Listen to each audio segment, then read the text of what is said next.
Broadcasting live from the heart of the Windy City, this is Mainframe Comic Con, with live appearances by David Arquette, from John Wick, Lance Reddick,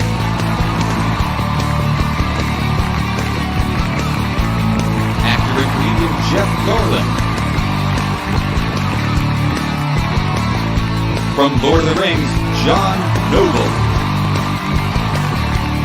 The stars of Netflix's Ozark, Lisa Emery and Jessica Francis Dukes. President of Trauma Entertainment, Mr. Lloyd Kaufman. Star of the upcoming film Dune, David Dastmalchian. From Netflix's Lost in Space, Maxwell Jenkins. Star of Fanboys and Fantastic Beasts and Where to Find Them, Dan Fogler. A special Mad TV reunion with Mo Collins and Nicole Sullivan. Winona Earp star Tim Rosen. From Ash vs. Evil Dead, Ray Santiago and Dana De Lorenzo. And celebrity hosts Perry Nemiroff, Ken Navsock, and Robert Meyer Burnett. So stay home and nerd out. This is Mainframe Comic Con.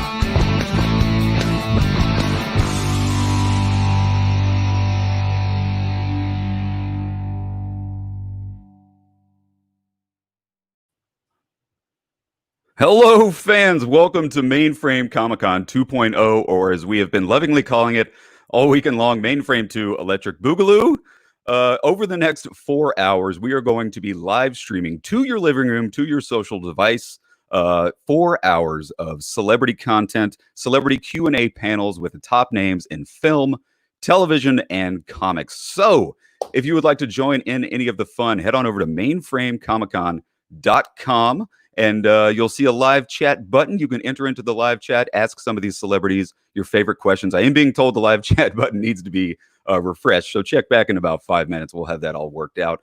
While you're there, guys, you will see little donate buttons littered throughout the website. Mainframe Comic Con is a 100% for charity telethon. We're raising money for the COVID-19 relief initiative via direct charities, and as well giving money to the Hero Initiative, which helps out comic book creators in need. And while you're there, if you want a very special way to donate, if you want one of these cool Mainframe Comic Con Stay Home Nerd Out t-shirts, it's available on the shop. 100% of the proceeds raised from t-shirt sales is going to go directly to our charities. So head on over to the website, have a lot of fun, join in the chat. It's going to be an absolute blast. Here to help us introduce our first guest, who I believe is running just a tad late, but we've got, you know him from the Robservation Show, from the John Campea Network, the Viceroy of Verisimilitude. There he is, Mr. Robert Meyer Burnett. Rob, well, Chuck, how's it going? Chuck, it's. I have to say, I love what you guys are doing. I love doing this. I feel so honored that you've called me back to do hosting duties and moderating duties, because I've talked to some phenomenal people, and I'm so looking forward to today's three guests that I get to talk to. And I can't tell you how excited I am to be here. Well, you absolutely crushed it yesterday, guys. John Noble is going to be coming on. You know him from the show Fringe. The guy has an IMDb a mile long. He's done everything. So you're going to be sitting down with John Noble in just a second as soon as he gets into the video chat. You're also going to be sitting down with the cast of Ozark right after that. Oh, and what a season 3 of Ozark was.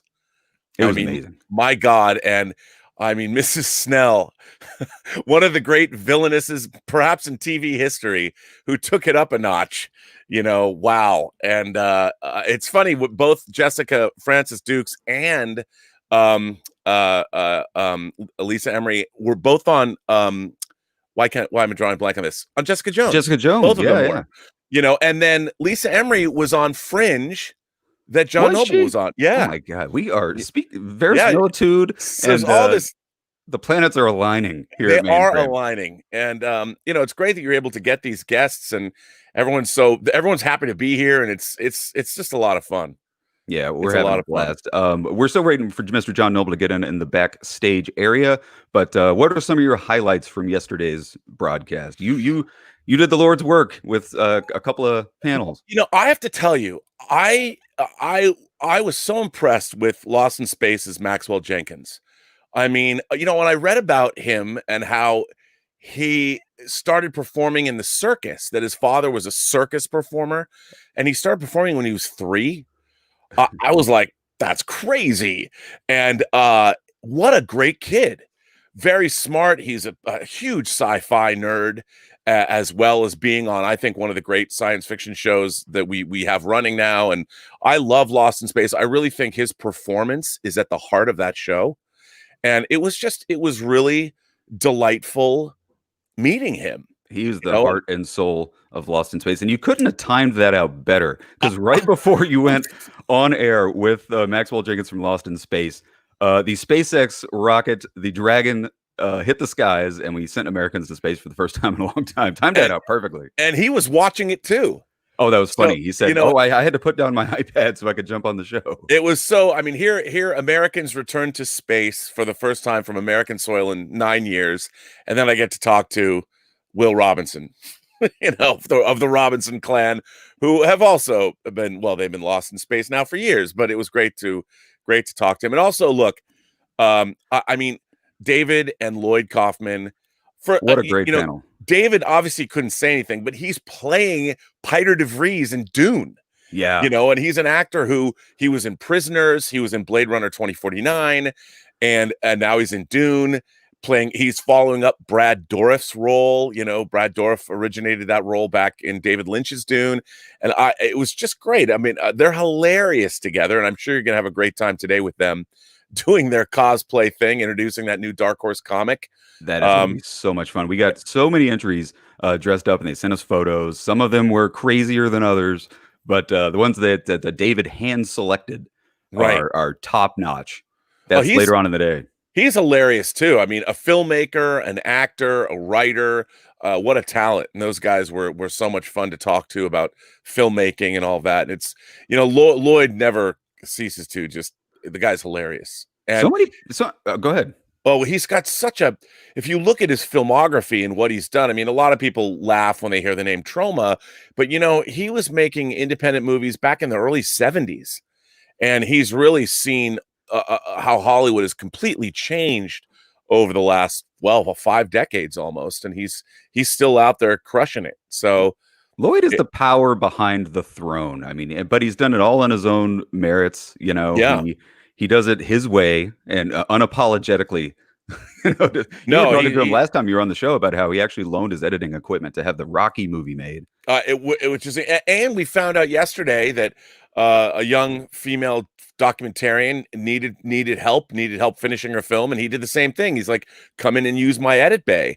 So he's still, after all this time, helping out young emerging filmmakers. Obviously, James Gunn really got his start filmmaking on things like Tromeo and Juliet, and now look, he put Lloyd Kaufman in Guardians of the Galaxy for a brief cameo appearance, and which I didn't notice for the longest time, and I was rewatching it like last year. I'm like, oh my god, that's Lloyd up on that balcony there, up on the balcony. And Lloyd said, if you want to put him in a movie, he'll pay his own, it'll on his own dime. He'll fly wherever you want him to go. So there you go. If you want a great crazy character actor for your movie, Lloyd Kaufman is your man. So, and I really think what you guys are doing here, look, as America falls apart outside, at least here on the Mainframe Comic Con, you guys are raising money for a great cause and putting smiles on everyone's faces. And it's what a joy this is. I feel so privileged that you've asked me to participate. So anytime. Like I said, we're still waiting for Mr. Noble to get on, but I mean, basically Mainframe was spawned from this forced stay-at-home initiative that we're all living in right now. I think what sets us apart is that it's totally free for fans. Right. You can tune in, you can watch it free of charge. All we ask, we do have that donate button on the website, so you can click it and give what you can, but there's no requirement. You can just watch it, you can join in the chat, and people are loving it, man. We're having such a blast doing it. Yeah, I mean, I found the whole thing to be tremendous, and you guys are really doing. The production value is great, and and you've really taken advantage of the technology. I mean, now the whole world within the space of a few months has now changed in terms of moving online, whether classes are being taught and businesses are having their meetings and everyone's working remotely. You guys have really jumped in. I mean, there is no San Diego Comic Con this year. I've gone every year this would have been my 32nd Comic Con in San Diego and in a row, and it's not happening. And you guys have come in and sort of filled that void really nicely, and it's been a joy to be a part of. It really has. And your guests. Oh yeah, I mean guests that's are great. I gotta tip my hat to everybody who has been donating their time. All the celebrity guests that we've been having on Mainframe Comic Con are generously donating their time out of the kindness of their hearts, just to take part in the relief effort. Because I mean, like you always say on your show, it's not show friends, it's show business. And That's right. You want people to get paid, but people are everybody's stuck at home, and they're like, you know what? Yeah, I'll join in and have some fun with you guys online with the fans, because it's truly a fan event. That's what Mainframe is. And right. Celebrities, people forget, they're big fans just like everybody else. I mean, yourself included. We consider you top tier celebrity here at Mainframe. And you nerd out with the best of them, Oh man! Well, the funny thing is, I mean, the story of my life is I've tried to maintain a professional career in the industry, but at the same time, I'm an uber nerd, and it is like, I think about John Noble coming on. I mean, John Noble followed up Orson Welles as the voice of Unicron in the Transformers. Orson Welles was Unicron in the Transformers movie back in the 80s. And John Noble now has been the voice of Unicron on the series that we've seen over the last, decade. It's just amazing. And I love the fact that a guy like John Noble as an actor, he was a consummate theater guy.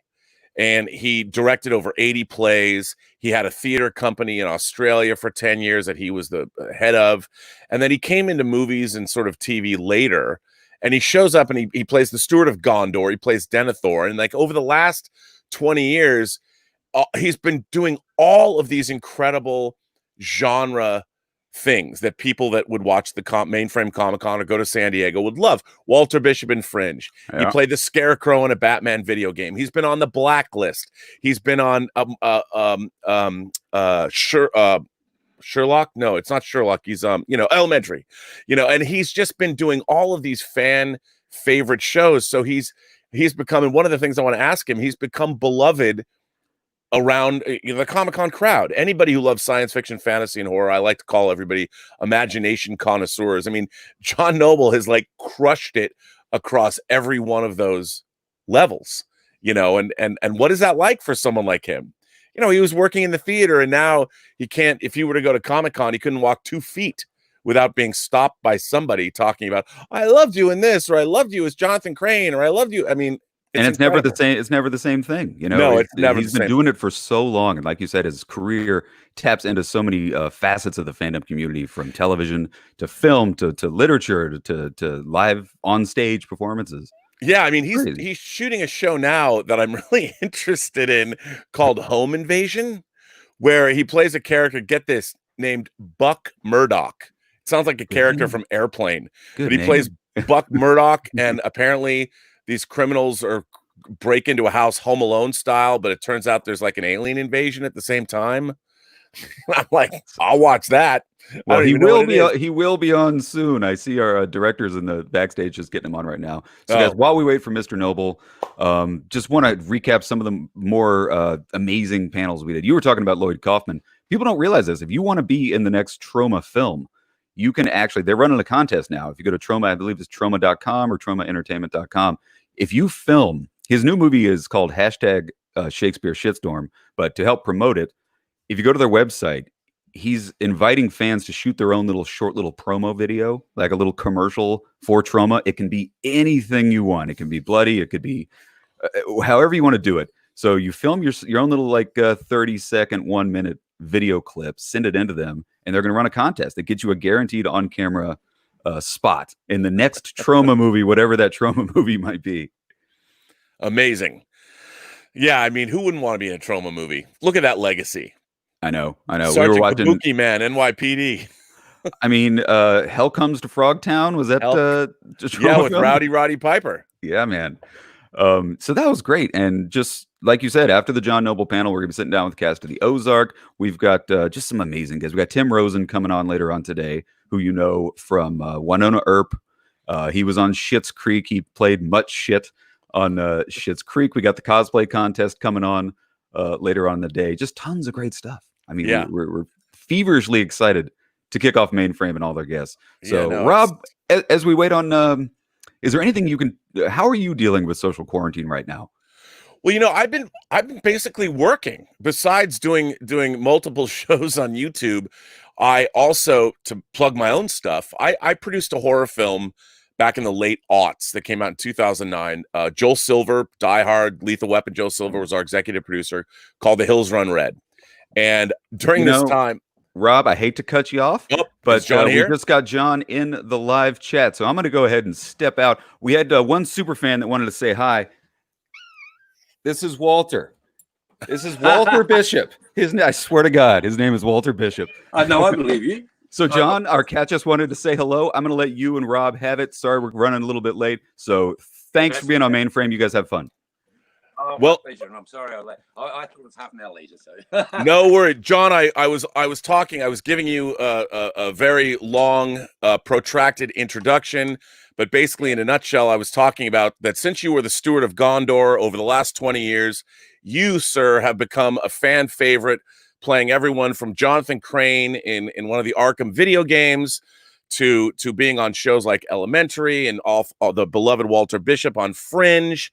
And I've got to say, I said this and I wanted you to hear it again, but what other man could ever follow up the great Orson Welles to do the voice of Unicron besides you, sir? It's wonderful to have you here.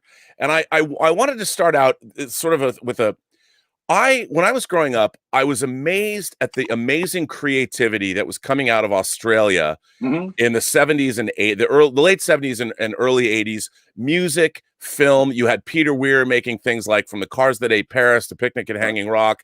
Movies like Stone. George Miller doing the Mad Max and Mad Max 2, which we know as The Road Warrior. But you were running a theater company, and I was wondering, was there just an amazing...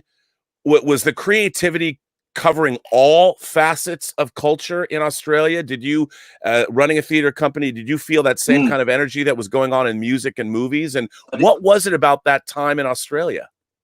It was a time for two things. One is that the babies of the newborn, what do they call them, the boomers, right, born after the war, and given many opportunities, came of age.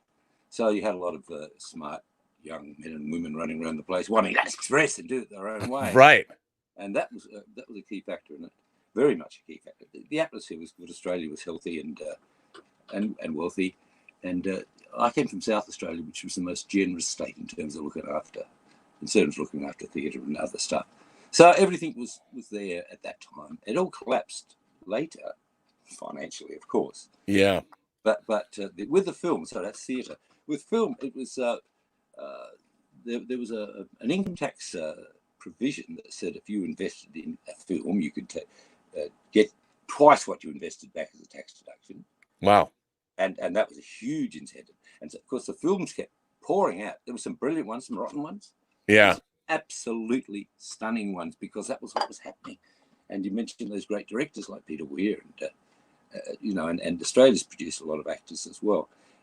So it was just a golden time that fell apart in the 80s, as many things did fall apart in the 80s. Yeah. Anyway. Now, did you always want to be an actor when you were young? Were you aspiring to act, or was that something you? How did you get into acting? You think? No, I didn't. I didn't aspire to act. I didn't know you could become an actor. I was a country kid. I had no idea that you. I mean, what I thought about it, we'd go to the matinees on Saturday at the movies, and we'd see American Cowboy and serials and stuff, and that was my view of culture. And so, I was just thinking about that. Well, just to repeat the question, please, because I got lost in my own thoughts then. Well, you were a country kid. How did you start in plays, or how did that happen? Okay, I've got it now. Okay, well, I didn't know. My mum was a very gifted pianist, and so it wasn't. But it wasn't. We didn't live in a house of culture. They were very lovely people and very classy people, really, but not cultural. So I was sent to boarding school for a couple of years, and that was a shock. And then off to university, where someone said, "My God, you got a voice to die for," and put me in touch, or put some people in touch with me, and immediately I went into a really fantastic community theatre company that I loved, and I still love. It's about long gone now.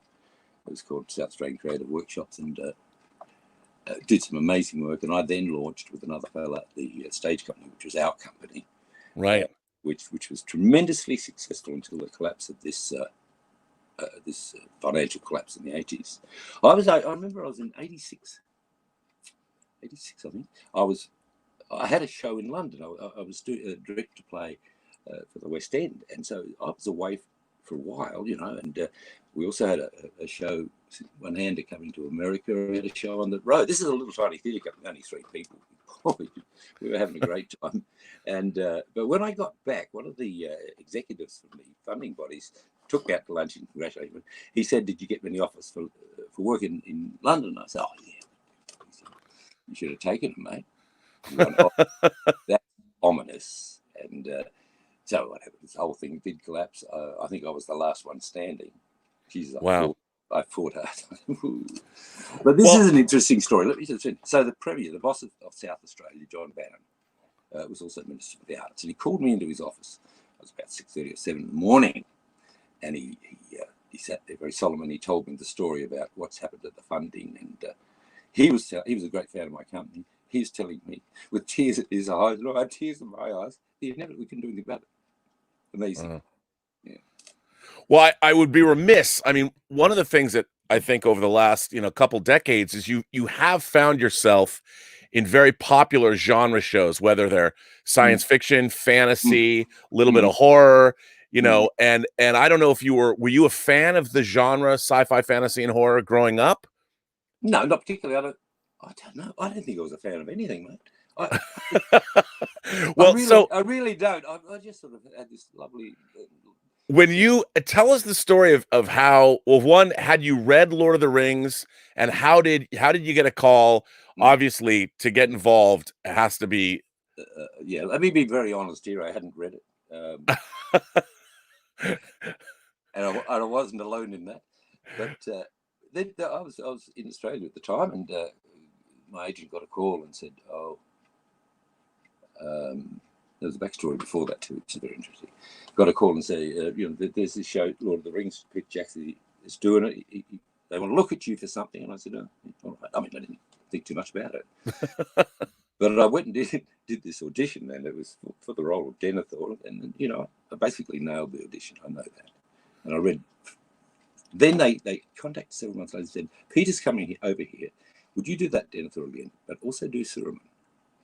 Really? Yeah, so I auditioned for both of those. Of course, Chris got Saruman, which was perfect casting. Yeah. And I mean, I assumed I wouldn't get it. I thought they were looking for film stars, but they weren't. He was looking for actors, and there's a lot of theatre actors in that cast, as against Hollywood stars. So it was a brilliant. Thank you, Peter Jackson. Apparently they just kept coming back and looking at it because they didn't know me, saying, "Yeah, this is it." That's the story I got later.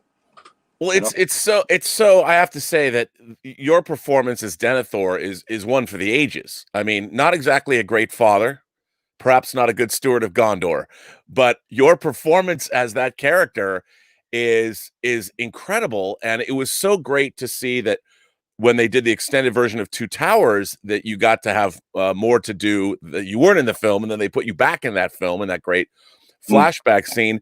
When you were working on Lord of the Rings, did you know that it was going to wind up being the worldwide phenomenon, and to this day, one of the most beloved trilogies ever made? Could you feel that when you were working on it? Look, I'll tell you what I felt. When I wasn't ignorant. I knew how successful Lord of the Rings as a book was, and how many people read it. I just didn't. But going into it, what first thing that struck me was that Peter Jackson had raised the bar so high for himself, and everyone else went with it, and that was right across the board that we were inspired by that man. At that time, that was his golden time. He was brilliant, really brilliant at that stage. With Andrew Lesney, his DP is now dead, unfortunately. Yeah.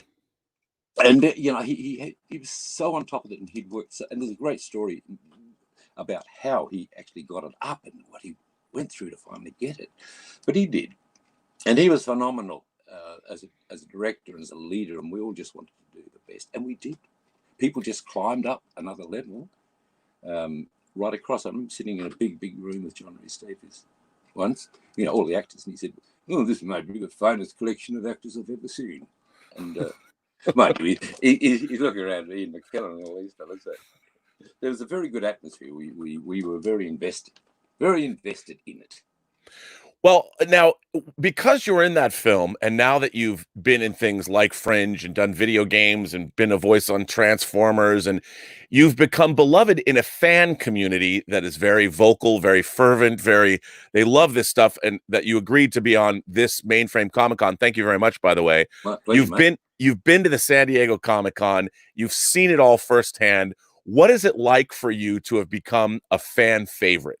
And what's it like when you meet your fans and you feel the love coming from everybody? Well, is it a weird thing for somebody who grew up as somebody who didn't even want to be an actor when you were a kid? The second question first about the fans. As you probably know, I love the fans, and I'm also aware of the fact that our success depends on their response to us. We don't go anywhere. We got the 5th season of Fringe because of the fans. There's no question. Right. Yep, absolutely. And so I go to the conferences whenever I can and talk to people, and I really enjoy it. I'm not just saying that. I mean, there's money there as well. I love it, and connecting with people, and it's very touching. So the first bit, then, what was that again? The first question was well, just that you've become part of that community, and you have been very active in the community, and at Comic-Con, you're very generous of your time. I mean, there's 135,000 people a day. It could be overwhelming for some, Comic-Con is a weird phenomenon. I have to tell you, I went to about 6 of them, and it's, as you said, it's massive crowds there. Yeah, we went officially, so we weren't doing signings or anything. We were just being rushed around from interview to interview and all. But it was insane. And but to me, it was just I sort of took it on board and thought, oh yeah, interesting. I don't take it personally because it's not personal. It's not John Noble. It's what I represent, and so I don't get too excited about. Oh my God, I'm a legend. Yeah, but we do. Yeah, we fans do. And I do. I really. I'm very honestly very touched with the stories that people have told me. And I'm doing these things called cameos at present, where people write and get a message and pay a bit of money. Right. And oh my God, it's all about Rings and Fringe, and they are also fans. It's pretty unadulterated, I think, the love, and it goes back the other way too. I mean, it's just pretty pure thing. Well, when you got, again, Fringe has a huge fan base. I know people that were obsessed with that show. I mean, literally obsessed when it was on, over every little detail. And I think that the heart and soul of that show, not to take away anything from anyone else, but you were the heart and soul of that show. And I think it was the perfect bit of casting, riding on the success of Lord of the Rings. They got you, and you made that show what it was. And what was that like? I mean, like you said, 5th season because of the fans, but that was a really innovative, very interesting show that was incredibly well done. How did you find yourself involved in it? Did you get a call? Did you have to put yourself on tape like Denethor? Yeah, well, look, it is an interesting and unusual story, so it's worth telling. Normally, getting cast into any of these shows is a long process of callbacks. Right. In the end of the year before, I was in Los Angeles, just shopping, and my daughter, who's an actor, was there as well. And she said to me one day, "Dad, there's a fantastic show J.J. Abrams is doing, and it's perfect for you. Dad, get onto it." So I contacted my manager. I said, "Yeah, get onto this." But he came back and said, "Oh, no, you're too old for it." I can't do it. So anyway, we went home to Australia, and we got a call. I got a call. "Please put down this tape for the show." And so Sam was with me, So she read against me. Olivia, she'd actually auditioned for it. And we put it down, and it was a fantastic scene. And I did it, and I knew I'd nailed it. I knew it. No question. I came into wife, and I said, I'm going to get that role. She looked at me, mate, I don't talk like that, you know. Anyway, they rang and said, yes, we don't need to see you at this stage. Then they said, oh, look, just come across for a couple of days in case anyone wants to meet you. So they put me up and they flew me over, put me up to London for a few days. They didn't want to see me. So it was most unusual to get cast all straight into it without any further discussions. Very unusual and a joy to do. And that gave me a lot of confidence also going into the show. So I was able to step up when people were nervous and anxious, and show some leadership, I suppose. There's in the live chat, Joshua Palace says that your work in The Mule and Fringe are totally top notch, that you're a brilliant actor, and cheers, John. Oh, isn't that beautiful? The Mule, he's for The Mule. That's not called The Mule anymore. There was another film. Yeah, The Mule, the Clint Eastwood film. Yeah. And yeah, Mule, which was, you're not going to compete against that. They changed it to something else. It was such fun to do, I have to tell you. I mean, seriously. He was, I don't know if you ever saw the film, but he was just a bad egg. but a different sort of bad egg, you know. Yeah, you know, Clint Eastwood turns 90 years old today. God, no. He's 90 years old. He's still directing movies. He's an extraordinary, you know, he's one of the actors talk a bit among themselves about directors they admire. And many of us say we would love to do a Clint Eastwood movie. Right. Because of the incredible respect that he has for actors, being one himself. But he does something. He never calls out action or anything like that. Never. He just waits and you start when you're ready. Yeah. So different, man. And he doesn't do a lot of takes either. He doesn't do a lot of takes. I think he casts very carefully, and I think if you screw it up, it's accurate. I believe that. They'll all do that. Well, now let me ask you, you've done a lot of voiceover in video games and animation. Is that something that you enjoy as well? Oh, I love it. I love it. It's different. Oh, okay. Well, yes, it's I've always done it, but of late I've done the big shows like Batman and so forth. Yeah. I love it. I love being involved in the process because this is just one tiny part of it.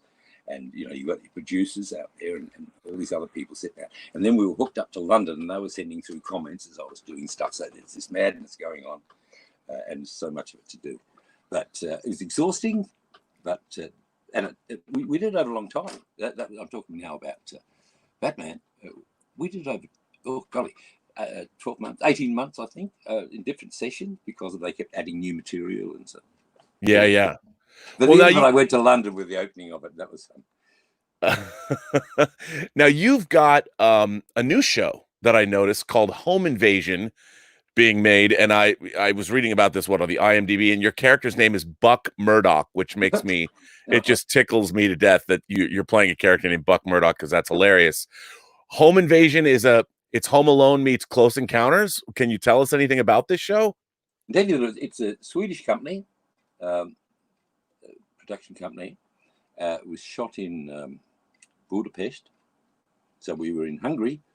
I was an Australian actor that lives in America going to Hungary to do a play from Sweden. It was bizarre. But what they're trying to do is they're trying to tap into the very lucrative big markets. So it's done in English and it started off with, look, it's fun. It is fun. I don't know much more about it than that. Except I had some time in Budapest, which I hadn't been to before, so I love that. I don't know. There's a lot of integrity in that company. I'll wait and see as well. Right. Is it strange to be an actor and, you know, you work on these things, you come in, you do your part, you leave, and sometimes you don't get to see the finished product for a year? Mm-hmm. Is that an odd thing for you as an actor that, you know, you don't know how it's going to turn out until, like, the first time you saw Return of the King, I would assume would be at the world premiere in Wellington when they take over the whole city. And was that the first time you saw Return of the King? I saw it just before that. Peter put on for some of us the showing that we hadn't seen it. So it was Sean Astin, me and some other actors there, and I watched it and I thought it was astonishing I thought Sean Astin's performance was Amazing. Academy Award stuff, and I told him afterwards too. So in a sense, I was not so much overwhelmed by Denethor, although I liked the work he did. But the whole thing was just magnificent. These great actors doing great work.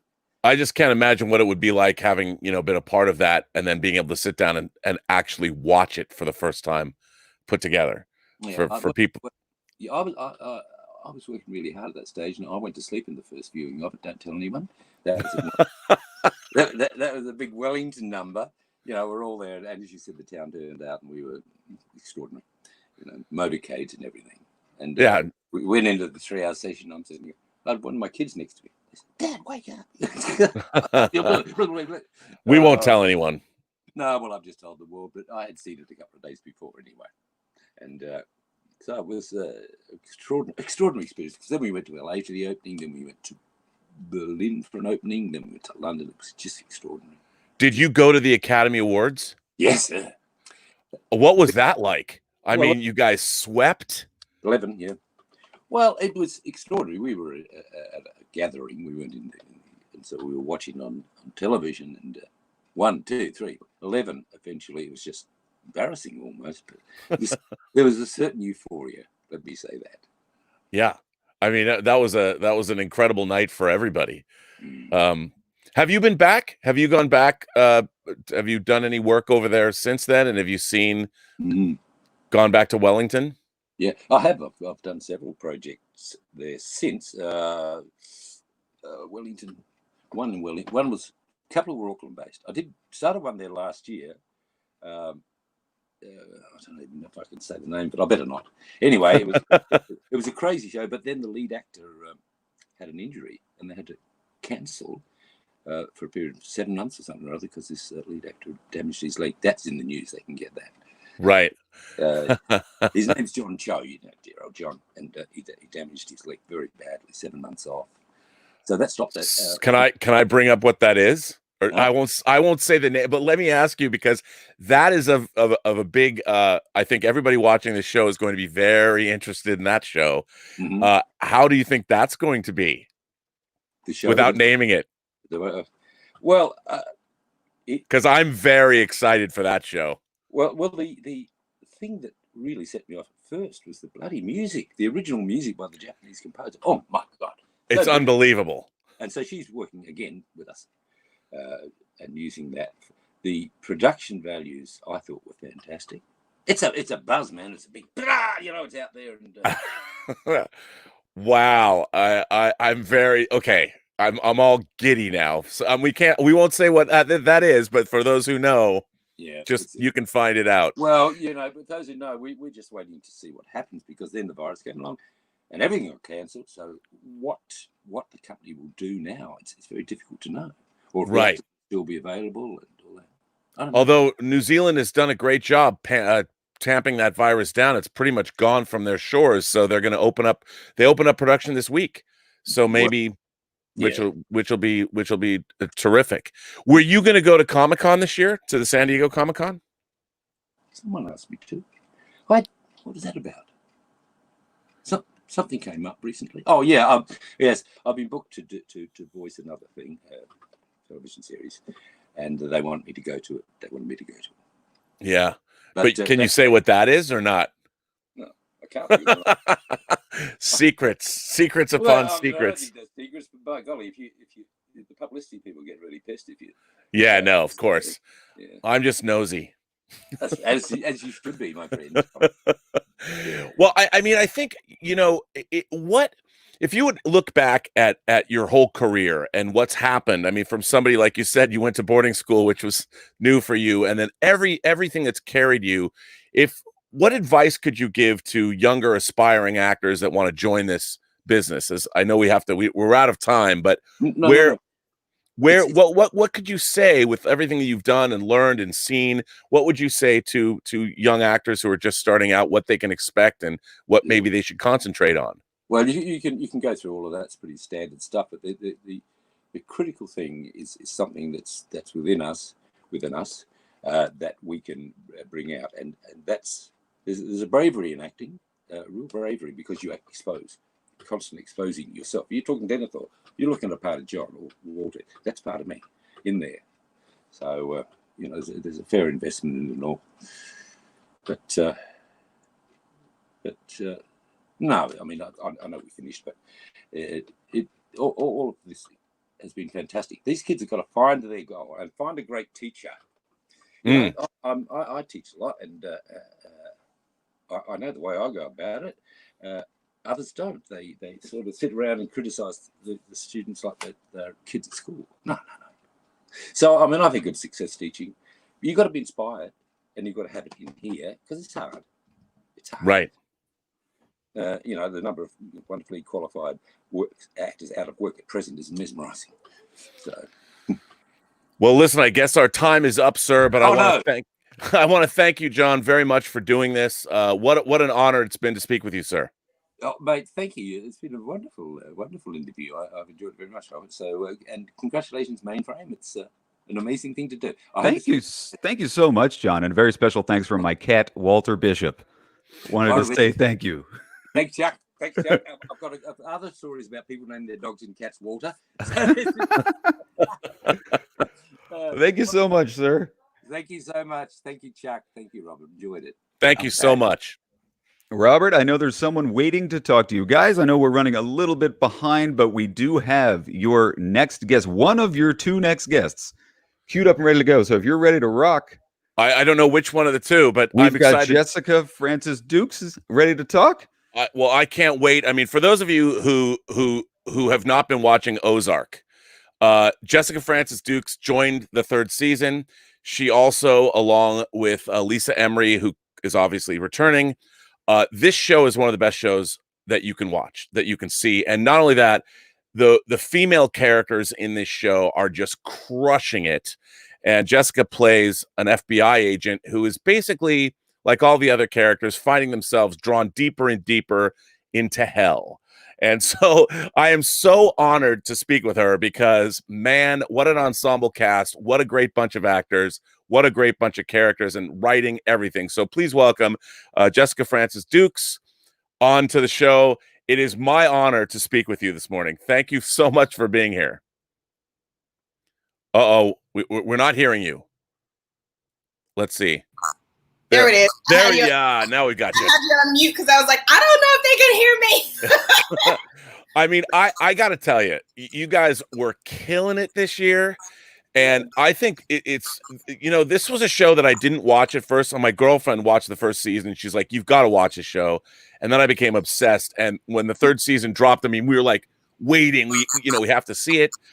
And I've got to ask you, first of all, talk about how you got involved with this show. And do you think as an actress that this show is one of the best shows for actresses on TV? Because I can't believe the women characters in the show. They're the heart and soul of the show. Yeah. I was a huge fan before when the audition even came along. So when the audition popped up in my email, I was just like, oh, okay. Because it's one of my favorite shows. And I binged it so many times. So I was just perfect. Because I think a lot of actors just binge it just because of the talent on the show, and the writers and everything. So I was a huge super fan. So then the audition came along. And I jumped on it, but like any audition, you don't know what's going to happen. And then a month later I got a call and I was just like, well, I mean, you play this very by the book, buttoned up character that is not going to do anything wrong. You have to make sure because you're following up these people that bent the law. So you're on the straight and narrow.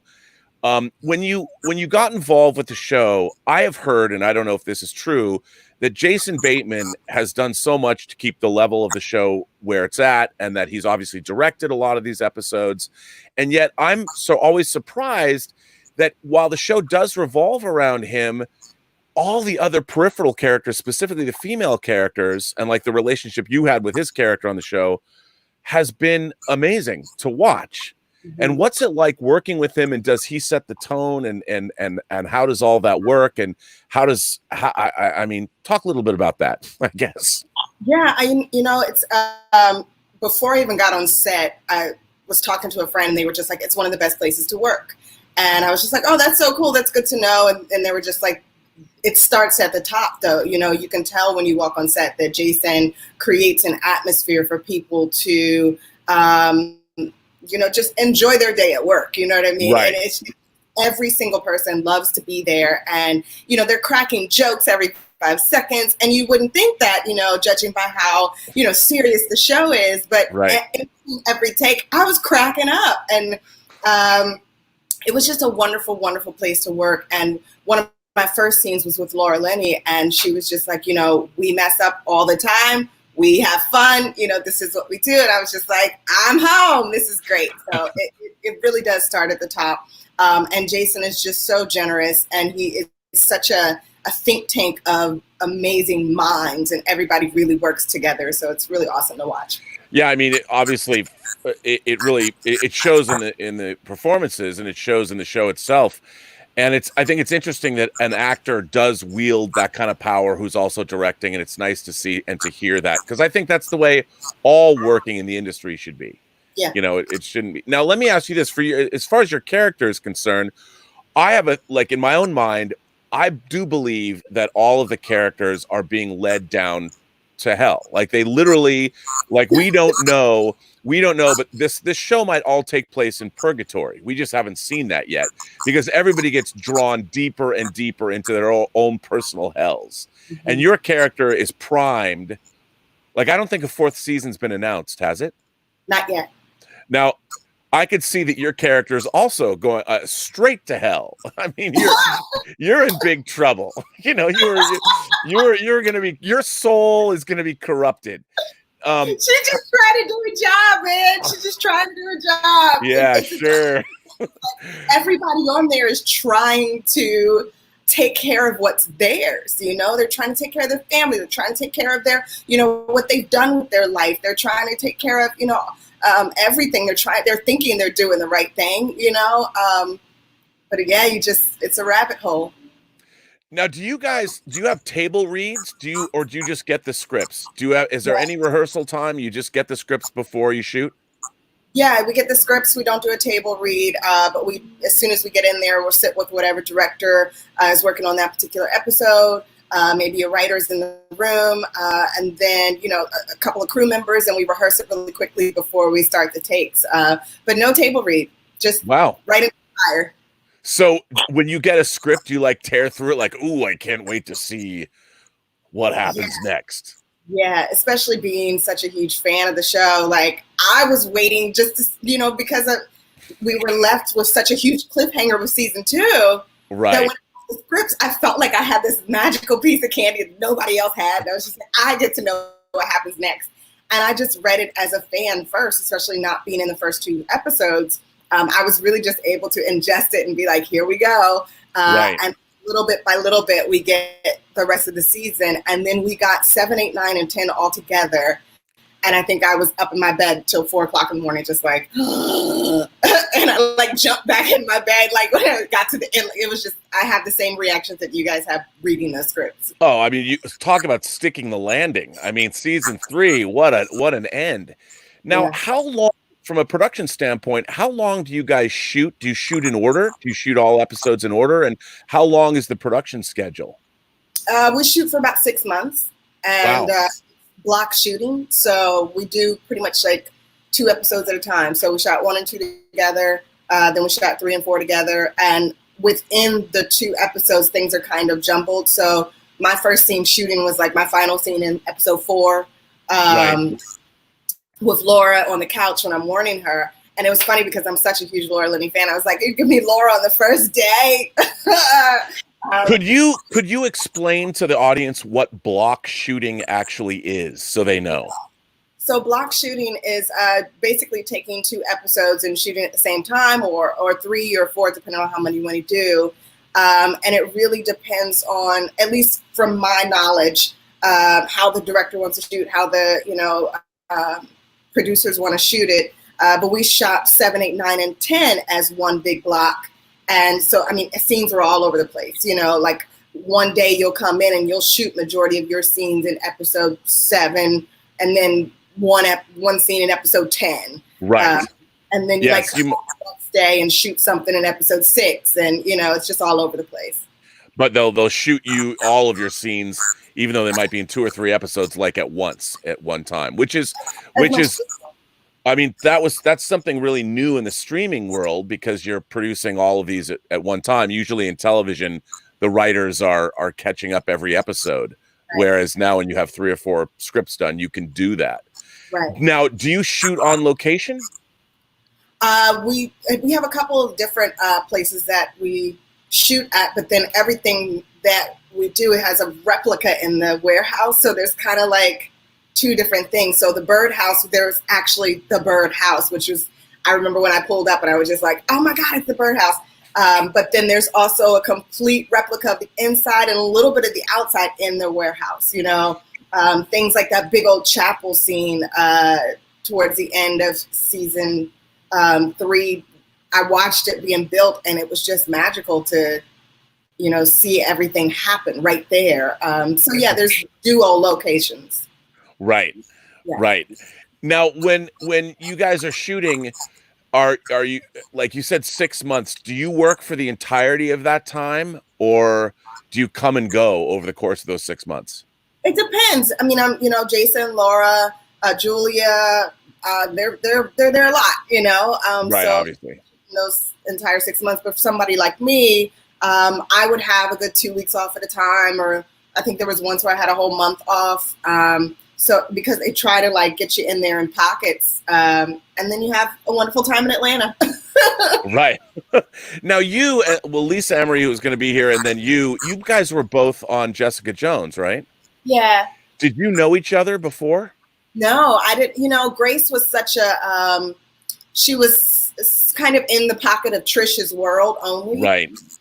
So I didn't get a chance to really meet anybody else. I was lucky enough to meet Kristen Ritter because she directed one of the episodes, which was great. But everybody I was with was in that Trish show world, and that's it. Right. And it's we all just think actors, they all must know each other. But if you don't share scenes with people, you might never meet them, except whether it's got a premiere or something, or, right. That's a strange, but it's, Lisa's character too, in terms of what she was doing the 3rd season. I was like, wow. I mean, that's some pretty edgy stuff. She's having an affair with a much younger man, and she wins in the end too. Yeah. I mean, she has victory. So are you aware, there's so much talk now with hey, somebody has a question. Let me ask you. Joshua Palace says Ozark is a truly great, darkly powerful series. Jessica Francis Dukes is excellent on it. Really enjoyed her work on Jessica Jones as well. Cheers, Jessica. Thank you.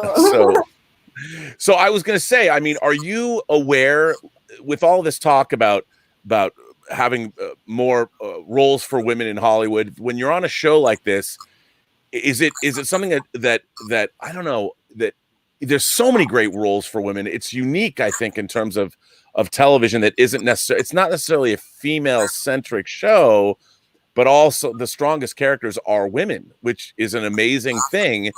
Is that something you actresses talk about? Like, these are great roles.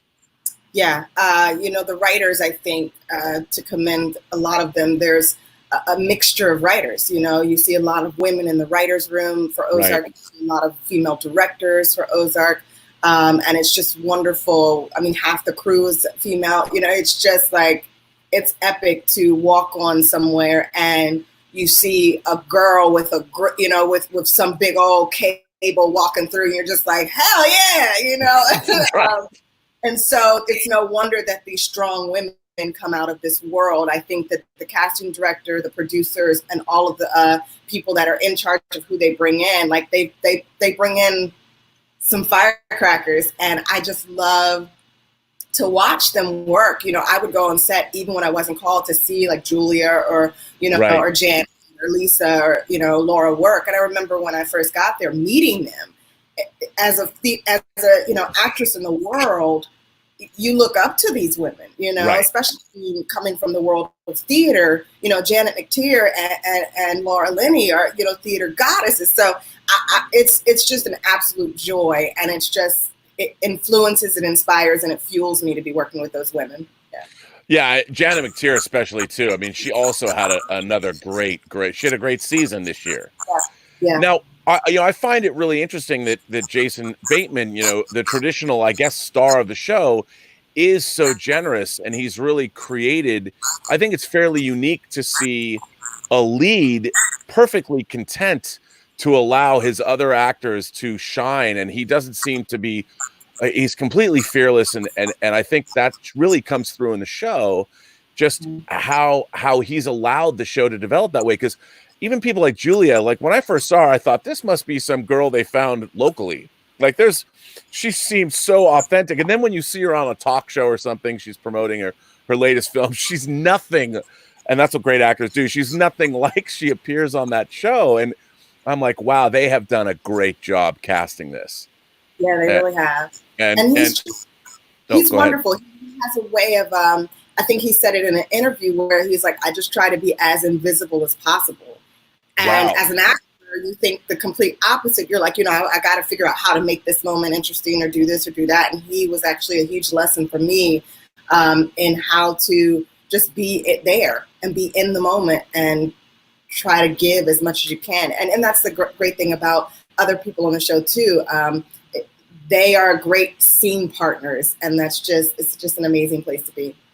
Now, did you do any research into the FBI and because you're very authentic. I mean, you carry yourself like, I totally believe that you went to the FBI Academy. Like maybe you went to school with Clarice Starling from Silence of the Lambs or something. Yeah. Like is there a technical advisor on the show at all, or did you do any kind of research to play the role?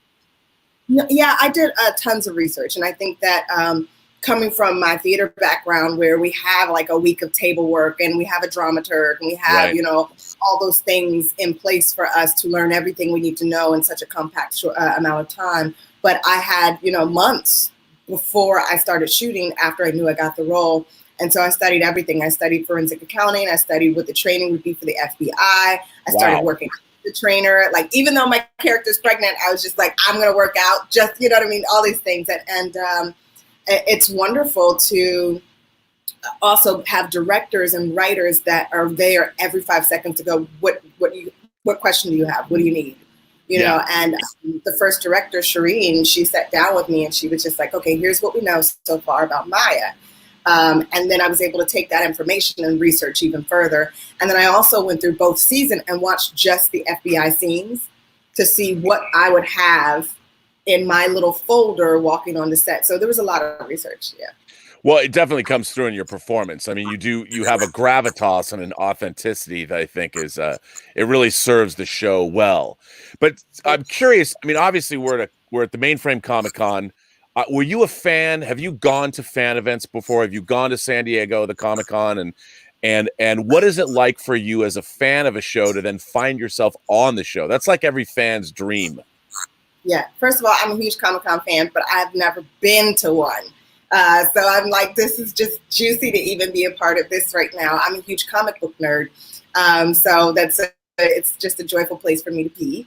And as far as being on a show that I love so much, at first it was just extremely nerve-wracking because I was just like, I'm into something that is so whole and so complete. And it's just like, I got to get in there and figure out where I fit. And I remember the first month before I even got on set, I was just sweating bullets because you think I just want to be the best I can be. I know what those people could do, and I've seen the extent of what they could do. And then I got on set and they were just like, hey, and I was like, oh, you guys are regular. Oh, this is awesome. They're just regular people. And it felt like I was coming back to summer camp, it was great. Well, how did you, I didn't ask you this, but did you always want to be an actress, and how did you sort of get into the profession? I've always wanted to be an actress. I think there was one moment where I wanted to be a marine biologist after I saw Free Willy, and then I was like, okay, I'll just play one in a movie. But no, I've always wanted to do this. This is my passion. There's nothing that I love more than art and how we get a chance to influence the world. So I was in a drama club when I was in middle school and high school, and it turned into a teen performing arts troupe. So I was constantly in a performance mode, and then went to college and majored in it, then went to grad school and got my master's in it, and then worked stop. And I was teaching acting at Howard University and Montgomery College, and, you know, and just continuously just absorbing. And then about 5 years ago, a show that I originated in DC, where I'm from, moved to New York and went to Off-Broadway. And I was just like, okay, I'm going to audition for it. And here we are 5 years later. Wow. So you really are a lifer. I mean, you really have the true theater background. Yeah. I mean, it's interesting. John Noble, obviously, who I was interviewing before, was also, you know, came out of the theater and was in the theater for a long time before he transitioned over to film and television work. Yeah. Would you recommend to any aspiring actors to concentrate? I mean, I know a lot of people want to go right into television and film, but I would think that having a theater background is invaluable for acting. And would you recommend a theater background for anybody, any aspiring young actors, to really concentrate on that first? Well, I think it depends on you. I think it depends on the type of artist you are. You know, I know a lot of people that started out as musicians and then all of a sudden went to TV or, you know, different things like that. I think the main thing is finding your passion, because theater is it's an unforgiving beast, and you got to love it in order to do it, you know, because it's not, you know, the paychecks aren't going to be as big until you get to, you know, the big theaters off Broadway or even some of the regional theaters around the country. So it is, like you said, it's a lifer situation. You have to be addicted to it. Right. Yeah, but I think that it really depends on you. I think in order to train as far as an actor is concerned, not necessarily just connecting to TV, the best place in the whole wide world is to learn in a theater. So I would always say, follow your passion, whatever that is, first. But the training can come from anywhere and anybody, I think. Now, when you transitioned out of theater and into television and film, what were some of the things that surprised you? I mean, you always hear that when you're on stage, you have to be bigger because you're playing to a theater full of people, hopefully a big theater full of people. But then with the camera, when the camera gets in so close, you have to kind of bring it down. Was that a transition you had to learn, or was that not difficult to do? I think we're running out of time, but that might be a long question. But I was just curious because with that theater background that you had, was it difficult to make the transition to acting in front of a camera? It wasn't difficult, but it was a lot of work. It took a lot of, you know, I took a whole bunch of classes because I'd already had my theater training and I performed on stages everywhere. But then, sorry, my camera went out so I can't see you. But then when it came to time to audition for TV and film, I had to learn a whole different idea of what the craft meant. And it went from learning how to take over a room to angles and pictures and moments and, you know, truth. The truth became even more of a goal. Yeah. Right, because it's so different. Difficult transition, yeah. You know, you'll be on stage for 2 hours playing a part, but on film you might have to pick up one line. Can you just say this in one angle? And you then have to get back into that space, the same space you might have been playing a scene with your partner or Laura Linney or something, and you have to get the same emotion, but for one head turn, which is a difficult. It's just two completely different machines. I really believe that. Well, do you know if you're going to get a fourth season? Because I know that Netflix is not always forthcoming about when it's like they'll greenlight a show and then you realize, oh, they already shot it. They just don't tell you. Do you have any insight into when we might see the fourth season of Ozark? I don't know. I hope so. I hope so. I'll be right there with you guys with my fingers crossed. So. Well, it's been great to talk to you about this, and I think that you know, the show is it's just fantastic. And for anybody who hasn't seen Ozark, I cannot stress enough. I mean, if you're fans of crime thrillers and family dramas, and this show is one of the best on TV. And it's Jessica Francis Dukes. You were a great addition to this show. So thank you. I'm sorry to interrupt you, Rob. Not only do I want to thank you, Jessica, and you, Robert, for being here, I wanted to say that Lisa had an emergency and couldn't log on. So she gives No, nothing, nothing tragic, but just something she had to take care of. So she was unable to join us, but she extends her thanks for having Mainframe on. So she'll be on next time. We will have Lisa on. Yay! Everybody needs to watch Ozark if you haven't. Well, thanks a lot, guys. Coming up right after this very, very short commercial break, we've got Mo Collins and Nicole Sullivan from Mad TV and many, many other projects. So stick around. We're going to do that right after this break. Thanks. Do you feel left out when your friends discuss popular culture? Do you prefer to avoid social interaction altogether? Do you sometimes run from ghosts or apparitions in wide open fields, or move unnecessarily slowly for no apparent reason? Ask your doctor if the Chumcast is right for you. We inject all of the latest information directly into your bloodstream. Side effects include not knowing where the hell you are, occasional laughter, excessive flatulence, nausea and loss of balance, forgetting where you put your leftover hot dog, gross coughing in public places, wild flailing of your extremities, dissociative or multiple personality disorder, and believing that your parents were murdered in a dark alley.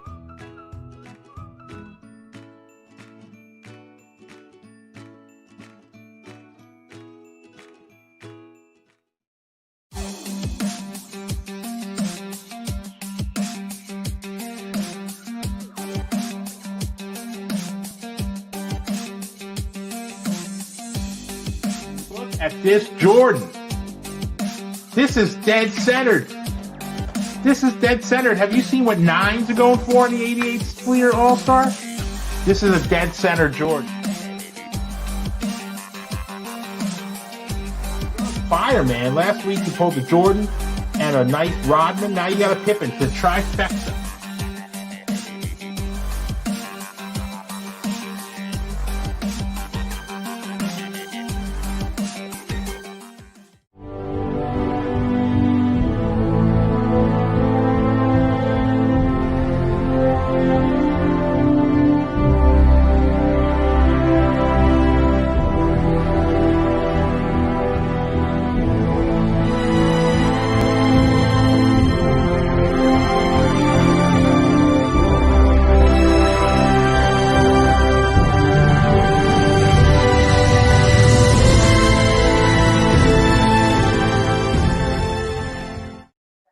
Hello, welcome back to Mainframe Comic Con. We are back on track, people. Thank you so much for all the guests who have joined us so far on the telecast. I am not going to waste any more time in introducing our next two guests. Incredibly excited to be joined. Well, our first guest, you know her from her many characters on Mad TV. She played Cher.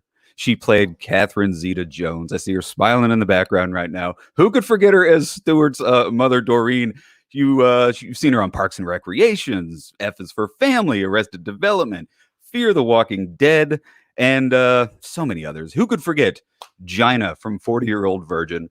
Please help me in welcoming the great and talented Ms. Mo Collins. How is it going? Wow. Well, you know how my morning has been going, but I'm here. Going good. You know, Mainframe is not without its hiccups, but, you know, try to make it. Actually, Mainframe wasn't the hiccup. It was, you know, my internet's been out for 2 days, and I'm sitting in my neighbor's house now. This is the first time I've been in someplace since March 9th. Well, tell your neighbor she has a beautiful home. And I know. I'm like sitting in a throne. Look at this. Well, I want to go ahead and introduce your co-guest here, also from Mad TV. You know her as Barbara Walters, Britney Spears. Maybe we can get her to sing a couple bars. The Van Combe lady. There she is back there. She can be seen on ABC's Blacklist, Family Guy, Cougar Town, Scrubs, King of Queens, and the new show Bob's Hearts, Avalosha, DC's Superhero Girls. Please help us in welcoming Miss Nicole Sullivan. How are you doing, Nicole? Nice background. Thanks. It's a green screen. Get out of here. No, it's of course no, it's trees. It's trees. I want to It's a natural green screen. It does look. Doesn't it look like one of those things like people put up? They're like, I've been to Egypt. I've been to a place where they have a basketball court on a Yeah, trampoline. Nicole, a game at on some there. point, will you be tossing a basketball over your head? And And it goes in. because if I would trust anybody to make that hope, be you.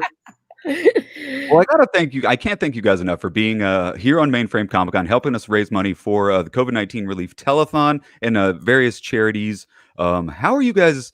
What are you up to these days? What are you binge watching? What are you eating? What are you getting any work done during this time of social quarantine, Nicole?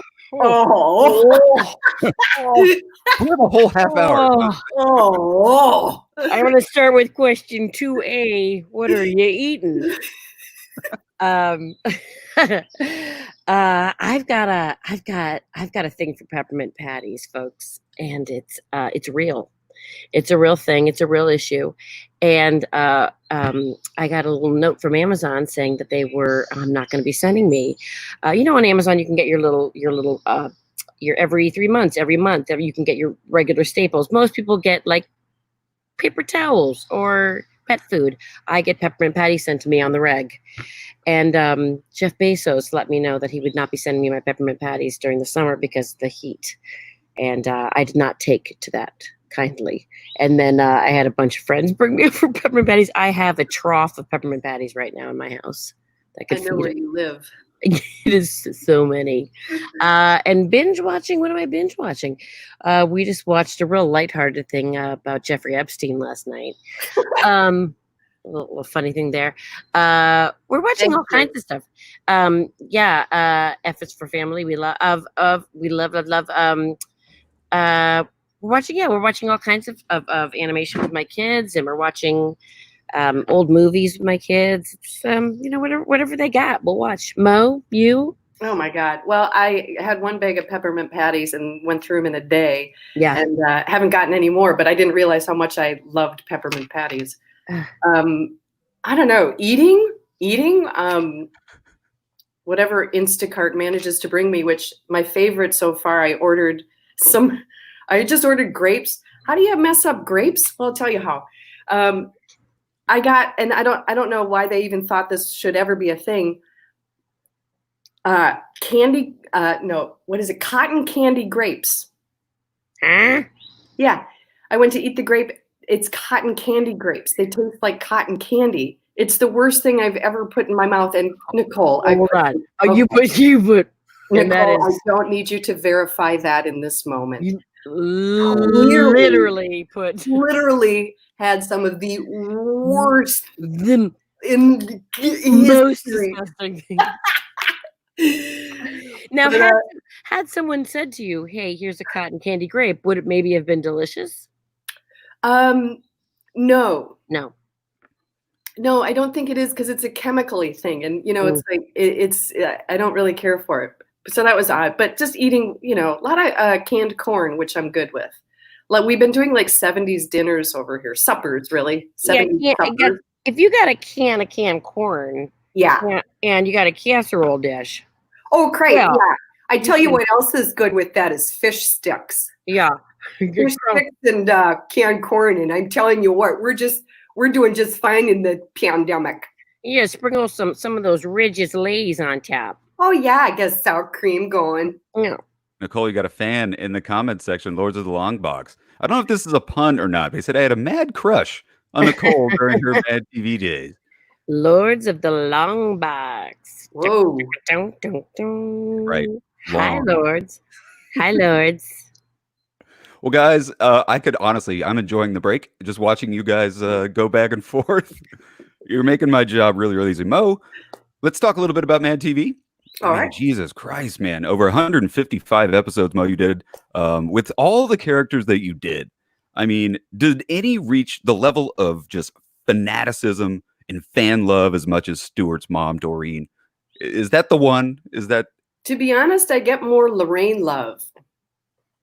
I mean, Yeah. I definitely get Stuart's mother love, but the Lorraine stuff is what I personally get the most, put in front of me. Love. Yeah. Huh. Nicole, Yeah. Vancombe lady. Yeah. That character arrived on the very first episode, right? Of Mad TV, Yeah, back she was in the behind pilot. the makeup counter. Yes. And the Vancombe lady has pretty much gone everywhere. I mean, it's had more jobs than I have in her long career. I mean, we killed her, and then she came back to life. We killed her, then we saw her getting rejected from heaven, then she came back to life. Yeah. I can almost hear a little bit of the Vancombe lady in your just everyday speaking voice. I mean, did that character come from somewhere, or is it you? Is it a Is it me? relative? Is it me? Is it me, Lord? Is it me? No, it was from just literally a makeup counter lady that when I was I went to college outside of Chicago, and they were from the Skokie Mall, and she was real condescending to me and my, she could tell I didn't have any money, and she was just wondering when I was looking for why was I looking for lipstick. She was not going to help me unless I had some money on me. And I don't think that's going to work out for you. She didn't want to work that day. and so I ran for it from there. And what's my voice, if you're referring to the dulcet tones of the Sullivan, that it's I'm from New York, but I didn't keep any of that accent. Grew up there, nothing there, but I went to school in Chicago for 4 years, and that accent seems to have stuck. Awesome. We got somebody in the comment section who wants to comment a little bit. What are your favorite recurring characters and least recurring characters of the Mad TV show? Favorite and least favorite. Mo? Wow,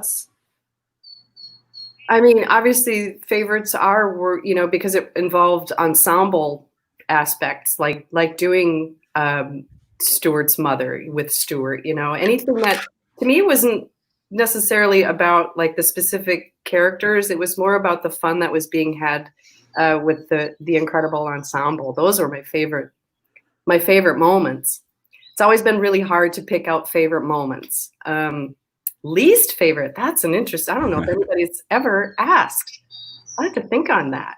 Nothing jumps out. I mean, there was good in everything, even if it was a crappy scene. It was like this scenario around the fact that it was a crappy scene, and probably most of us kind of felt that. It was just sort of like a lot of winking and nodding to each other, like, "Oh, how do we get this pig to fly?" Which just even that was fun. Like the group coming together and trying to get a pig to fly. Speaking of flying pigs, we had the kids in the hall on the show a few weeks ago. And I mean, I always am fascinated with talking about sort of the behind the scenes of sketch comedy shows, how characters get created, how sketches get put together. So I want to ask you, I mean, working on Mad TV, both of you really, is all the writing done? Do you write your own characters? Is it a collaborative effort when coming up with scripts? Like what's a day-to-day like sort of writing and producing for Mad TV? I think it's different for different cast members. I mean, I'd say Mo and I were similar in that we were more than happy to sort of get in there and write with the writers. We didn't do a whole lot of pen to paper on our own and handing and dropping it off. We mostly worked with them. For the recurring characters, once they got the voice down, then they were pretty good. The writers were extremely skilled at being able to write the sketches, in the rooms, in the writers' rooms for us. And then other stuff would come about, other characters and other scenarios and stuff like that would come about, sort of just messing around during lunch and out for drinks after a show, and a lot of stuff would happen doing that kind of stuff. And then I would say the majority of it happened in the writer's room, on them just coming up with great stuff. I mean, it was just a really skilled writer's room. Definitely. And then, as far as the more on the process too, as it left the writer's room and got approved at the table read, then during the week, with the rehearsal process, it's like actors had very much a role in shaping what was going to be the final taped version of the sketch. And then even after that, you get onto the floor with an audience in front of you. And, we'd always, for some of us that, understood improv in our bones, it's like we do what was called the first pass of the script with the audience, and get what was on the page. And then second pass, once they knew they had stuff, it's like then the gloves were off a little bit, and the play time really started to happen, because we did have the benefit of a live audience right there, and then the benefit of editing, to where we could test stuff out in moments. And there's nothing like being in front of an audience to test whether something's funny or not, or the moment works. So we got to kind of like pan for gold with the audience. Yeah. And then they take all of it into the editing bay and come up with a great show. Well, I mean, God, you did the Lord's work for so many years over there at Mad TV. I mean, absolutely crushing. We could talk about Mad TV for days, but I mean, you guys, your careers span so much. I want to talk a lot about what you're working on right now, Mo. Right off the top, I mean, we just saw this week the announcement that F is for Families returning very, very soon. June 12th. June Oh, well, 12th is season 4. So if you haven't, if you're not familiar with it yet, I highly recommend it. Not just because I'm on it, but I really do really think it's a great show. I think the writing is spectacular. And so yeah, season 4, June 12th. we saw we saw the promo for it. So Good. we have an older family member joining the family in season 4. Congratulations, by the way, on winning an Emmy for Mad TV. I mean, nominated. Yeah. I thought it was the same thing. Not the same thing? No. Oh, okay. No, but in my heart, it was a win. So it was an unexpected, awesome thing. What's it like working with Bill Burr? Oh my gosh, he's lovely. He's so kind. He's so mellow. He's so funny.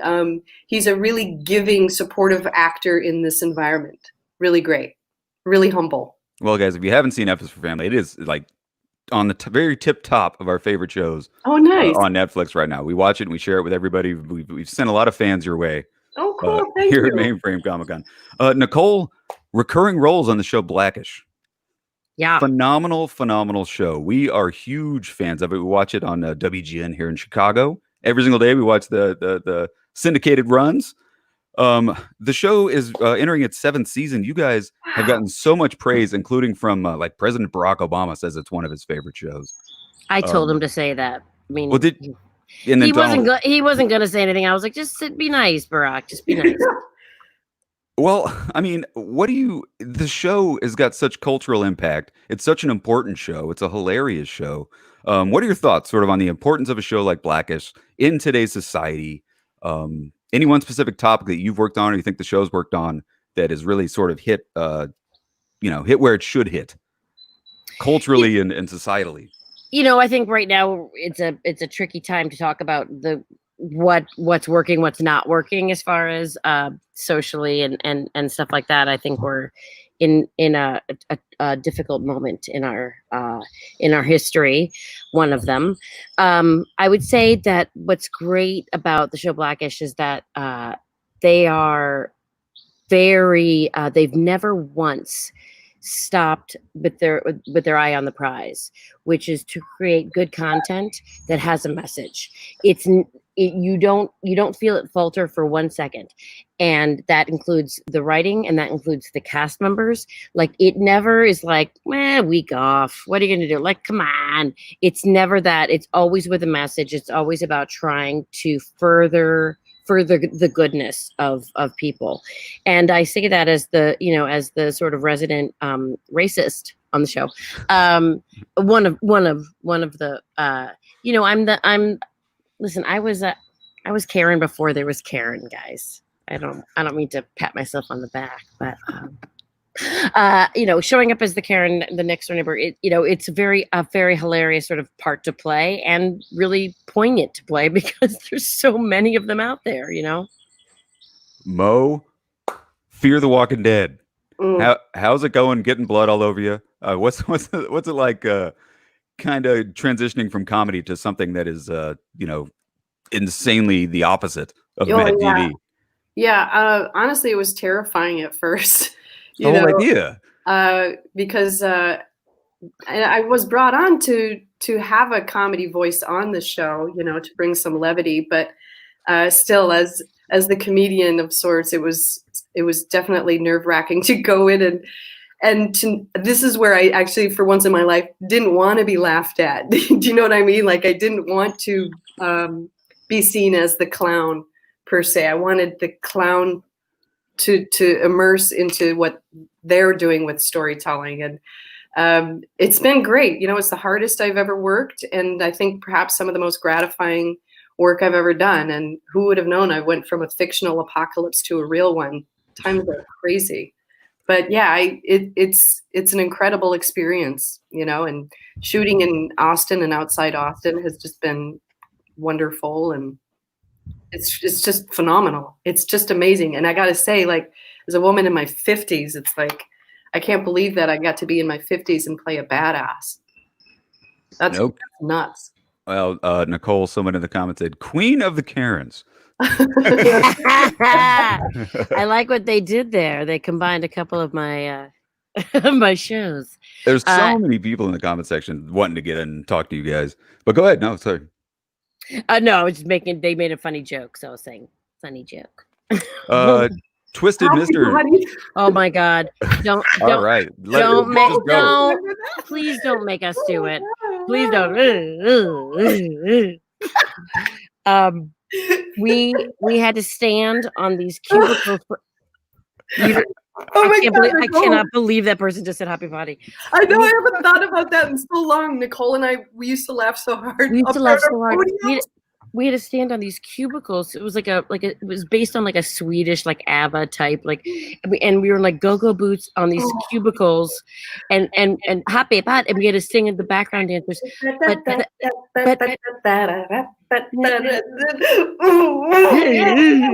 And we had to do this one move at the end of this thing, and it involved our feet. And for some reason that day the shoot took umpteen hours, and Mo and I have never been in more pain. Blisters from the tips of our toes up to above our kneecaps, and every time we did the just blood, squirt, squirt, squirt, squirt, just extreme. And for months, honestly, like seeing Happy Putty, that's a hilarious memory. I haven't thought about that in so long. Thank you for bringing that up. Oh my God, thank you so much. You guys just gave us screen sharing gold right there. This is phenomenal. Being in the house wants to ask about the character Gina in 40-year-old version. Kind of where did that character come from? Was it improv day of? Yeah, it was improv. They just I went in to just play one of the speed date characters, and I wrote the name Gina on a thing and put it on, and when Steve Carell says, Gina, and I said, Gina, what's up? And in that moment, because, at this point, didn't know what the line was on the movie, where's the line crossed? And I went, Gina, what's up? And I expected the cameras to cut and go, okay, Mo, you know what, you can go home now. And they kept going. And I just thought, well, I've stepped in it. I'm going to keep going. So Gina just rode that lipstick pony, and it ended up being great. And they cut the camera and everybody just busted out laughing. And I was like, oh, thank God, because I thought I was going to get fired in that moment. But the cool, awesome thing is that $300 day doing Gina on 40-Year-Old Virgin, that is the reason, she is why I got Sarah in Fear the Walking Dead. So I just love how things, you never know, where the good stuff is going to come from. All right, fill in the blanks. How did you go from Gina to Fear the Walking Dead? I literally, when they cast me and brought me in with the executive producers, they said, do you know your character Gina? And I said, yeah. And they go, her. And I go, all right, let's go stir some beef. And that was it. So it was really just like, Gina is just sort of, I've had many amalgamations of her. I mean, even back on Mad TV when I did Bambi was the character name. And, she was very much appeared like a lesbian, but apparently was not, and so just sort of an ambiguous, if you will. But it, and honestly, it goes even back further. If I think about like my early improv days, Gina was actually me playing a man. That's how that came to be. It's just Mo Collins playing a man, and honestly, it's still like that. I've told, I've even said to the fear writers, like, just you can write Sarah with the voice of a man, and it works. But it's just it's housed in a female body, if you will. Well, I want to ask you. I mean, I will. Oh. I mean, going back to Mad TV, I mean, again, we could do this for a whole hour, but I mean, back in the 90s, all the sketch comedy shows like SNL, was churning out movies. Kids in the Hall, they did Brain Candy. You might get asked this a lot. I mean, why never, or was there ever any talk of doing Mad TV spin-off movies, if not just an ensemble film? How do we talk about this one, Nicole? I don't care anymore. Let the hate flow through you. I know. Honestly, if you talk to any of the cast, and especially back then, we absolutely would have loved that. A lot of us, I think, feel that it was a missed opportunity, that executive producers did not jump on. It was a whole offshoot of a franchise they could have done and did not do. And unfortunate in timing too with YouTube and all is that like we were doing music videos before anybody else. And but YouTube wasn't really there yet. So it's like we were doing things ahead, and we should have absolutely jumped on some movie franchise with some of the major characters at that time. So if you had to pick one of your characters, I'm asking this to both of you, which one of your Mad TV characters you think would make the best, most successful, put most asses in the seats, standalone film? Nicole? I don't know about yeses in the seats, but I would say I probably would have. I think Lita and Melina may have been the most enjoyable. If you had to watch someone for 2 hours or an hour, let's say an hour 25.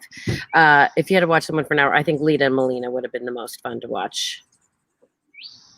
Stupid. Mo, what are you thinking? Is the wheel spinning? That's such a hard question to answer. So I kind of go to what have people told me over the years. And they're like, I know people like, where's a Lorraine movie? And so when those thoughts would come in, it's sort of like, yeah, Lorraine could have probably gone off and done sort of a Borat style, movie where she just is out and about in the real world, and you kind of, find an arc for her and have her come like Lorraine did in the last few years of Mad TV, where she was out and about, and that was just all improvised, dealing with her setting. Well, guys, I'm sorry this panel was running a little bit late, and I'm really sorry that it's had to come to an end. But I want to thank you both for taking the time out of your very busy Sundays to join us. Mo, tell your neighbor she has a beautiful house. I know it's quite nice. I like the trim on the wall. I know what is that? Is that a gray behind you? It's a nice gray. Oh, well, classy. Wow. Somebody went to art school. Somebody did, yes. And Nicole, is that a trampoline or an above ground pool behind you? A trampoline. Okay. Trampoline, yeah. Well, guys. Although I wish it was above ground. That's so old school and fantastic. An above ground pool would have been such better use of space. I hate my husband. Well, guys, thanks so much. I wish we could do this for longer, but we're going to go ahead and move into our cosplay contest with the Lloyd Kaufman, Dave Desmalchian, and the Count Crowley team. So thanks so much for being here on Mainframe. Oh my God, all of those words. I know. With Lloyd, what? I want to know more. Stick around, work on your cosplay, and hop back in about 10 minutes. Awesome. So thanks a lot for being here, guys. Thank you, everyone, for watching. Bye, guys. All right, guys, we'll be here right after this short break with the cosplay contest from the Count Crowley team. Chicago Comics is the premier comic and collectible shop located in the heart of the Windy City. Founded in 1991, Chicago Comics brings a large and comprehensive comic book selection to collectors of all ages. Chicago Comics specializes in small press and hard-to-find indie comic titles and carries almost all available superhero titles and tons of merchandise. Toys and statues, clothing, and collectibles, Chicago Comics has everything you were looking for and a whole lot more. Whether you're a hardcore collector, casual fan, or weekly reader, you'll find what you're looking for at Chicago Comics. Open 7 days a week, stop by Chicago Comics, 3244 North Clark Street, in the heart of Chicago's Lakeview neighborhood. Or check them out online at chicagocomics.com.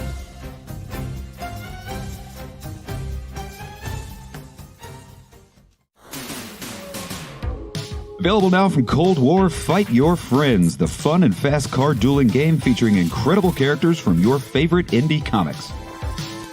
From a huge cast of characters, choose a crew of 10 fighters and rumble with your buddy across 4 action-packed rounds of magic, muscle, and mayhem.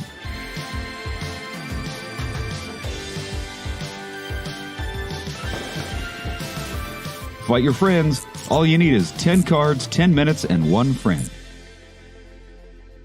Hey everybody, my name is Ryan McClellan from Yesterday's Entertainment Tomorrow, and I hope you are enjoying the fun and excitement of Mainframe Comic Con, a truly one-of-a-kind Comic-Con experience. In between all the celebrity interviews, you can check out how to donate to the American Red Cross and Hero Initiative. And also check out my channel for all the latest and greatest entertainment news. Celebrity interviews like Intellivision CEO Tommy Tallarico. Grandma ain't going to be playing Night Stalker. I can tell you this right now.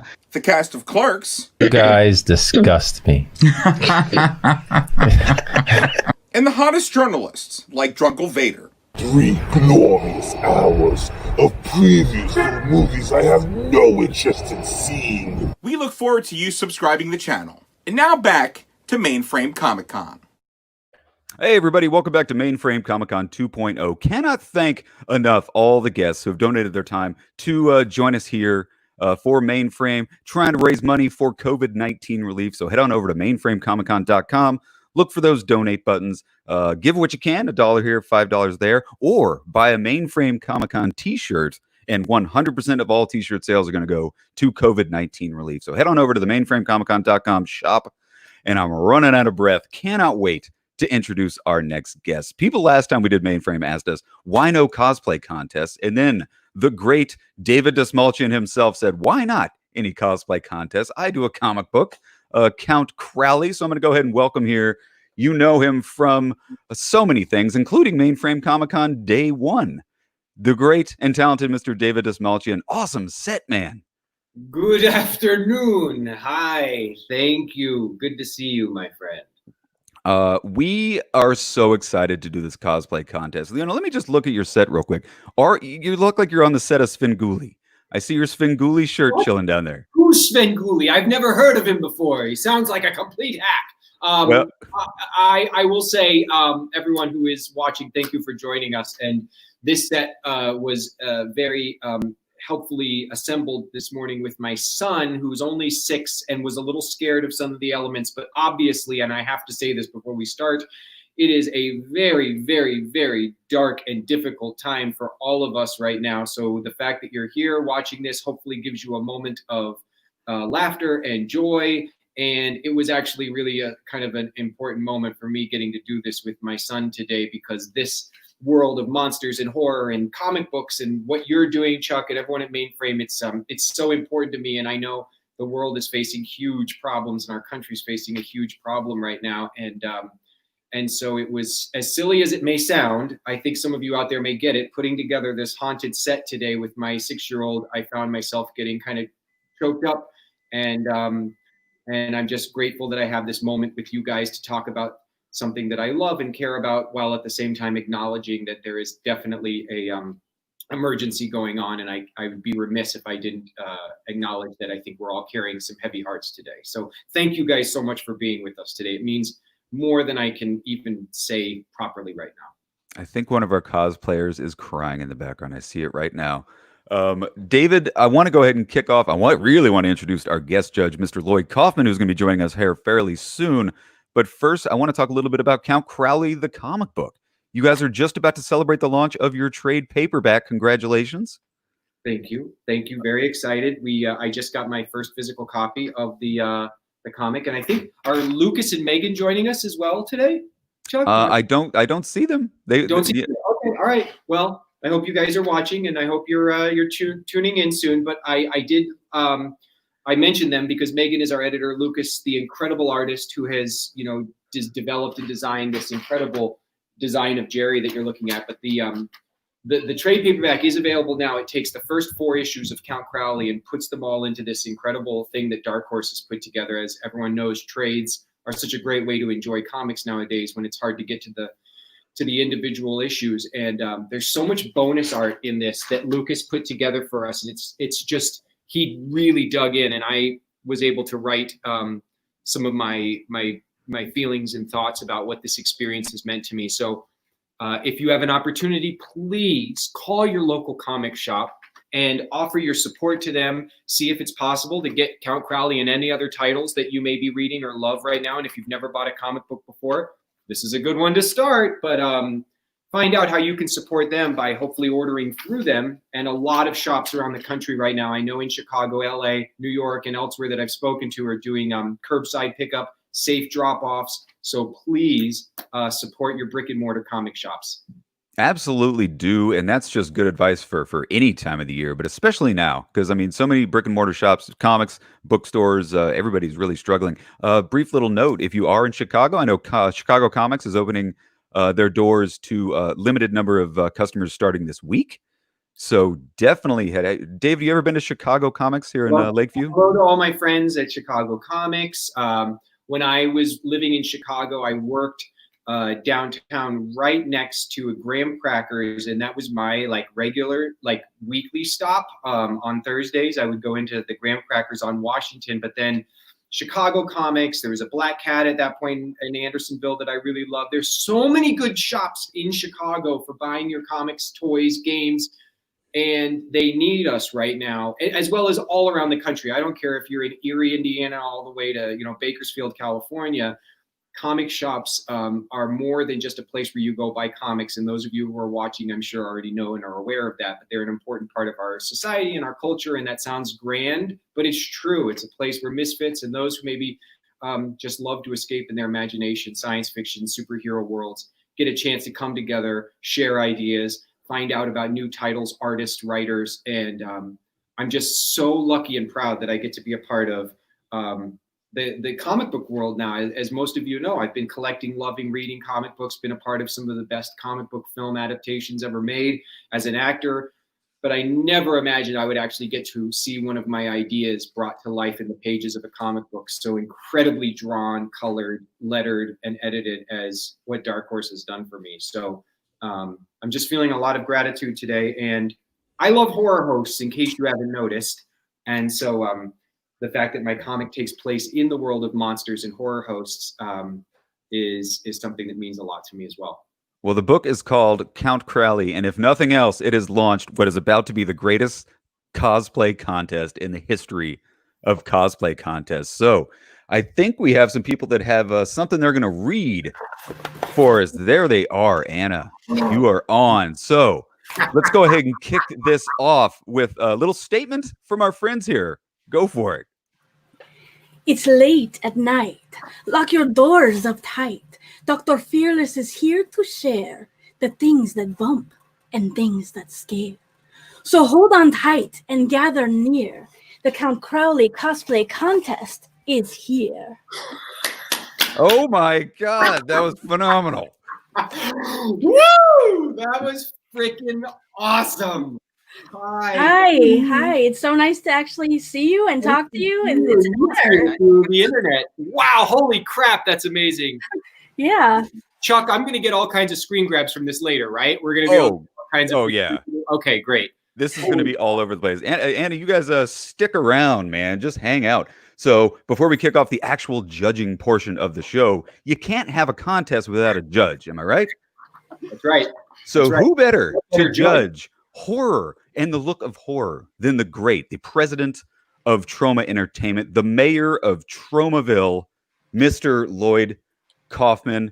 Hit it.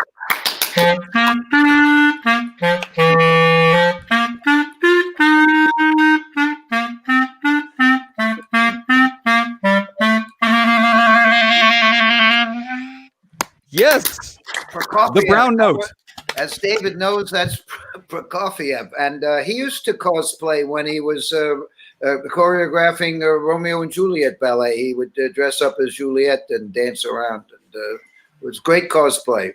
Tchaikovsky was very jealous, right, David? You know, very jealous. Anyway, what great cosplay here! I shouldn't even be on here. Alaphylaxia and all that. Anaphylaxia. This clarinet. There's nothing. Lloyd, anyway, it's keep good. going. We got to make this a regular thing. That's 2 days in a row I get to see your incredible face. This is great an honor and a joy. Thank you for coming by to look at these. David and I are going on the road soon, don't we? Have we got a show. We're going to do dinner theaters. We're going to do haunted houses. We're going to do a stand-up act. It's going to be amazing. Yeah, with a Count Crowley road tour. Count Crowley road tour. When Count Crowley, the movie or TV show, whatever, becomes the reality that I'm dreaming every day and hoping and praying, and I know it's going to happen, only because I refuse to sleep until it does. I can't wait for you to come and be a part of that with us. And look, now we've got some other people that I have to bring on as well. We do. Let's go ahead and get in all of our participants sort of one at a time. We've got the totally awesome. I loved this submission. Riley Nelson. Wow. Looking amazing, Riley. Thank you. Welcome to the contest. We've got one other person who's on, ironically, I think audio only. Oh. Michael, are you there? Oh. Yeah, can you hear me? I can hear you, and this is the nice way to win a cosplay contest. Just don't show your face at all. Do you know? I'm not sure how to put that on. Do you know how to fix that? Or try logging back off and then logging back on, just like through your cell phone. Okay, because I'm on my computer right now. Yeah, there you go. So while we wait for him to come back, guys, Riley, let's start with you. Tell us a little bit about your costume and what went into creating your amazing Count Crowley costume. I mean, it was really, really difficult because none of this stuff exists anymore. But yeah, I don't know.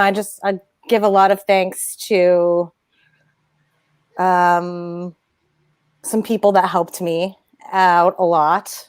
And I don't know. And it just worked really hard to try to get the makeup right. It looks great. Is there anything you'd like to say to David? Chuck, too, that as I had said with Lloyd, as somebody who dreams, and I have been dreaming for many years about the possibility that Count Crowley could someday become something that people wouldn't just read in a comic book, but be able to see on either television or in a movie. Seeing people putting on the costumes and the makeup, and it's just it's had this like very crazy effect on me. I feel like I'm about 9 right now. I want to jump up and down, but my goodness, you look amazing. And I think the person who's under all that makeup must be an amazing person to put that much effort in. All of you guys, thank you. It means more than I can say. This lineup is phenomenal. Absolutely phenomenal. Lloyd, your first overall impression of all of these wonderful cosplayers. The Toxic Avengers here, Riley, and Toxie is very, very impressed. And Anaphylaxia, what more can I say? Toxie's very excited. He lost his head because of you. So before we move on into the judging, we have Michael back, but it's still just audio. So I think we're going to bring him on. Just By the way, David, describe it. Yes, Lloyd. David, you probably agree with me, but it's very difficult. And I think you and I probably are opposed to judging art, because art is really something that comes from the heart, the brain, and soul of the artist. That goes on the heels of something that I would like to announce after we make this. And you're right. At this point, it's arbitrary, and I think it's like flipping a coin because there's so many. And by the way, to everybody who's watching that didn't get a chance, that didn't get selected for our finalists, I know that everybody at Mainframe and Chuck and others were, we were emailing, and it was overwhelming how many people were submitting and contributing their work. Yes, we've got a couple of our special there they are, honorary mentions here who I want to thank for submitting. We had people from all over the country and around the world sending in pictures of themselves dressed in Crowley attire and other characters from the show. So you're right though, Lloyd. Yeah, it's like saying it's like any award show. We all know it's bogus, but basically whoever paid us off the most is who's going to win. Well, all I can tell you, last night I went through 52,000 cosplay, Count Crowley cosplay, and basically 49,998 were really so much better than anything in any trauma movie, let me tell you. Well, Michael, you are on. I want you to describe us your cosplay. What are you wearing, sir? I am wearing a cape, I guess, and then I'm sorry, I don't know why it's not working. I'm trying to do it off my phone. Okay, Michael, we can also pull up your photo later to show everybody, because I did see yours. I remembered that the guys at Mainframe sent me yours when it came through, and it was absolutely dazzling. And if we can't pull it up right now during the panel, that's okay. You look exactly like this. Whoa. That's good. Well, wow, look at that. That's photorealism right there. That's amazing. Well done, Michael. Michael, did you have fun doing it? Yeah. I mean, I dressed up, so it kind of bums me out that I can't show you guys. I don't know what I'm doing wrong. I will be posting the people who are with us today on the panels, like individual shots that were submitted, because Mainframe just sent me a bunch of those, but also some of our honorary mentions as well. So just know that if you're watching this and you want to see what Michael looked like, or the incredible layout, Riley did a whole photo shoot on, it looked like, was that a roof? Yeah. Okay. Yeah, it's my rooftop. Great. And our pair of Dr. Fearless and Count Crowley up there was a photo of them in front of a fake television that basically made my heart burst. So all those will be posted on my Instagram, the Count Crowley Instagram, the Facebook page. I'm sure Dark Horse will be reposting all those. I'm sure Mainframe will be reposting those. So Michael, I know it's frustrating, but this is tech crap. Don't worry about it. And everyone will get to see it. Is there somebody under the age of 13 anywhere near you? Because certainly that person could fix this problem. Yeah, probably. I can give me 1 second. I was worried about where logging out. Is going, but I get what you're saying, Lloyd. Yeah, that's very smart. That's how I do it. Right. Are there any youths? Exactly. So let's go ahead and get into the judging portion of our contest. David, let's talk about some of the prizes and what our cosplayers are competing for. Well, luckily, my wife got me quite a few of these. They're limited custom enamel pins that are one of a kind that were made for Count Crowley. Those will be going to every single person who entered the contest, and then we will be designating a winner today. But I have decided, because I was so moved by the submissions that we got, that everybody who's on our panel here today will also be getting a signed trade paperback copy of Count Crowley, Lucky Midnight Monster Hunter from Dark Horse Comics, which I will personally sign. And then I have some really fun surprises from the crypt, little knickknacks and things that I've kept as I've been putting together Count Crowley the last 30 years that come from my obsession with horror. So I'm going to put in some surprises. So when we're offline, people can email their mailing addresses to, and I think they already have, to Mainframe. And so I know where to send this stuff. Well, let's go ahead and kick it off. Anna, you and your team have had no idea you were going to be competing in the cosplay contest, but guess what? You are. Oh. So why don't we take a look at? We'll try to get a little close up of your shots. Do you mind kind of showing us a little bit more of all the work that you guys put into it? Yeah. Yeah. I feel like, hold on, let me get the. We got to get our special thing. Yeah, the first thing we worked on was this. Hold on, this way. Was the comic portion, the comic book frame. So and good. Then my friend Zep here did a lot of the procuring of all the pieces, the wigs and capes and stuff. And then my daughter actually helped us in the image. There's hands coming around. That was my daughter's hands. And yeah, we spent some time. We were actually working on this before the pandemic hit, and then we kind of put everything on hold. But then as soon as we heard that there was a contest, we were like, we have to. And Anna she painted the frame all by herself. She did that. That was 100% her. It was my idea. It was Zep's idea. She did it all freehand, copying the comic because we wanted to recreate that scene. We made the pumpkins and there's skulls here. We made those from clay, and then I made this supposed to be a bat out of clay as well. Let me get a little closer. I made the front, and I made sure to do the back because we noticed that in the videos, the trailers that David did, it was always turned around, and it was very frustrating to try to get the front of the bat.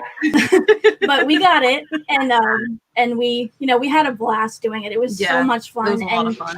It's just an honor to do this for you. And we really love you, David, and we're big fans. We are. And this was just an amazing experience altogether. Thank you very much. Yes, thank you very much. Thanks. Thank you. Well, Riley, Well, go ahead. Lloyd, go. Let me say this about that, because I love David and I'm a big Count Crowley fan. Uncle Lloydie is going to give to the three top prizes an original Toxic Avenger signed theatrical poster. So, Chuck, if you can send me, I'm so moved by what I've seen in the loyalty. Oh, wow. The dedication. This is so amazing. I would be Well, kissing if you on you your all mouth take- right now if you were in the same room with me, Lloyd. I'm going to remember that. I would be jamming my lips all over your face. I love you. Thank you, Lloyd. Well, I love you. And David and Chuck, I'll send you my email. Well, you have it. Just email me where to send them. Troma's closed now. We're paying everybody. So thank you for subscribing to Troma Now and supporting us. But as soon as we can get back in there, we'll send out the posters. Riley, I want you to go ahead and kind of show us what you're working with. That sounded way dirtier than I intended. It's a good package. Go ahead. I don't know. This is just the basic thing. As the other contestants, I was also working on this cosplay for a long time. This is made out of leather and spray painted, Nice. hard leather. Just, you know, luckily much of this is regular clothing, just a black tank top and like a studded belt and fishnets and stuff like that, and stuff you can find in a Halloween store. And yeah, I would like to get a better wig when this pandemic is over, but I'm absolutely in love with anaphylaxis, and I don't remember your name, but the other person, because you both have the combo, so I think that you have like the powerhouse.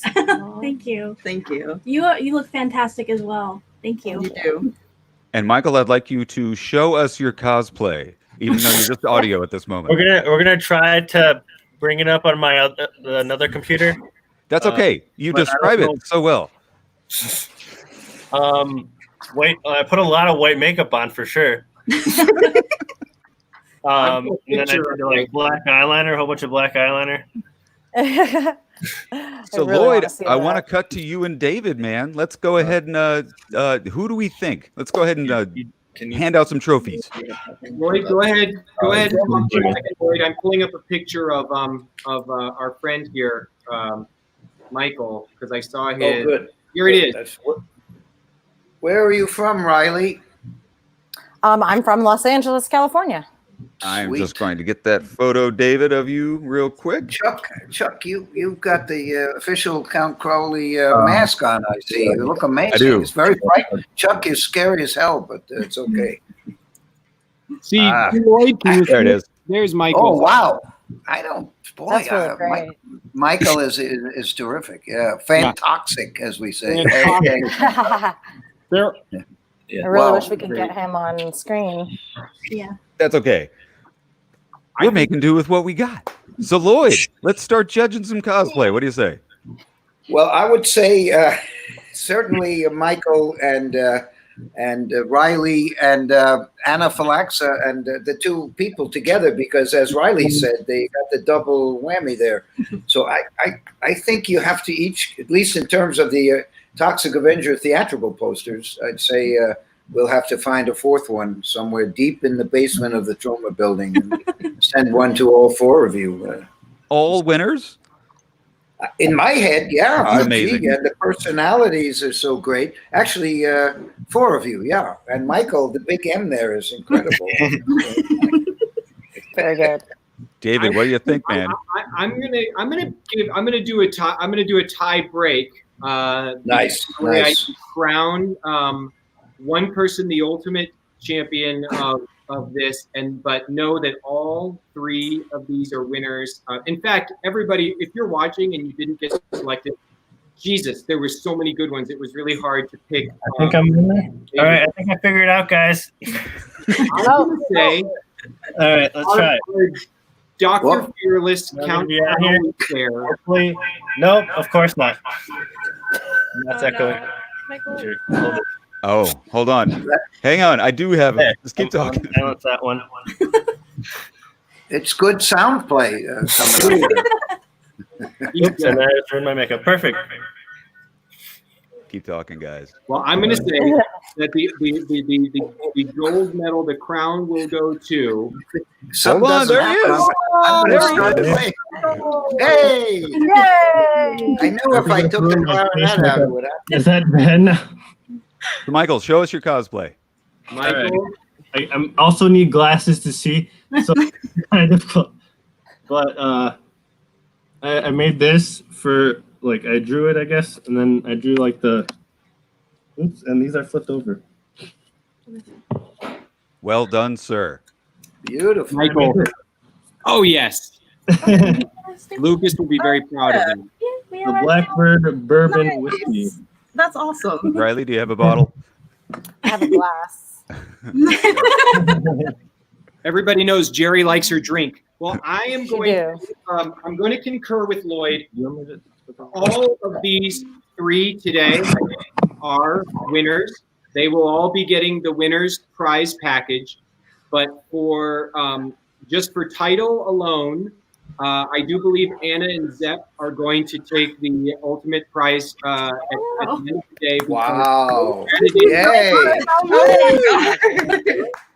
But I do I want to put a special shout out to Michael. There was only 2 male submissions for Jerry. There was 1 male submission for another character, but yours, it really makes me now jealous that, like, why didn't I do my own Jerry? I've always been so for the next one, I will be showing up as Jerry, and I'm gonna top you, Michael. Now the competition's really on. But all of you guys, my heart is so swollen. I mean, it is such a effed up, dark 24 hours, and I keep crying because the world is burning. But doing this moment right here with you guys means so much to me, to know that you took the time and effort to put together something based on this comic book that I wrote. It means more to me than I can say. So thank you guys for taking time out of this crazy thing. And Chuck, everyone at Mainframe, thanks for helping organize this. Lloyd, you're such a hero to me and what you've done. And so the fact that you're willing to take time to come and sit with us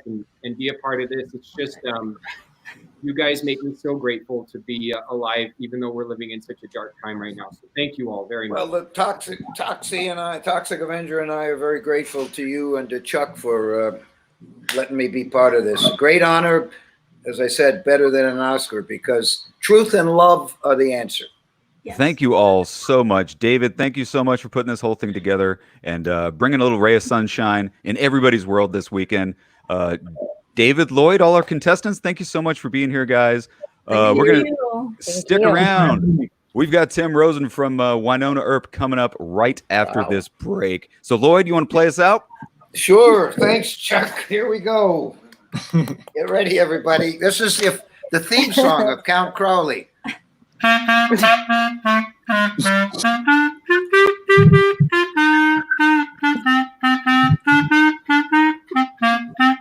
And away we go. Do you feel left out when your friends discuss popular culture? Do you prefer to avoid social interaction altogether? Do you sometimes run from ghosts or apparitions in wide open fields, or move unnecessarily slowly for no apparent reason? Ask your doctor if the Chumcast is right for you. We inject all of the latest information directly into your bloodstream. Side effects include not knowing where the hell you are, occasional laughter, excessive flatulence, nausea and loss of balance, forgetting where you put your leftover hot dog, gross coughing in public places, wild flailing of your extremities, dissociative or multiple personality disorder, and believing that your parents were murdered in a dark alley.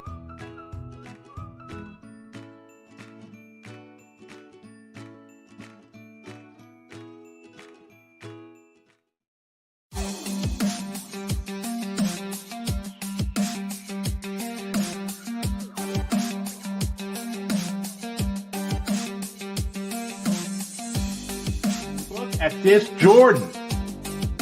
This is dead centered.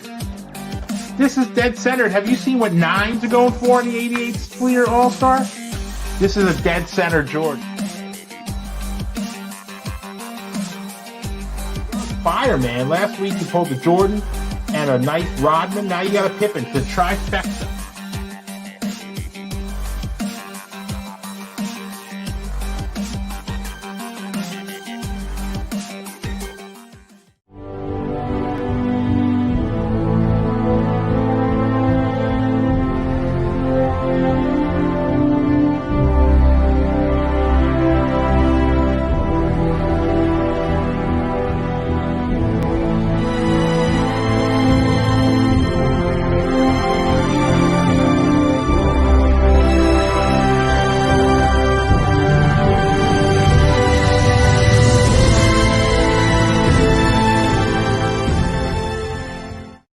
Hey, everybody, welcome back to Mainframe Comic Con 2.0. We are going to go ahead and keep the ball rolling here. Huge special thanks to everybody that joined in the cosplay contest. That was tons of fun. I see our director is back in the backstage area, so who's ready to run smooth? Joining us here to introduce our next guest, Mr. Tim Rosen, is, you know him from the Chumpcast, Smithers. Are you there, sir? How's it going? I'm here. Everything's great. It's really good to see you, even if it's virtual. I don't know, man. I feel like every time I see you, something good's going on. So here we are. You've been doing a great job with Mainframe, and I'm really happy to be here. We have been having such a blast here at Mainframe Comic Con. Can't think, is that it? Oh my God, I know exactly what your backdrop is. So without further ado, I'm going to go ahead and hand it over to you, let you have fun with your next guest. Enjoy, sir. Thank you so much. So, hey, Tim.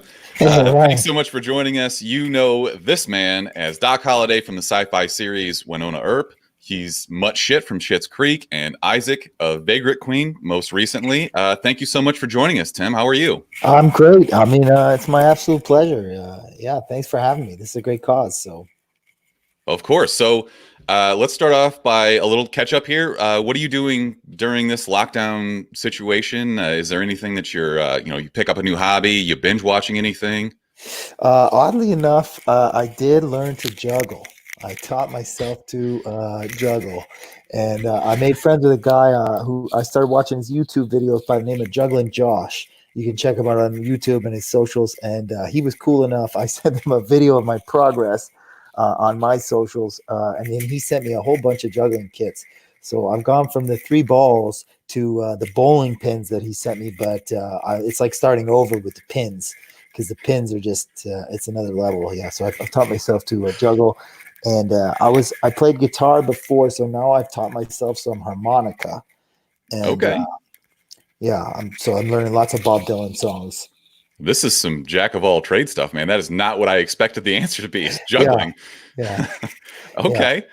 So let's get right to it. Earlier in your career, you were pretty much a household name in Canada. You had a lot of shows going on: Rookie Blue, Flashpoint, The Listener.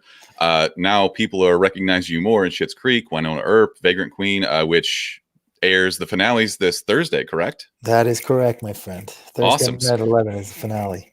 So what people might not know is that you're a big comic book fan. Is that true? That is correct, my friend. I am more than a fan. I'm an addict, I think. We all are. So can you tell me about how you got into it? I mean, was it when you were a kid? Did this come along when you were older, or? Yeah, I'm a pretty much. It started from childhood. I got to attribute the G.I. Joe cartoon and the Transformers cartoon, and then when I found out there was a book, the first comic book I got into was obviously G.I. Joe. And then from G.I. Joe, I started getting into the Spider-Mans, which was a really good run. It was the Todd McFarlane time, and the first appearance of Venom was around that time. And there was a book called Nom. And then I was really lucky enough to be around at the beginning of the TMNT, and I love that book. So I've got the original Teenage Mutant Ninja Turtles. So yeah, I mean, I started like that, and then I built my collection over the years. The cool thing is it was something that I hid for so long, and it's only really in the last honestly like 5 years that now I could be like, yeah, I've got long boxes and graded books, slabbed books. Like I'm a super fan. So getting to go to Comic-Con San Diego 3 years ago for the first time ever was it was just the greatest experience of my life. It was everything. Like, whatever happens, I lived a happy life. That's everybody just needs to know that. I went to Comic-Con, Sure. I made it there. Not only did I get to go, but I got to go as a guest and be on a panel. And, I had co-written a comic book that was at Comic-Con with a picture of a character that I played from a TV show based on a comic book, drawn in a comic. It's everything you can imagine. So That's the dream, man. You're That's living it. it. Does that influence the roles that you go out for? Or I'm really curious to hear that. I mean, between Winona Earp and Vagrant Queen. Yeah, that's the thing, my friend. Vagrant Queen came along at this time when unfortunately, Winona Earp went through something weird. And it sounded like we almost were going to lose our show. You know, I was at Comic-Con for season 3, did the panel. We got picked up by the network Sci-Fi for season 4 and 5, not just 1, 4 and 5 announced at the panel, Hall H Comic-Con. This was, you know, life's good. I remember it was January. I had the beard going because I don't grow just a mustache anymore. I've learned to grow the beard and then you cut it into a mustache. If not, I'm walking around with a mustache for a whole year. So honestly, I assume that with that beard, like it just ruins clippers when you try to trim it. It's so thick. Yeah, well, this, you know, the quarantine's added to this one a bit. So, but I can't shave. So we're only halfway done season 4 and I got to go back and finish. So as soon as the government says it's okay for productions to get back together, I'm on a plane so we can finish. So where are you in the shooting of season 4? We had literally taken our hiatus. So we were halfway through and we were all saying goodbye to each other for a week. That's what we all thought. You know, there was talk of stuff going on, and I knew stuff was a little more serious than everybody thought because I was supposed to go to Florida from Calgary, Alberta, Canada, and they weren't letting flights from Canada to the States. So as soon as I knew that, and everyone else was flying home to Canada, so they didn't have any flight restrictions, but I did. So I kind of had this weird feeling, well, maybe this isn't going to be a week. Maybe this is going to be a little something else. And then, of course, by the time I got home, it snowballed into where we're at now. Well, let's stay on Winona Earp. This is obviously based on the IDW comic. Were you familiar with this before you went out? How did the audition process go? Well, I wasn't familiar with the comic book written by Bo Smith, but I was familiar with the character of Doc Holliday. You know, yeah. I'd be remiss to say I didn't know the Val Kilmer or even the Dennis Quaid portrayal because I probably watched both those films good 50 times. I loved both those movies. I loved Westerns. I loved Doc Holliday. I mean, it's just always been a part of me. So when that part came, yeah, man, I was like, there was no nerves because sometimes, you know, in these screen tests or these situations, there can be nerves, but this was pure excitement because I loved it. I just get out of my way. Get me in the room. I'm so ready to do this part. Like, just put me in, coach. Let me, you know, like, this is the dream. This is it. This is, you know, and this is at a time when I was already on a great show. I was on Schitt's Creek. This was, I think,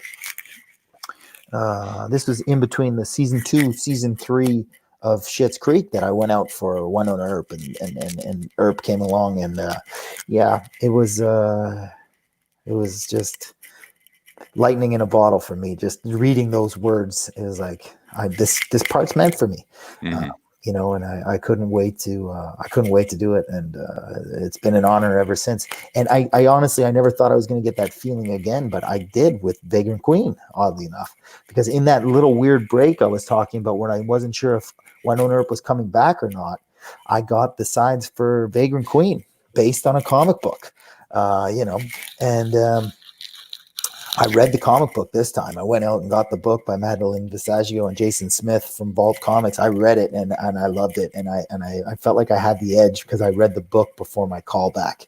So I kind of got Isaac. I understood the character and I said, okay, if I'm not going to do Doc Holliday, I got to get this Isaac part. I got to get it.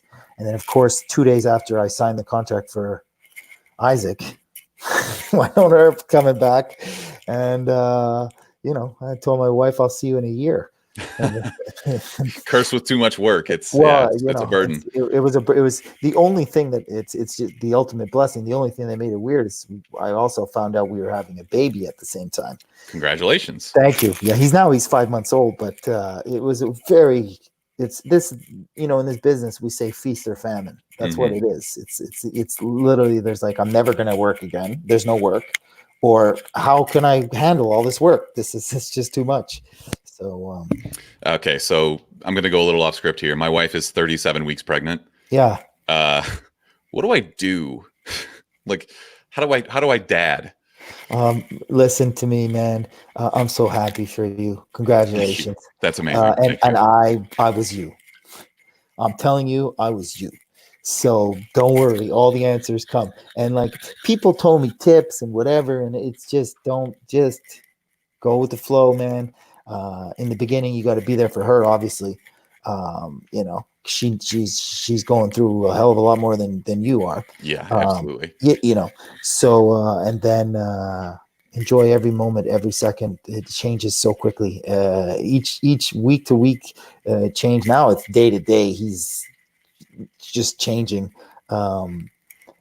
If I can recommend one thing, there's a book that I read called Precious Little Sleep. If you can find that book, and it's going to help you immensely. And it's just about kind of sleep training. You know, you start at about a month old. You can't really sleep train a child at the beginning, and it's not like that crying one. There's a technical term for that one. I can't remember the one, but anyway, it's not that. It's different. But it's worked for us, and he sleeps like a dreamboat. So I'm on it. It's on my list. Thank you. Precious Little Sleep. Yeah. I'm so happy for you, man. Thank you so much. I was so nervous, and I said, I can't do this. But best thing that ever happened. I can see the happiness in your face, and that gives me hope. Yeah. Thank You're you. gonna be you'll be fine. It's just, you know, the world's scary, so now it's scarier. Okay, well, let's get back down to business, though. Yeah. You got a chance to write a little bit for IDW. Can you talk a little bit about that? And I mean, is this something you want to maybe work more on?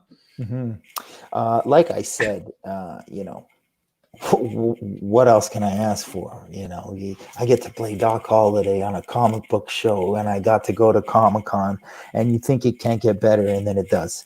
I meet Bo Smith, the creator of Winona Earp, one of the humblest, kindest men I've ever met in my life. And he's been in the comic book business for years. If you know comics, you know Bo Smith. He's written Batman to you name it.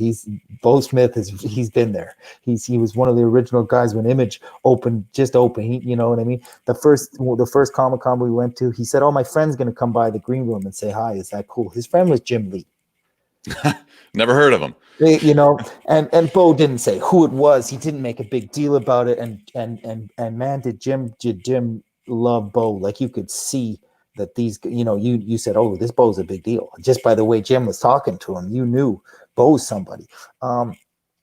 Anyway, him and we hit it off like peas and carrots. We started talking comics. The opportunity came from IDW. I think it was more of to be honest, in the beginning, just a sales pitch. You know, let's have the actor say he co-wrote one of the books, and we're going to say it's the character based on his book. I mean, it's a great idea, you know, but I was ready. I was ready. So Bo Smith called me and he says, "You can write." I says, "Yeah, I told you." He says, "Okay, we're going to co-write this book for real. Let's do this." And I'm not saying that there wasn't the idea before, but, you know, I think it was going to be completely his story and everything. And no, Bo let me come in with story points, and when I wrote, we write. And then now we've written 2 graphic novels together. So what's that, like almost 5, 10, 12 single issues together we've co-written. I've written almost 12 comic books, if you think about that. It's crazy. That's amazing. Amazing. Do you have any ideas for, you know, standalones or? 100%. Yeah, I've been working on one during this. Juggling is just no better time. Juggling and writing at the same time. Don't worry, I'm juggling. But I mean, yeah, of course, creatively, I've been working on something that, and it's Western. It's Western. I love those Western comic books. Six Gun is incredible. But this is more an old timey stuff. I got to write a Doc Holliday story, but like an original one from back in like 1865, and I loved it. I just loved the romantic style of writing an old Western. So I've kind of been working on that. And I owe it all to Bo Smith. You got to think about the humility of that man to let someone else come into his book. This is his book and his characters, and he lets me write them. He trusts me to write them. The guy's incredible, and he's taught me. To learn from one of the best of all time, it's crazy. So I just soak it up like a sponge and enjoy every second. I mean, don't be too humble. You know, talent meets opportunity. Then there you go. So I'm excited to see what else you got. Right, I was ready. Trust me, I had stories and I had written, and I was ready. I was ready. Yeah. Yeah. All right. Let's shift gears a little bit here. I obviously am a big Schitt's Creek fan. It's the Rosebud Motel is behind me.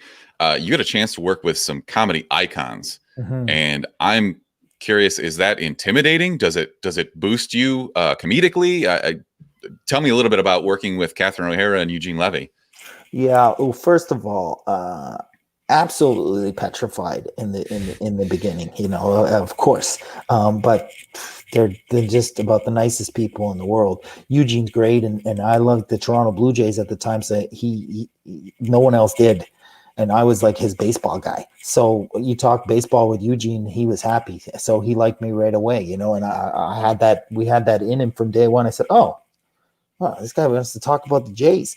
He was nice enough to take me to a game, and I go to the game where, of course, front row, Sky Dome, well, Blue Jays, whatever it's called now. It's always going to be the Sky Dome for me, and it's next to the batter's box, and all the Jays come over and they all say hi to Eugene, of course, because that's his season tickets, whatever. Batista's coming over. How you doing, Eugene? And Eugene's talking to everybody, and Eugene said, "My friend's going to join us," and it was Geddy Lee. From Rush. Wow. Just like that. I'm at the Blue Jays game, front row with Eugene Levy and Geddy Lee. No biggie. I'm just wondering, how did this happen? Where did I get here? And Catherine O'Hara she's just incredible. Luckily for me, I had all my stuff with Annie. And Annie, she's the most amazing girl, and she's super humble also, which is very key. I'll never forget the moment. If you remember the Jezebels episode. Of course. Yes. Okay. So Moira is going to go in and she's going to audition. I got to see that in a read through, that performance, for the first time before anybody else. Like, for anybody who doesn't know what a read through is, before each episode is filmed, everybody gets together and we just read it around a round table. You can give a little emotion here and there, but mostly it's just, you just reading it. The writers want to hear it out loud. Somebody's timing it. It's very, it's never what you end up seeing on camera. Annie and I were sitting next to each other. She was digging her nails into my arm because we were watching Catherine O'Hara do this impromptu, full-on performance, singing. And she was digging her nails into me, just like, can you believe how lucky we are to be in this room during this moment, to see this magic happen? And because you just know you're lucky. You're watching royalty. But I'll tell you this. What I learned about comedy, and especially from watching them, is it's hard. It's a different training of acting. They've got it down to a science. They know inflections on words, that if you hit a word with a certain inflection, it will make it funny. How they do that, I don't know. Schitt's Creek, lucky enough, I played the straight man. I was the one who's not going to be funny, which makes it funnier because I was going to say, I don't want to interrupt, but your straight manness, exactly. It makes it all funny, but you understand your role. And then, which really blew my mind, is then you try and understand Eugene, because Eugene is supposed to be the straight man, but he can be just as funny as the other person, where normally you have a straight man and then like a Chris's character, who's kind of the bigger character, and you're supposed to have, one, but Eugene has the ability to be both at once. It's crazy. It's the eyebrows, man. I'm telling you. It's next level. And of course, in Schitt's Creek, you cannot mention it without Dan. It's Dan Levy. That's his baby. And it's what an incredible cast. And his sister is just, the Levys, they're just very talented, and they're great actors. And, it was just one of those things. Again, you just pinch yourself and you wonder, how am I here? How am I a part of such magic? It's crazy. So when you were on set, did you pick up any? I know a lot of the show was improv. Did you pick up any skills there? Or did you just kind of sit back and let the masters work? Yeah, listen, Ryan, I'm a goody two shoes. Okay, I'm like a real scaredy cat. I learn my lines like exactly what the writer wrote, and you have the writers. Martin Short's brother is one of the writers, and Dan Levy is writing episodes. I'm not going to start taking liberties with these guys' words. You're given gold anyway. You're given gold anyway. And what I did learn with a lot, especially on Schitt's Creek, is saying nothing is better than talking a lot. Reacting is better than acting a lot. I've learned that the reactor is actually sometimes is the funnier way, and to learn to tone down those reactions, because Mutt, I just tried to tone it all down, whereas Isaac is bigger. Isaac is the first time I'm playing a character that's the funny. He's a little more out there. He's, you want him to be bigger. The note was always just go a little bigger with Isaac, whereas with Mutt it was just keep the containment, contain it. So you learn there's tricks and levels to all of it. So I want to get to Vagrant Queen shortly, but as I'm talking to you now, what I'm seeing is the next Wolverine to me. I mean, you're Canadian, you got the beard. I don't know how tall you are, but I mean, yeah, Hugh Jackman was tall anyway, so who cares? Yeah. Is there a role out there that's, like, yes, this is the one that I would risk my entire career on? Like, this is what I want to be. I gotta tell you, I mean, it's tough. It's, of course you want to have dreams, you do, and I want to have those things, but Doc Holliday, that was it. Like I got to be Doc, I love Isaac, I love much shit, but getting to be Doc Holliday, I remember that moment, man. Before that happened, I told my wife, I said the words that came out of my mouth. I said, you know what the dream is, babe? I just want to be on a show that goes to Comic-Con. Imagine we get to go to Comic-Con with a show. A year later, I was on a panel at Comic-Con. The universe gave me exactly what I asked for. So I'm scared to ask for more, because I've been given so much, and I don't ever want to take that for granted. Listen, my favorite character is Silver Surfer. He's my all-time favorite. And people always ask me, well, if they make a Surfer movie, would you want to be the Surfer? My answer is no. I'm that much of a fan. I'm not the Silver. I'm not Norrin Rad. I don't know who Norrin Rad is, but it ain't me. And I want to go. I want to go watch that movie. I want to go sit in the theater. I want to watch someone else do it. I don't know who it is. They're going to be perfect for it, and that's that. Did you look differently at Doc Holliday after you played the role for a little bit? What I did do is not watch Tombstone or not watch Wyatt Earp, but that's for sure. It had been a couple of years since I watched either one of those movies, just because anyone who's a fan of Doc Holliday, you're well aware, especially Val Kilmer. I mean, most people can quote that movie, of course, word for word. So I'm not going to do that. What I did do is look at the original old pictures of him and realize he had a really big mustache.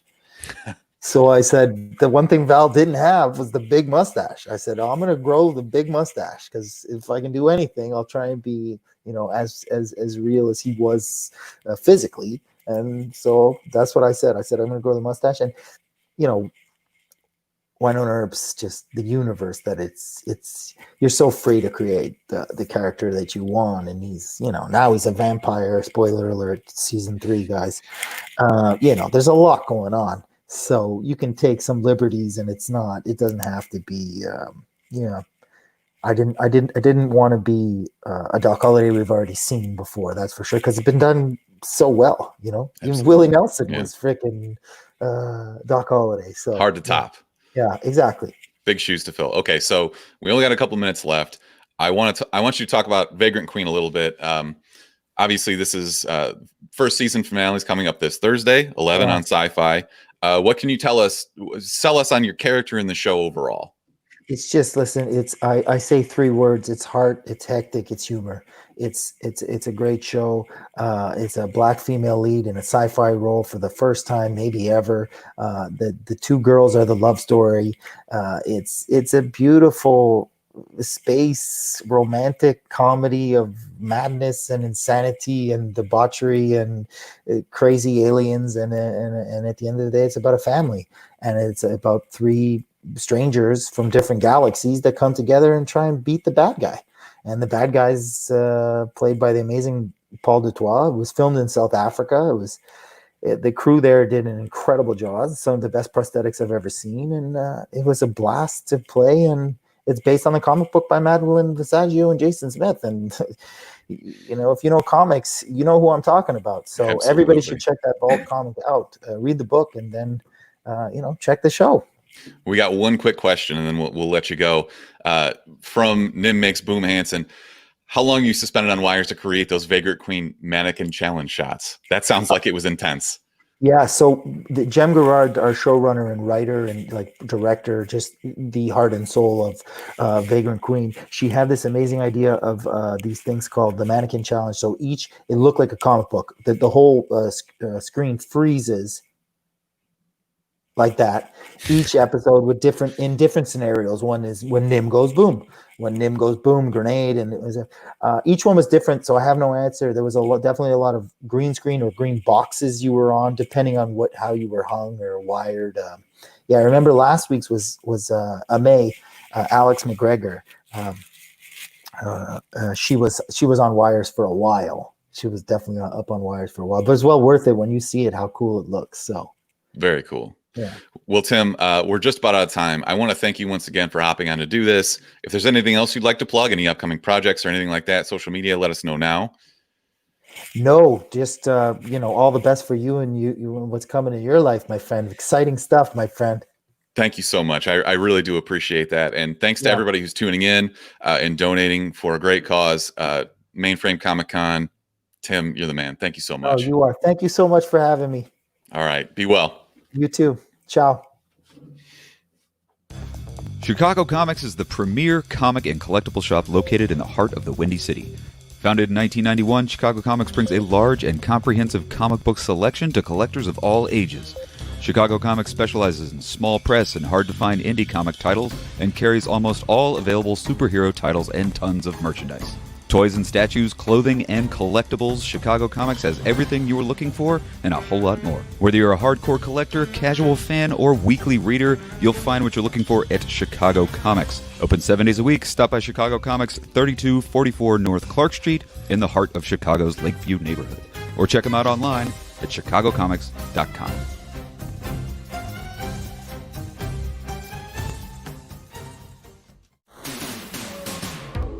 Available now from Cold War, Fight Your Friends, the fun and fast card dueling game featuring incredible characters from your favorite indie comics.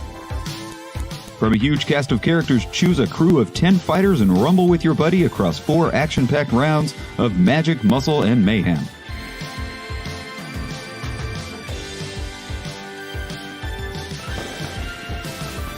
Fight Your Friends. All you need is 10 cards, 10 minutes, and 1 friend. Hey everybody, my name is Ryan McClellan from Yesterday's Entertainment Tomorrow, and I hope you are enjoying the fun and excitement of Mainframe Comic Con, a truly one-of-a-kind Comic Con experience. In between all the celebrity interviews, you can check out how to donate to the American Red Cross and Hero Initiative, and also check out my channel for all the latest and greatest entertainment news. Celebrity interviews like Intellivision CEO Tommy Tallarico. Grandma ain't going to be playing Night Stalker. I can tell you this right now. The cast of Clerks. You guys disgust me.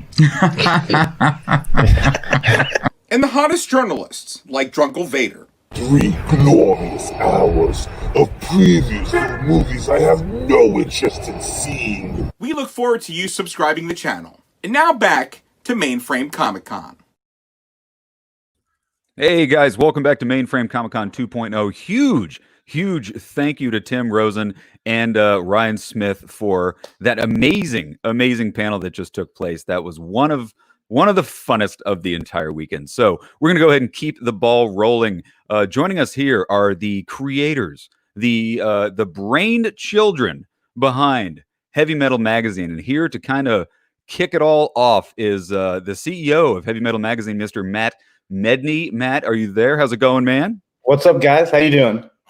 We are doing phenomenal. You got a whole cast of creators there in the backstage. So let's go ahead and get everybody on. And Matt, you're going to run with this one. So have fun chatting with your friends, man. Can't wait to hear more about Heavy Metal Magazine and everything you guys are doing. So take it away, sir. Thanks, Chuck.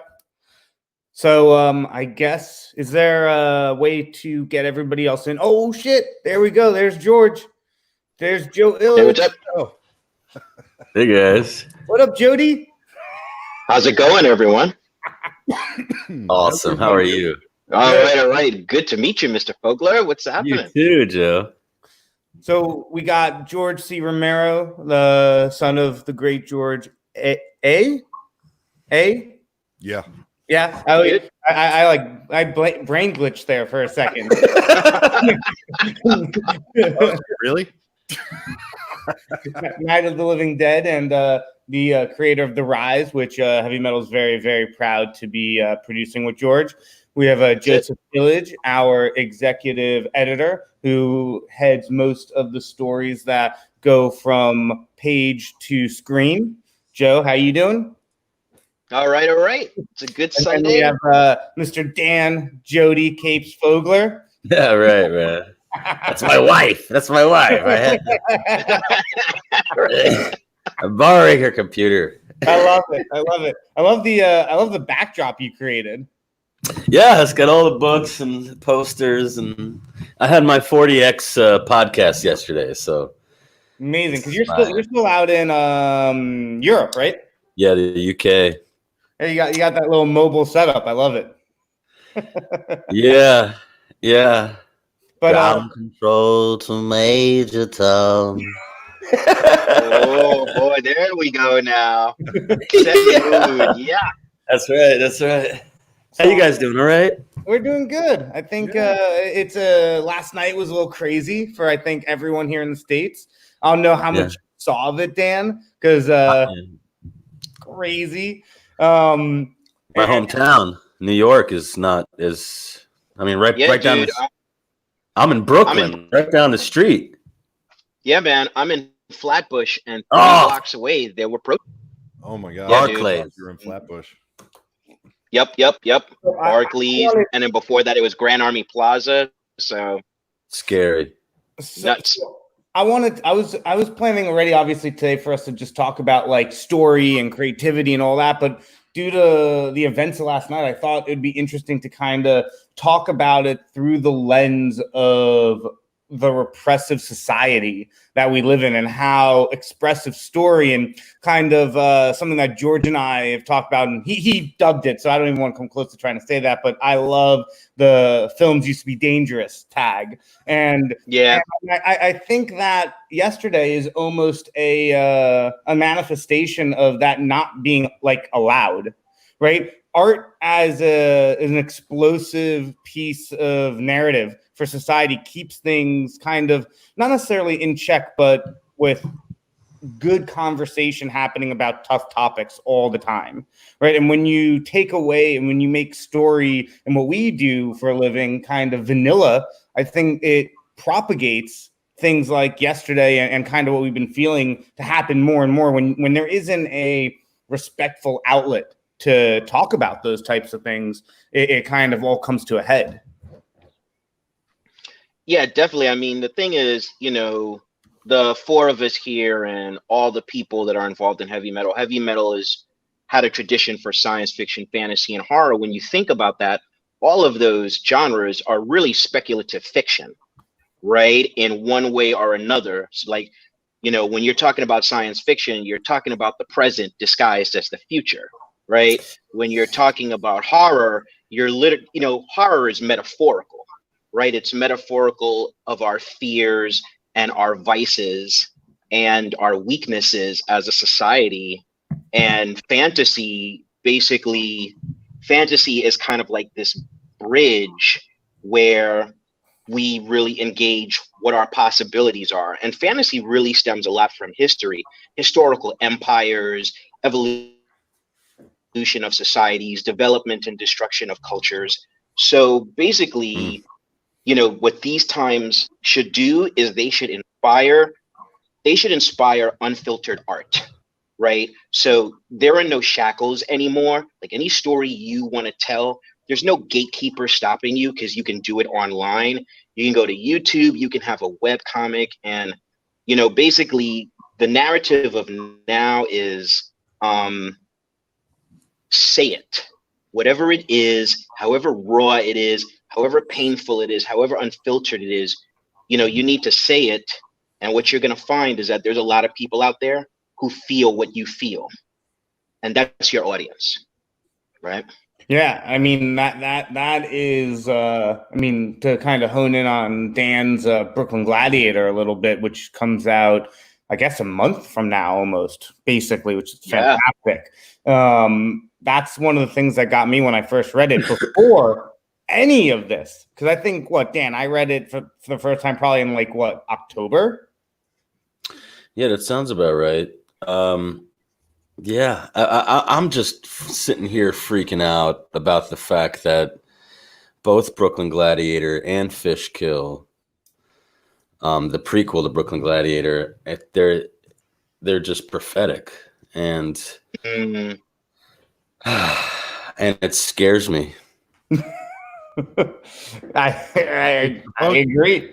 I agree. It's you write something that you think can almost be a warning to society, right? Yeah. And then as it's being prepared to come out, it starts to unfold in real time. Yeah.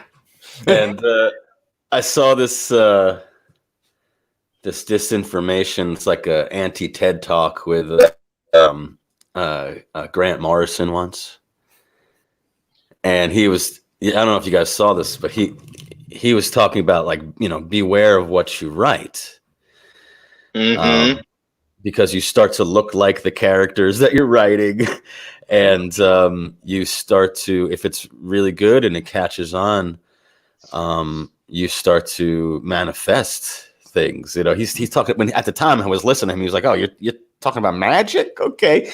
But then when you write something and then you look up and you're like, "Oh my God, that's the headlines," you start to speculate about this and say, "Is there something to it?" I mean, you get enough people thinking about a possible apocalypse, and then you could very well manifest that with everyone's mental energy focusing on. I agree. I think it's an interesting place because George, with the Rise, some of the iterations. I mean, obviously, I always love to go back to what you do to Pennsylvania. It's my favorite. It's my favorite thing in the writing process. But the Rise also has a lot of civil unrest threads that are, I guess, motifs or parallels to society, right? And I feel like there's, I mean, I don't want to say too much, but like, you know what I'm saying? Like, what are your thoughts about like how story can kind of parallel? I think everybody's making really good points, and I think that the line about beware what you write is a really good piece of advice. But see, I'm kind of the mind, and I always have been, that if somebody warns me to beware of something like that, I race toward it, right? So if somebody says be careful, if you're gonna immerse yourself in something and write that, then you have to look out for what that's going to do to you. Well, why the fuck would I do that when I'm never going to get the truth out on the page if I don't let it do to me whatever it's going to do to me, right? And specifically with Rise,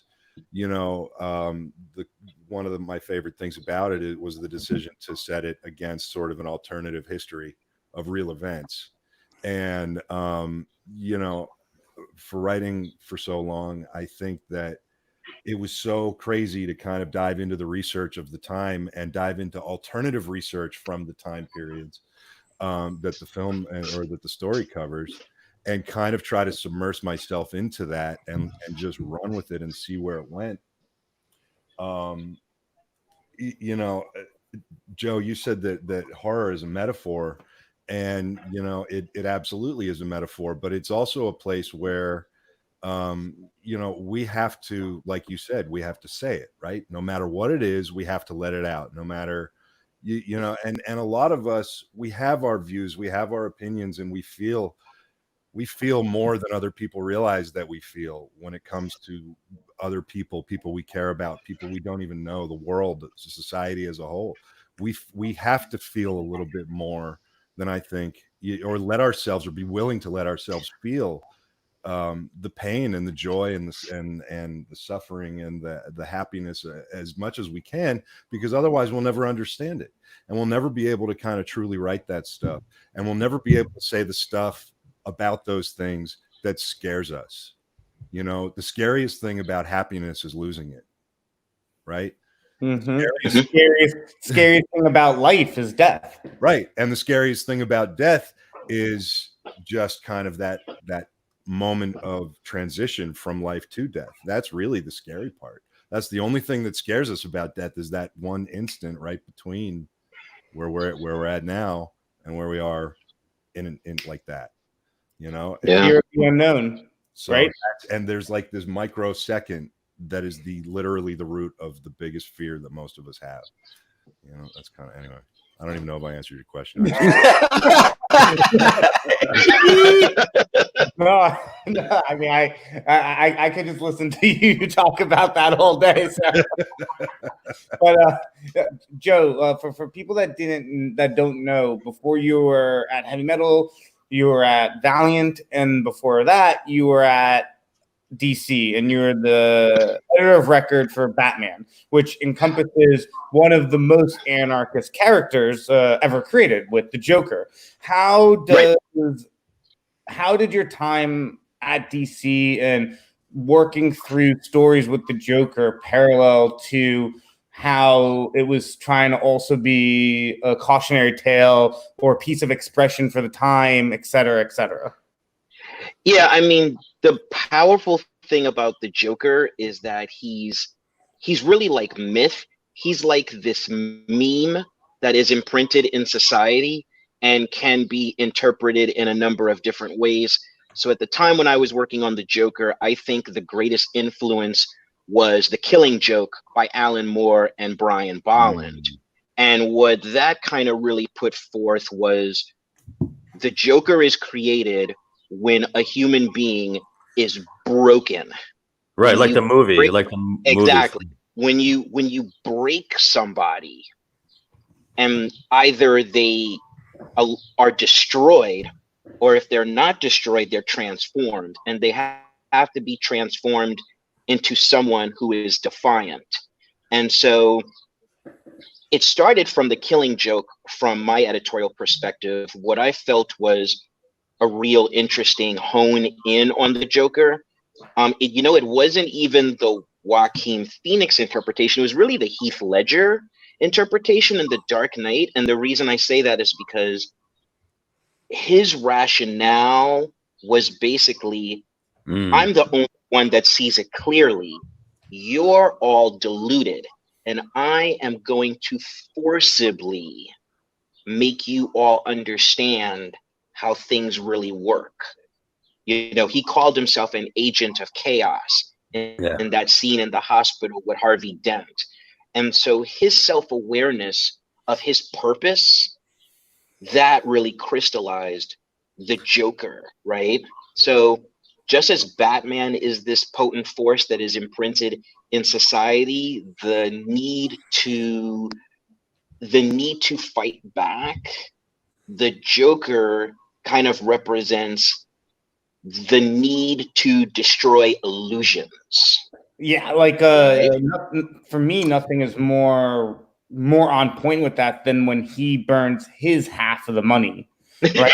Right? Exactly. So he gives, to your point, he gives the rationale on screen. He's like, you're burning money. I'm burning my part of the money. I'm not burning your part of the money. And that's like such a level of evil that, like, even though it's not harming anyone, it makes anyone's hair stand up, because you're like, this guy really doesn't care. But dude, at the end of that scene, he says the sentence that totally keys in with our society and what happened yesterday. He said, everything burns. Mm-hmm. Yeah. Yeah. And everything burns, dude. But you're talking about defiance. Joe, you said, that it was born out of a need to be defiant, right? And so that means you have to define the perimeter of the defiance, right? So I mean, you can't just say defy everything. Like you have to. I'm sorry, you triggered me on that, so I just jumped in. I hope that's cool. No, let's go. That's good. Like yeah. How do you define that? How do you define the boundaries of defiance, and how do you define what a character like the Joker is then defying? Because you can't just defy there has to be like a priority list. Yeah, there's always balance. Then you have the Batman. Remember last time we were talking about Dirty Harry and the Scorpion. It's the same thing. Batman and the Joker, they're the mirror image of each other. And Joker will only go as far as the Batman will go, and the Batman will only go as far as the Joker will go. Right? It's like Which is the last scene. Eternally tied. It's the last scene of The Dark Knight where he's hanging upside down. He's like, "You won't kill me." It's that. That's right. Yeah, it's That's that right there. Yep. And he won't let anybody kill him but Batman. You know, it's like he's stuck. And the sad thing is that the Joker also turns out to be a prophet, right? Because if you look at that film, basically almost everything he said would come true comes true. Like, to me, one of the most powerful scenes is when he's in the interrogation room with Batman, and he basically tells him, he's like, you know, sure, they need you now, but when they don't, like, they'll cast you out like a leper, right? And he basically says, like, you know, I'll show you when the chips are down, these civilized people will eat each other. He's telling truth. You know what I mean? Like that, like yeah. his philosophy is truly like, it's a guidebook for a way to like see society. He sees through it. He sees through it. He's the fool from King Lear, man. You don't take him seriously, but he's the smartest guy in the room. That's right. 100%. That's right. 100%. And that movie does a really good job of establishing in the first scene that he's the smartest man in the room, right? First scene of the movie. Hell yeah. First scene the of the bank movie. heist. Come on. Yep. By the end of the heist, right as the credits roll, you're like, okay, this is a different Joker than Jack Nicholson Joker, and this is a different Joker than the more comedic Mark Hamill Joker. This is like a statistician, right? This is someone who is systematically going to destabilize a society. Yep. The other Alan Moore thing that the other Alan Moore story that you reminded me of was Watchmen and the comedian, and he's the comedian he's the Joker if he was on the good guy's side. Right. He does horrible things. You know, he sells his soul, and he sees how horrible everything is, and he sees the truth of everything. It's the similar kind of character. No, that's a really good point, Dan. I never thought of it that way, but the comedian is the best case Joker scenario, right? That's a cool take on it, because if you think about it, the Killing Joke Joker from Alan Moore is the comedian on the other side of the spectrum, right? So they're the same character written by the same person on the complete opposite ends of a spectrum. And I feel like he used that as a guiding principle, right? Both are normal guys. One joins the army, one's life's down, one's broken, and then the other one is a victor who's broken by victory. Holy shit. Well said. Good. That was nice. All right, ladies and gentlemen, nobody can follow that. Yeah, that was pretty intense, Matt. I really low-key love The Killing Joke, both the book and the movie and the animated movie. They are fantastic. Yeah, I mean that story has a point, to it. All good stories do. I mean, and that's what we started talking about at the top of this thing, is that films used to be dangerous, is how I say it, because that's where I come from. But I mean, stories used to be dangerous. Storytelling used to be dangerous. Poetry used to be dangerous. It was designed to be dangerous. It was designed to promote the independent thought that everything has been born from. It was designed to not only carry on knowledge, but it was designed to skew that knowledge and to skew it in a way that helps shape free thinking, so that we move forward. I think, seeking it out, like drinking from the fountain of anti-establishment, right? Like, I mean, that's kind of what I mean by that. It's always been dangerous thought. When I say dangerous, I mean dangerous to the people who don't want us thinking a certain way, right? Mm-hmm. That's what it means.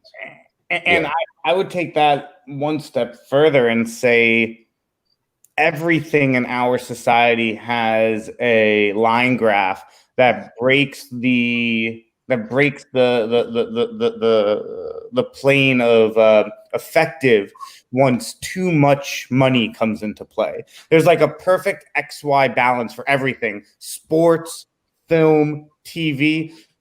In the 90s, athletes got paid a really fair wage, and you had some of the best players to ever play the game.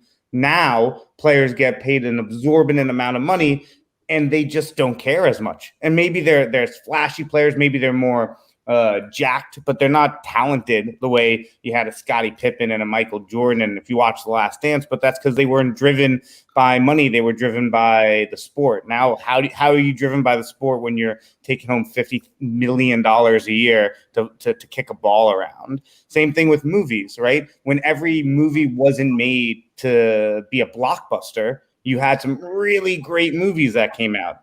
Now everything is like, how does it make 100 million versus how does it make a point?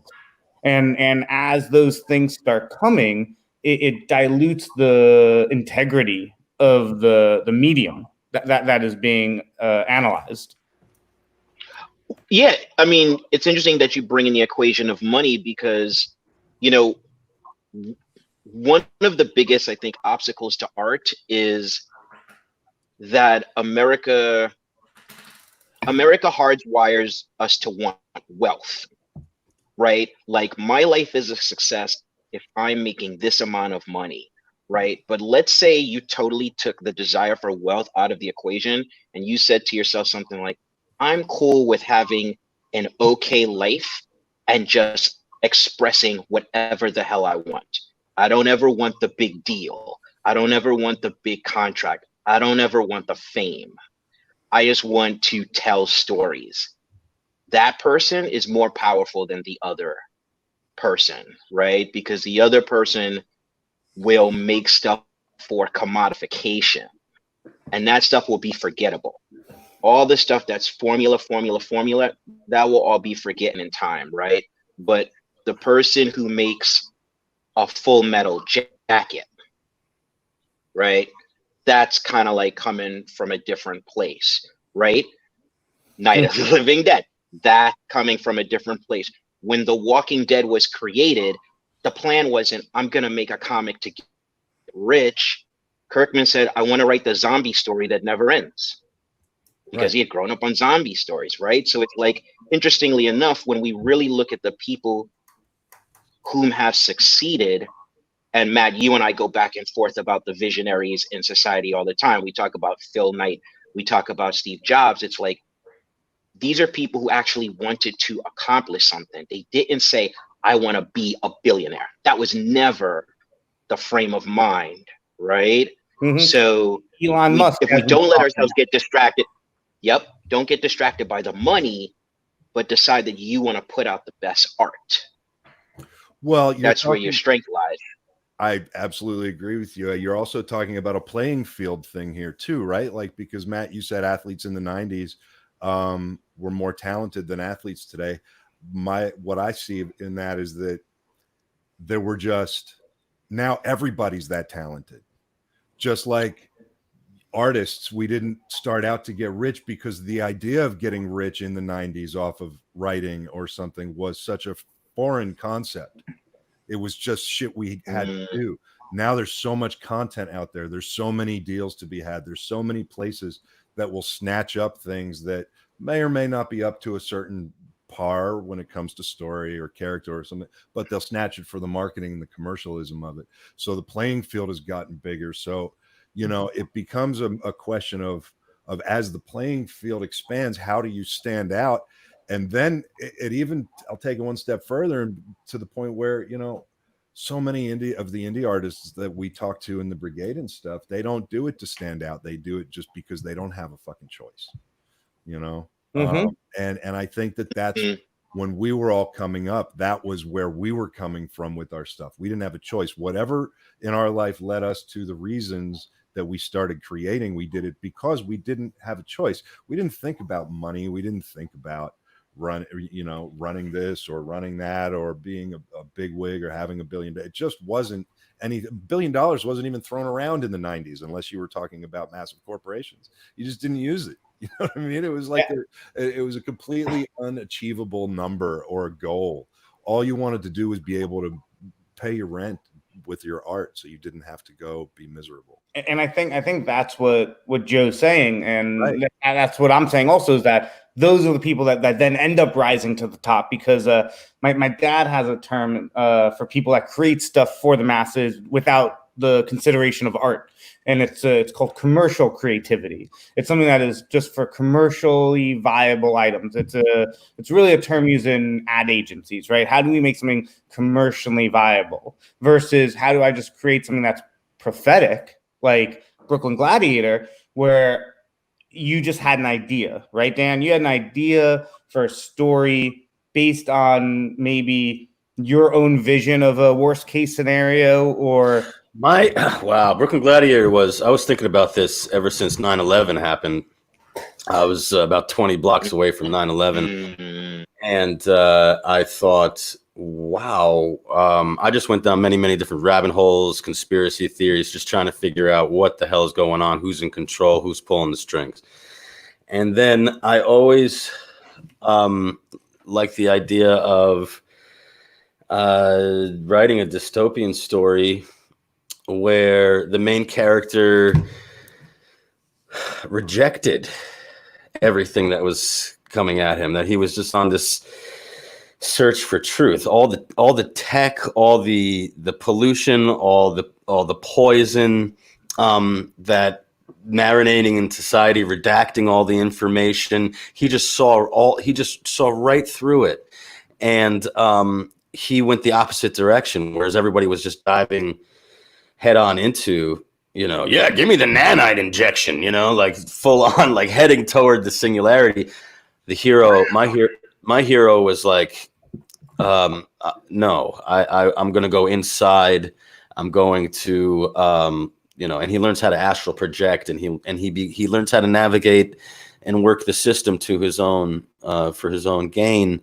And eventually he goes from being this Robin Hood to being a fucking, Jedi.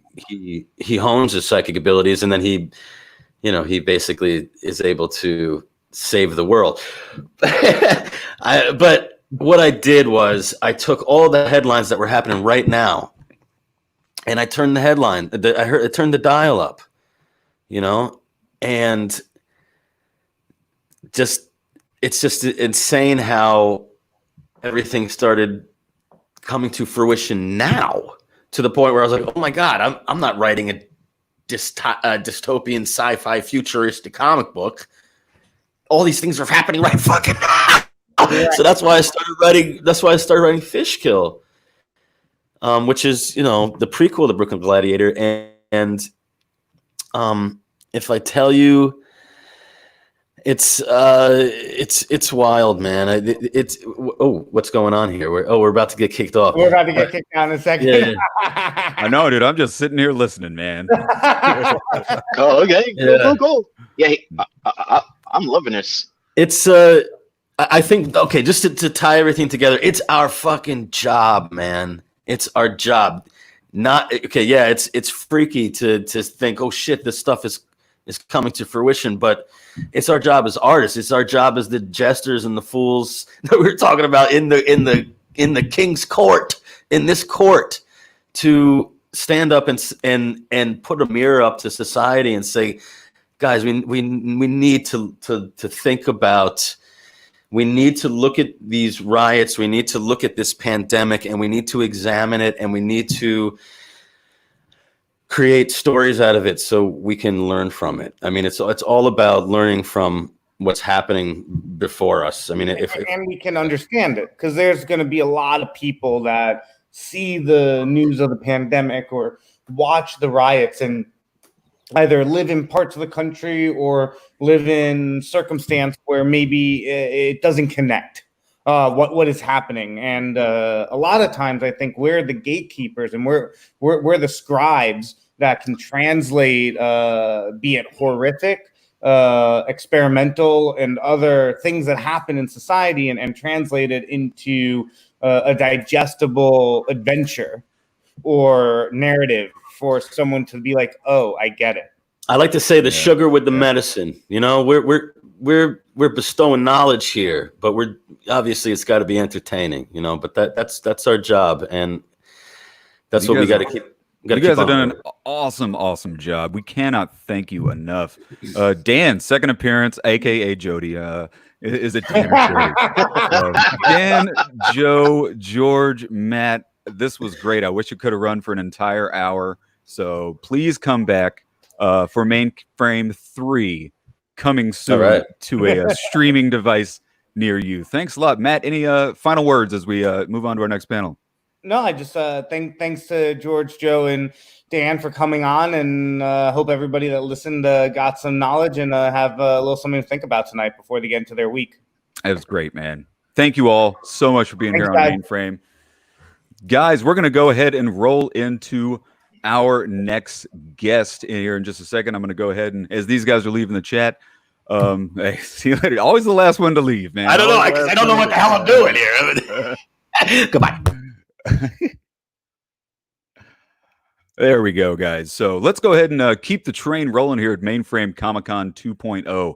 Our next guest, I am so excited to have him here on Mainframe, a new friend of mine, guys. You know him. He starred as Bobby Budnick in Nickelodeon's Salute Your Shorts. He appeared on some of the most beloved 1980s series, including Different Strokes, Growing Pains, MacGyver of all things, Dukes of Hazzard, Mr. Belvedere. He was the voice of Montana Max in Tiny Toons Adventures and is currently working on a project I'm not sure I'm allowed to talk about. So please put your virtual hands together for my new best friend, Mr. Danny Cooksey. How's it going? Oh my God, are you at the beach? Yeah, well, no, I'm outside. It's such a nice day here. So I was like, you know what? Let me come outside here and enjoy the beautifulfulness. Absolutely. See, you're doing it right, man. You know, we're all stuck here in social quarantine. Might as well just step out on the back porch or something and enjoy what looks like a beautiful California day. Right, it is. Yesterday was like rainy and like gross, and I was like, oh, forget this. I'm gonna get my pasty ass some sun. Well, let's go ahead and dive into it, man. I mean, first and foremost, I'm curious, kind of, what are you up to during this time of social quarantine, man? Are you binge watching anything cool on TV? Man, jeez, yeah, too much. That's all I do is like sit out at night. I started Space Force last night. That was pretty funny on Netflix. I haven't started that yet. Is it good? You know, it was pretty funny. I watched the first one. It was funny. Watched the Jeffrey Epstein thing. My daughter is not as funny as Space Force, oddly enough.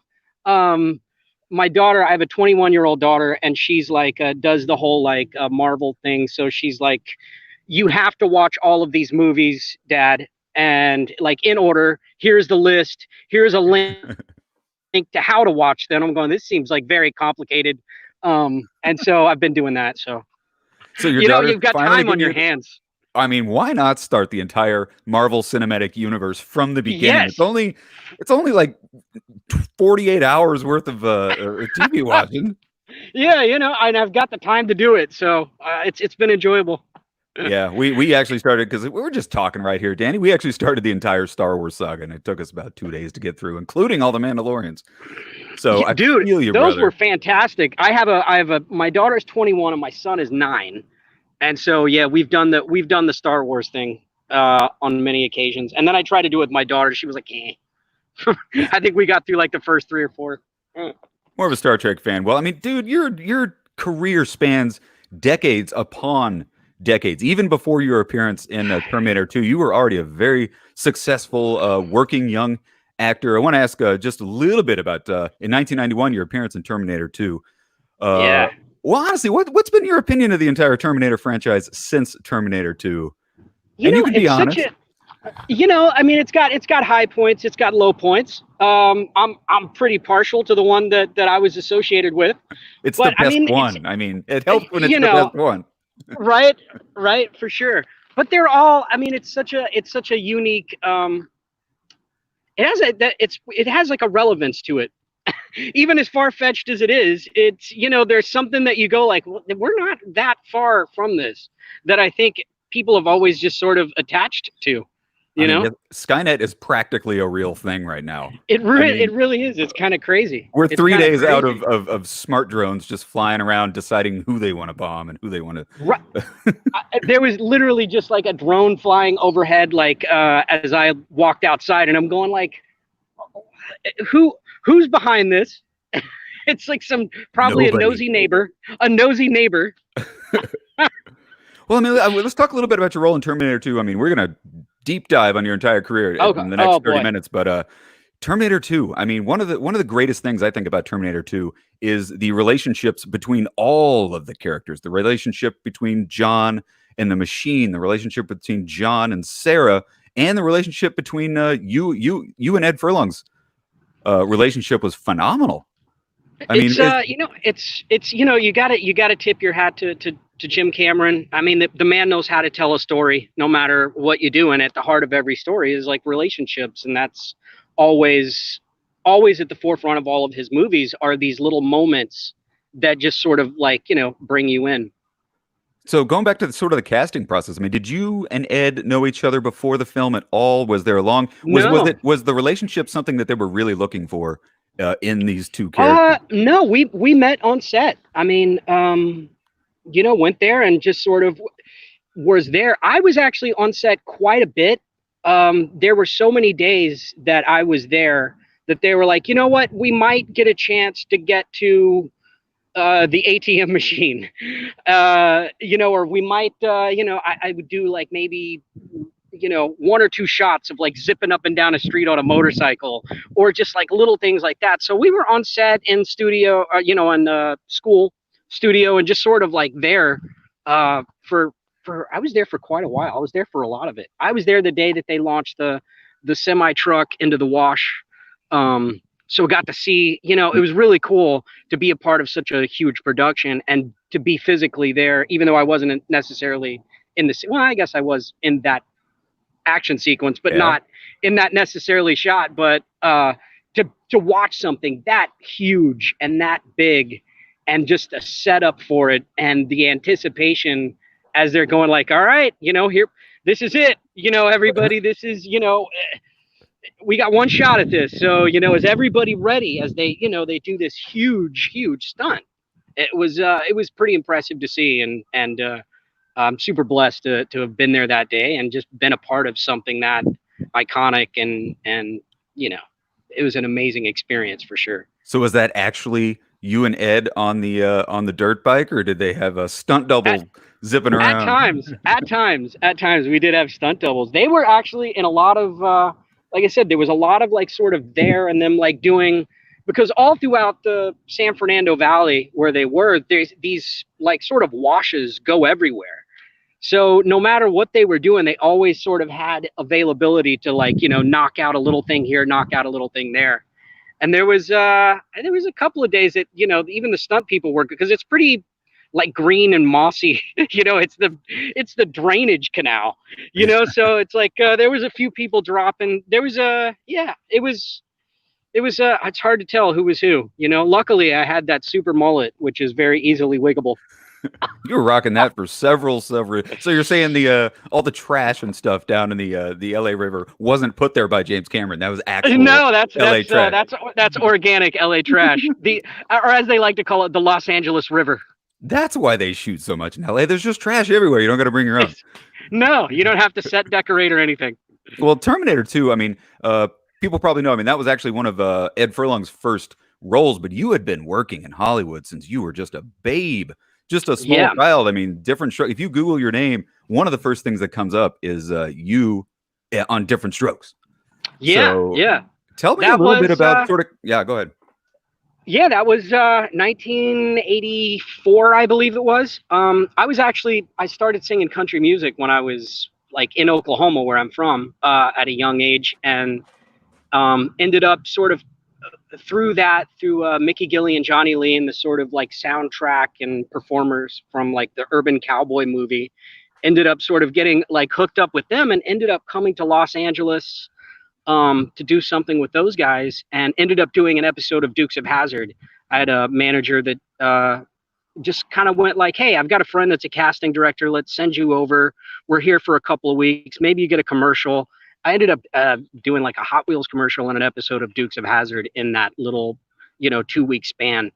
And then about 6-7 months later, came out to do some more stuff.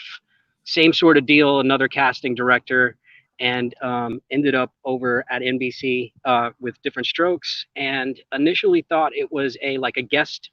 They told me it was a guest. I was auditioning for a guest role that was, Arnold was going to befriend this kid from school that was also adopted, and take this sort of big brother role. And then on a Friday, it was actually a Friday the 13th, I was sitting in the Howard Johnson's hotel and before cell phones. And there was they brought you have a message. And so they bring out a corded telephone to the table. And my manager sort of took this call and said, well, all right, well, you got the part for the Different Strokes thing, except it's a little different now. It's not a reoccurring role. It's the man is going to get married. She is going to have a child, and you're going to be a regular cast member. And I found out on a Friday. On Sunday, we took wedding pictures, and I started work on Monday. So it was literally like a snap of the fingers, and I was a regular cast member on a primetime television show. And lived for a year. Yeah, and lived for a year at the Sheraton Universal. So phone cords and all. Yeah, that's right. Well, landline and all. There's no way we can sit around with Danny Cooksey. I know the fans and people watching the show at home would beat me senseless if we didn't talk a little bit about your Nickelodeon career.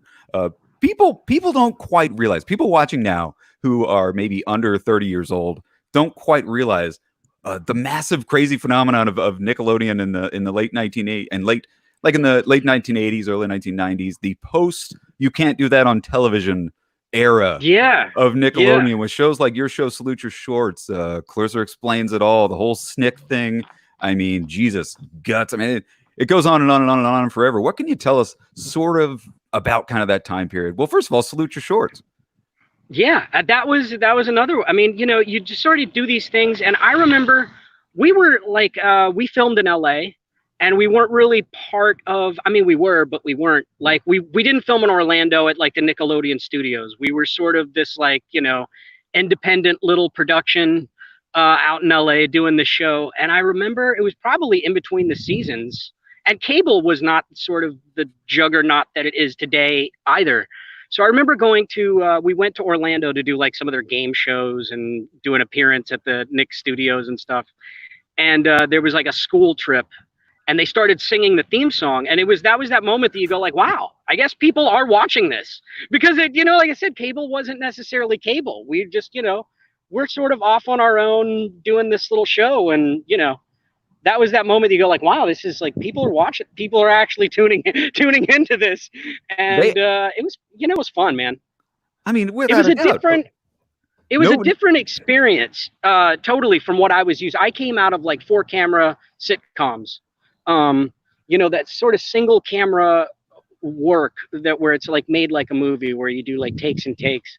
I was more out of that, 4-camera sitcom. We did 2 sort of almost like plays. We did it from beginning to end. If someone messed up, we went and, did it again, but not this. That was different because we was oh, we did that take. All right, well, what if we did this? What if we did that?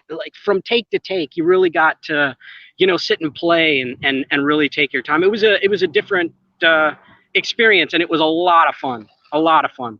Yeah, well, I definitely want to open it up to people in the live chat, guys. Our director, if you want to throw stuff up, but I got the most profound tweet the other day when somebody found out that you were there, and it struck me as insanely profound, the most crazy thing I've heard this entire time, and it's a specific episode of Salute Your Shorts, and it was almost art imitating life or life imitating art. I'm not sure. It's an episode of Social Quarantine between Bobby Budnick and I believe it was the Michael character, where there was a chickenpox episode, and you guys stuck indoors doing what we're all doing right now, putting together puzzles and hanging out together. I don't really have a question. Funny. It just struck me as funny. That's funny. We were so far ahead of our time. BA in the house asks, why did Michael leave camp early on? We got a lot of Salute Your Shorts fans in the chat. I think you'd have to ask Eric MacArthur that question. I don't know what happened there. I know he had he was really busy with school and just a lot of things. That's not. I have no idea.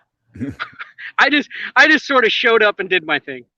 I'm sure there's probably going to be some romantic questions at some point in the chat room, but oh boy. BA in the house also asked, going back to Terminator 2 and the "You Would Be Mine" video, I think is what he was referring to. Did you get to meet Axel or Slash during "You Would Be Mine"? No, but it was funny. The production had given me a cassette tape for those scenes, and it was Higher Ground by the Red Hot Chili Peppers and I Want to Be Sedated by the Ramones. And they were like, we just want to give you this just so you know sort of the music that's going to be in the background during these scenes. And I was like, all right, cool. I knew both of those songs really well. And then I don't know, it was a month, at some point later, I was given another cassette. And it was like, all right, we actually, Guns N' Roses, we're going to use this song from their from the unheard, long-awaited album.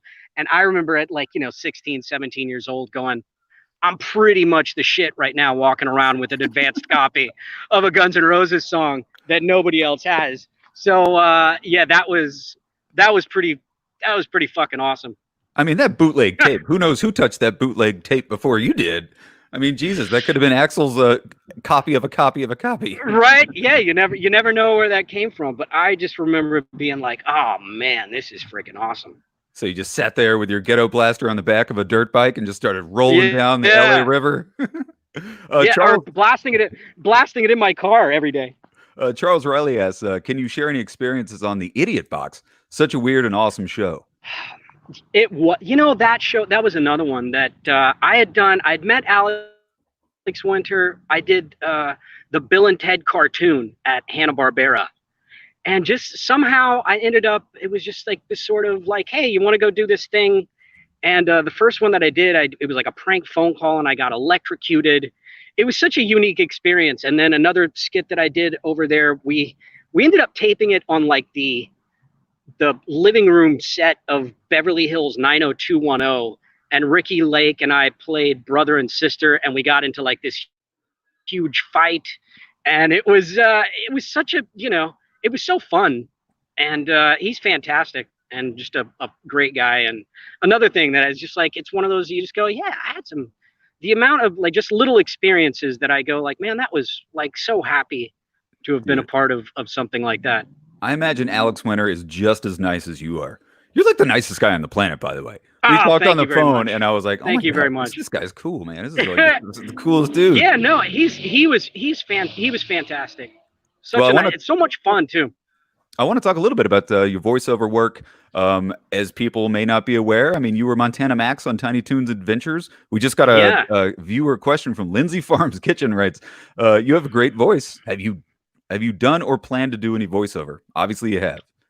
I have, yeah. I plan on doing that, and it was weird. I was really sort of. I've probably done more years of that than I did on camera work. I sort of stopped doing on camera stuff about 17, and because I had sort of picked up when I was younger, and sort of around the end of Different Strokes, started doing stuff as like the little kid stuff at Hanna-Barbera, and then did Tiny Toons, and it just sort of continued on. And it was just it's amazing that they pay you to do that work, because it's hardly working.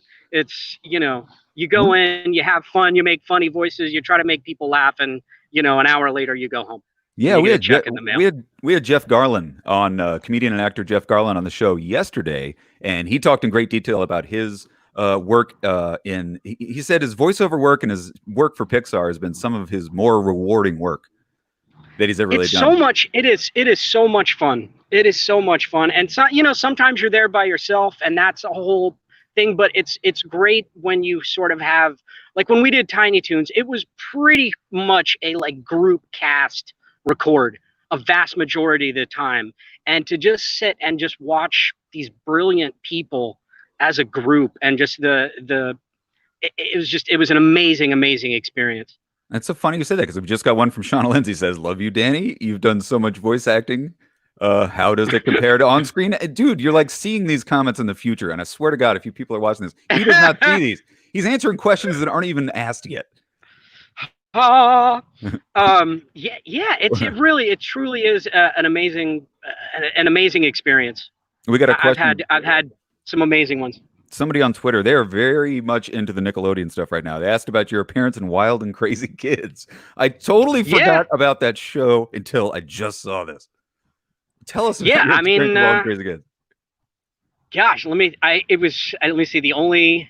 That was another one. It was weird. I had like worked so much and was doing so much. It was like these things seem like they pop up out of nowhere.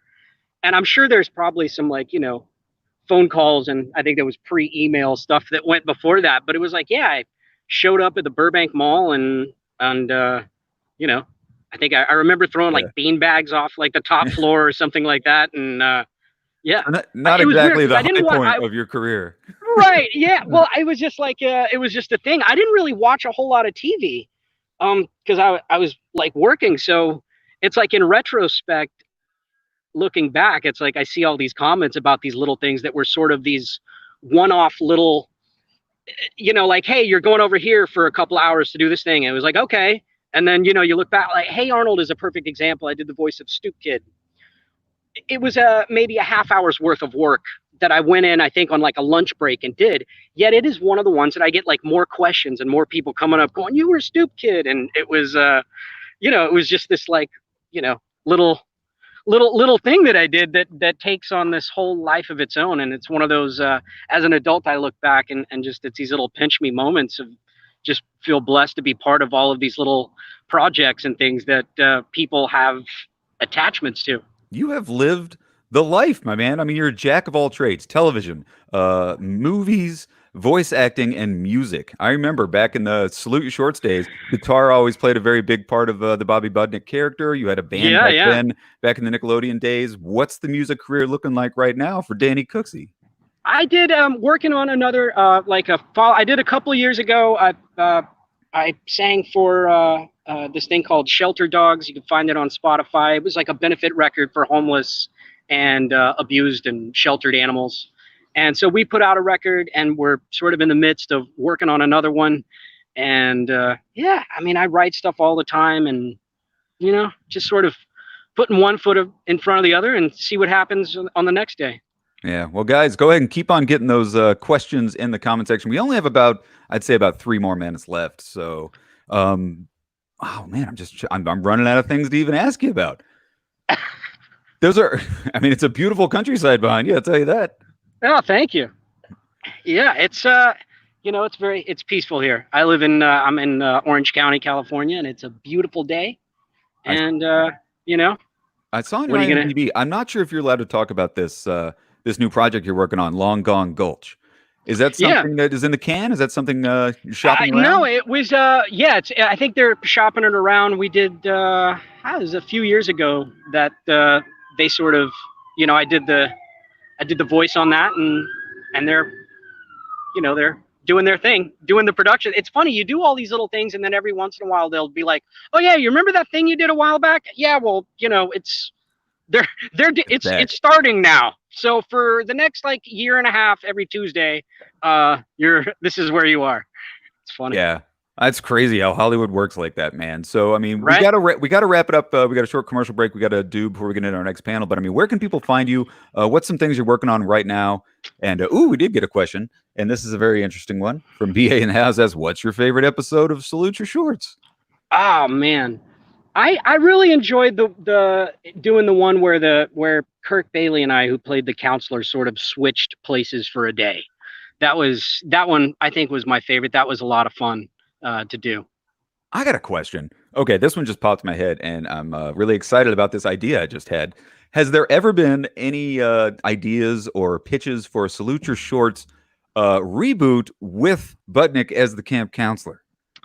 Yeah, that's been. I mean, I wouldn't necessarily say it was like within production type of circles, but I've definitely, there's been a few fans and people that have walked up going, I've got a great idea. I was like, me as the counselor? I've heard it. Yeah. Oh, but you want us to make Goonies too. You're right. If Nickelodeon is listening, though, it sounds like a good idea to me. It's a phenomenal idea, and it's pure gold. It cannot lose, guys. We need a resurgence of the Nickelodeon of the 80s and the 90s. Absolutely gold. Last question says, since you worked so much as a kid, did you go to public school at all? Yeah, I mean, different periods. I went for a few months here and then a little bit there. Not really, not really. Most of the time I was sort of working, and when I did, I went to a couple of private schools that were for I went with other actors and sort of So not unlike younger children of athletes. today. Yeah, no, not anything like that. Well, we're gonna the last couple of years, I actually tried and then went, this is just too much. I was so used to it being such a small, just bang and get it over with that, yeah. See, if you were going to school these days, you could be doing it all online, like every Right? single kid in 2020 I know. right now. and now suddenly I've become a homeschool teacher. Yeah, well, guys, Danny, I cannot thank you enough for being on the show. I can't wait thank to you for invite you having me. back to future Mainframe Comic Cons. I got so much stuff we get in and talk about. So we got our last comment. It's not even a question; just says awful waffle. That's right. Can't end it. We don't even know what it was. It's like the briefcase from Pulp Fiction. Yeah. So guys, stick around. We got one more panel here at Mainframe Comic Con. So we're gonna have a short commercial break. Danny, thanks a lot for being here. No problem, brother. Thanks for having me. All right, we'll be in touch, man. All right, guys, we'll be right back with Steven Siegel after this commercial break. Check it out.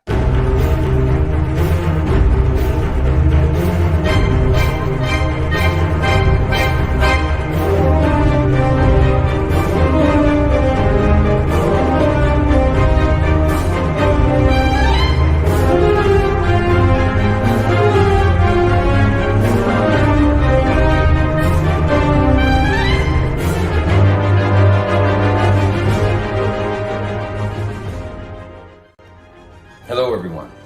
I'm Christian Gossett, speaking to you today on behalf of the Hero Initiative, where myself, Jim McLaughlin, Joseph Michael Linsner, and a cavalcade of yet-to-be-announced comic book stars are putting together something really, really awesome that's never been attempted.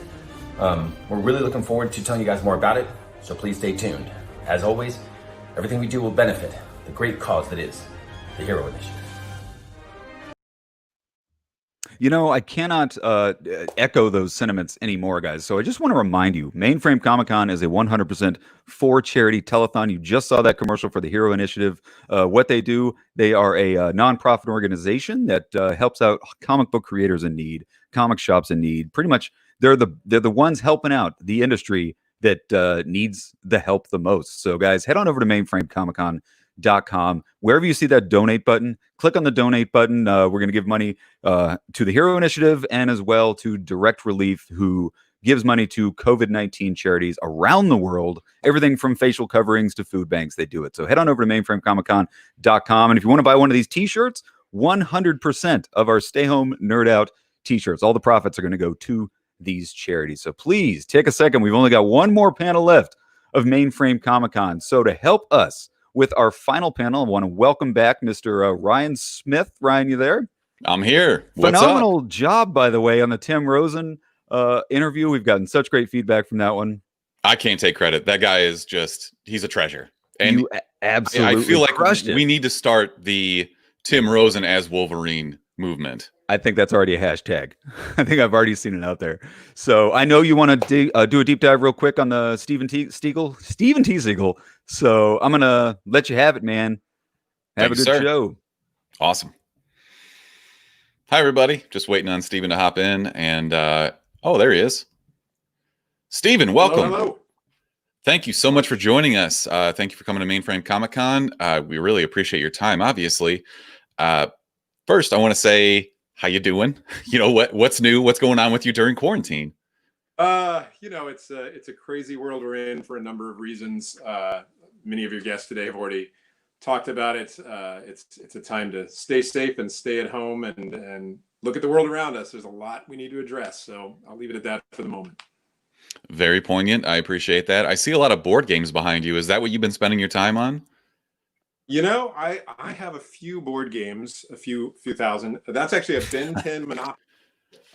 Me and my friends created Ben 10, and they made a Monopoly of Ben 10 in Australia. And somebody, super fan, was kind enough to send that to me. And I loved Monopoly when I was a kid, so I keep it there. So when I go up to work, my desk is right above me here. I'm like, Ben 10 was on Monopoly at some point. It's crazy to me, crazy. That's got to be how you know you've made it, when one of your properties gets made into a Monopoly board, right? I didn't think such things were possible, so it's kind of awesome. How are you doing? I'm doing very well. Thank you for asking. My wife is very pregnant, so that's our big news. Is we're waiting on that, but very big news. We just became foster parents, and that's been super exciting. 3 weeks ago in quarantine. that's amazing. Congratulations. Do you have fatherly advice for me? I would ask the kids. I bet they have some from me. That's okay too. Who does? When do you do? When is it coming? Any day now. My wife is 37 weeks, so fingers crossed everything's good. If it happens during this interview, I'll just start reading from my book or something. You just go. Just go. That is the most perfect segue I could ever possibly imagine. So you are the writer of Get Naked, which I have a copy of. And I got to say, at first glance, the artwork is gorgeous. I absolutely love this style. Is that something that you targeted specifically, or did you have samples to go off of, or how did that work out? None of the above. I actually teach at a school in Denmark called the Animation Workshop. Absolutely. For your university, they have 3 majors. They've got computer graphics, they've got animation, and they have graphic storytelling, which here in America we call comic books.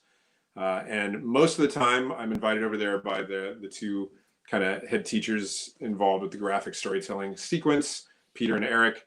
And I teach like world building, or I'll teach writing. They have mostly artists as teachers. The whole school is taught by visiting professionals.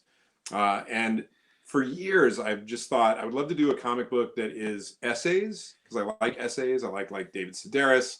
I like Spalding Gray, when he was alive, was doing performance essays. And I always wanted to do that in comics. I'm very experimental in my comics. I wondered, would this survive?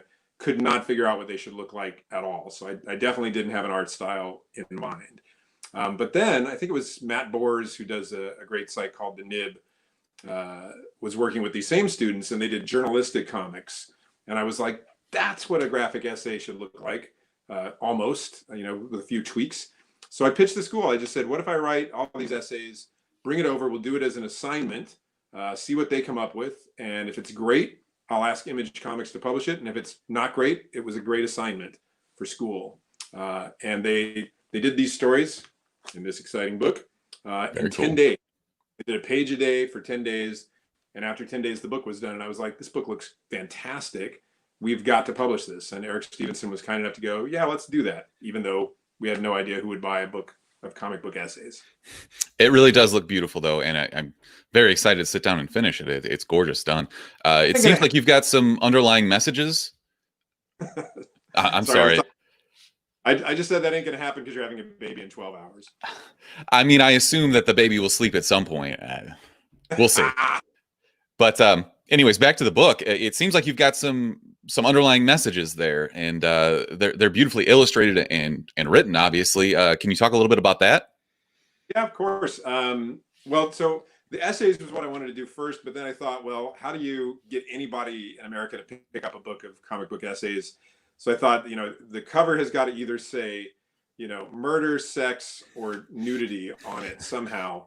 And I don't have any good murder stories of my own. Well, I have one, but it's not enough for a book. I'm not going to tell my sex stories until I'm just this close to death.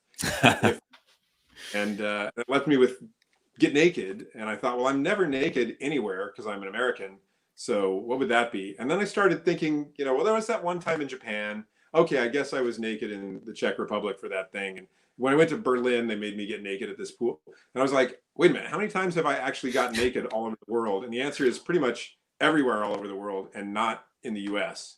And so that became what the book is really about. It's like, the US used to be a lot more naked than it is. Then it stopped. Why did that happen? And why is it the rest of the world isn't so hung up on it in the way that we are?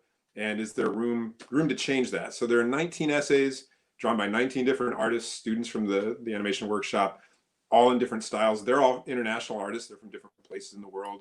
And each one of those is kind of looking at this transformation of me as somebody who never gets naked to somebody who surprisingly isn't naked for this interview. Well, I mean, I don't know that you're wearing pants. I assume that you are, but all right. Well, that's great. I want to talk a little bit more about the school. How did you come up with this idea? And I mean, was there a lot of funding involved? I mean, this is crazy. I can't even fathom starting up a school. I did not start the school, so if it sounded like that, not at all. No, it's the Danish government funds the animation workshop. It's in the middle of a place called Jutland, which is the less populated part of the country. It's really in the middle of nowhere, and it's some old army barracks that they converted. They take 20 students a year in animation and computer graphics, and only 20 students every 2 years in comic books. So it's a very small school, but it's extremely focused as a result of that. Like, the town shuts down at 4 o'clock in the afternoon, and school gets out at 4 o'clock in the afternoon. So there is nothing to do but work on your drawing skills, your storytelling skills. And they turn out some incredibly talented students. You know, their short films are constantly winning animation festivals. Their comic book students have all got stuff published for the most part. It's very impressive what they do. And I used to be a college teacher in the US, had to give that up when the cartoons and the comics took off. So I love to teach, but I can only kind of sneak away for a week or 2 weeks a year, and that's what they let me do there. So and how I got there was Teddy Christensen, who's a Danish artist that I've done a bunch of graphic novels with, like It's a Bird for DC, our Superman book, House of Secrets, which we did for Vertigo back when there was a Vertigo. He taught there, and I think he recommended me, so they brought me over, and I was like, I love this place. Can I come back every year? And so far, they've let me. Oh, that's a very nice door to have open. Let's transition a little bit into the comic book side of things then. Obviously, you've been up for Eisner Awards. You're, storied writer. What is something out there that you have not yet contributed to that you would like to in the future? That's a fun question. I don't know what the answer to that is. I'm secretly talking to Matt Wagner, who's an amazing writer, cartoonist, about an existing character for one of the big two that we have an interest in, which I didn't think I would ever say those words again. I love those characters. Like, I always wanted to write Daredevil, but I think later in my career, I realized what I love is Frank Miller's Daredevil and Brian Bendis's Daredevil. And I don't know that I have anything to say with Daredevil myself. What I want to talk about is Get Naked or, ghost juries or whatever. And I think unless I have something really personal I need to say that a blind lawyer superhero is the way to do it, I'm not going back to any of that stuff anytime soon. I'd much rather make up something new. I'd much rather, work in TV and animation and some of the other stuff me and the Man of Action guys that I'm partnered with do. And the big characters, to me, just look like me kind of going fan service. I'd rather read somebody else who's really, really got something to say through those characters than just kind of go, I'm doing 10 issues of whatever. So if I had to answer you in this moment, I'd say Daredevil. But as soon as I say that, I go, I don't know what I would do. That's okay. Everybody has those that it's not that they're scared. It's just, what do I have to say about this? I've followed this character my entire life, and how could I put a different spin on this? So please don't feel bad about that. It's a great answer, actually, very well thought out. So let's talk Ben 10 a little bit. It's what I'm curious about, honestly, is it's been a little while since we've had a Ben 10 video game, and I see that you've worked on some video games. I feel like the time is right for another Ben 10 video game.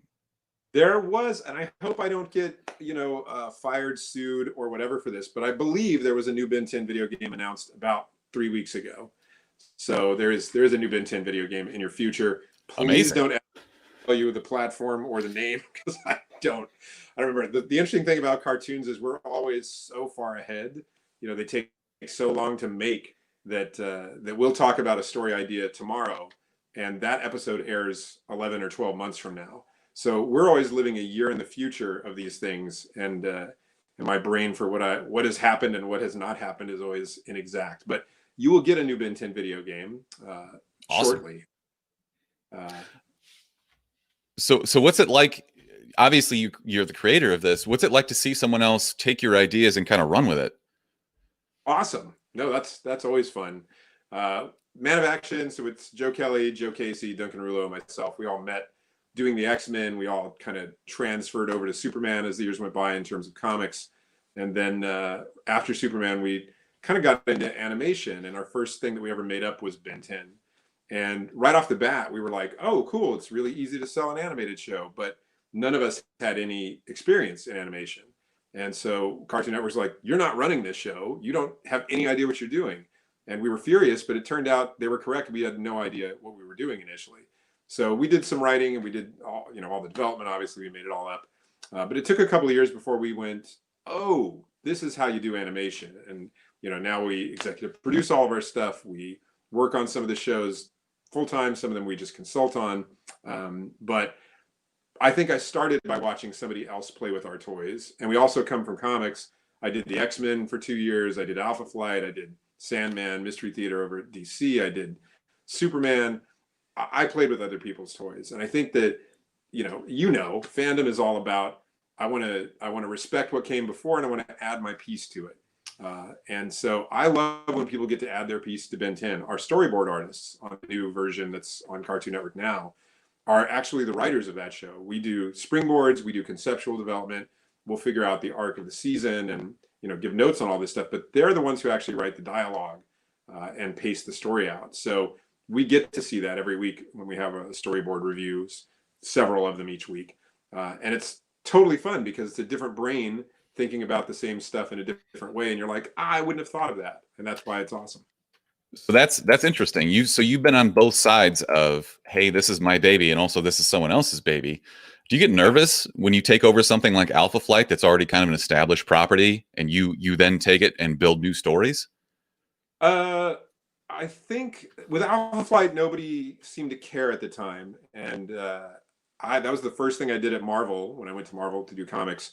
And Scott Clark, who is no longer with us, great artist, was on the book, and I had worked with him before, and he didn't have a writer, and he was like, please come do this with me, we work well together. And it really felt like it was just so under the radar I could do whatever, and I had zero nerves about it. And so I wrote the first issue and the whole series actually in second person, which is the you voice. You wake up, you have coffee, you go to school, because I'd never seen a comic written in that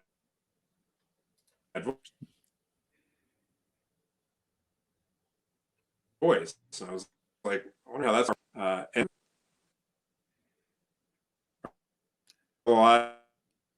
sure.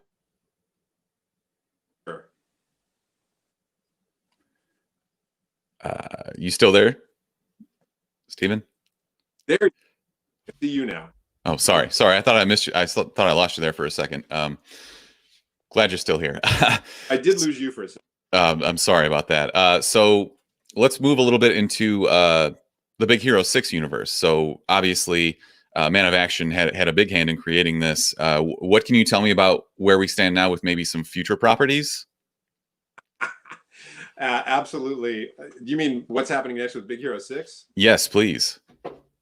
That's not discussable. So the series is on still. Sure. Great. And in a weird twist, everything's always how small is this universe? But the director of the Big Hero 6 cartoon was actually my upstairs neighbor in my first LA apartment when I moved back for, I think we lived in the same building for 5 years. And then wound up becoming the guy who, you know, is the director of the show, Nick Philippi, which is crazy.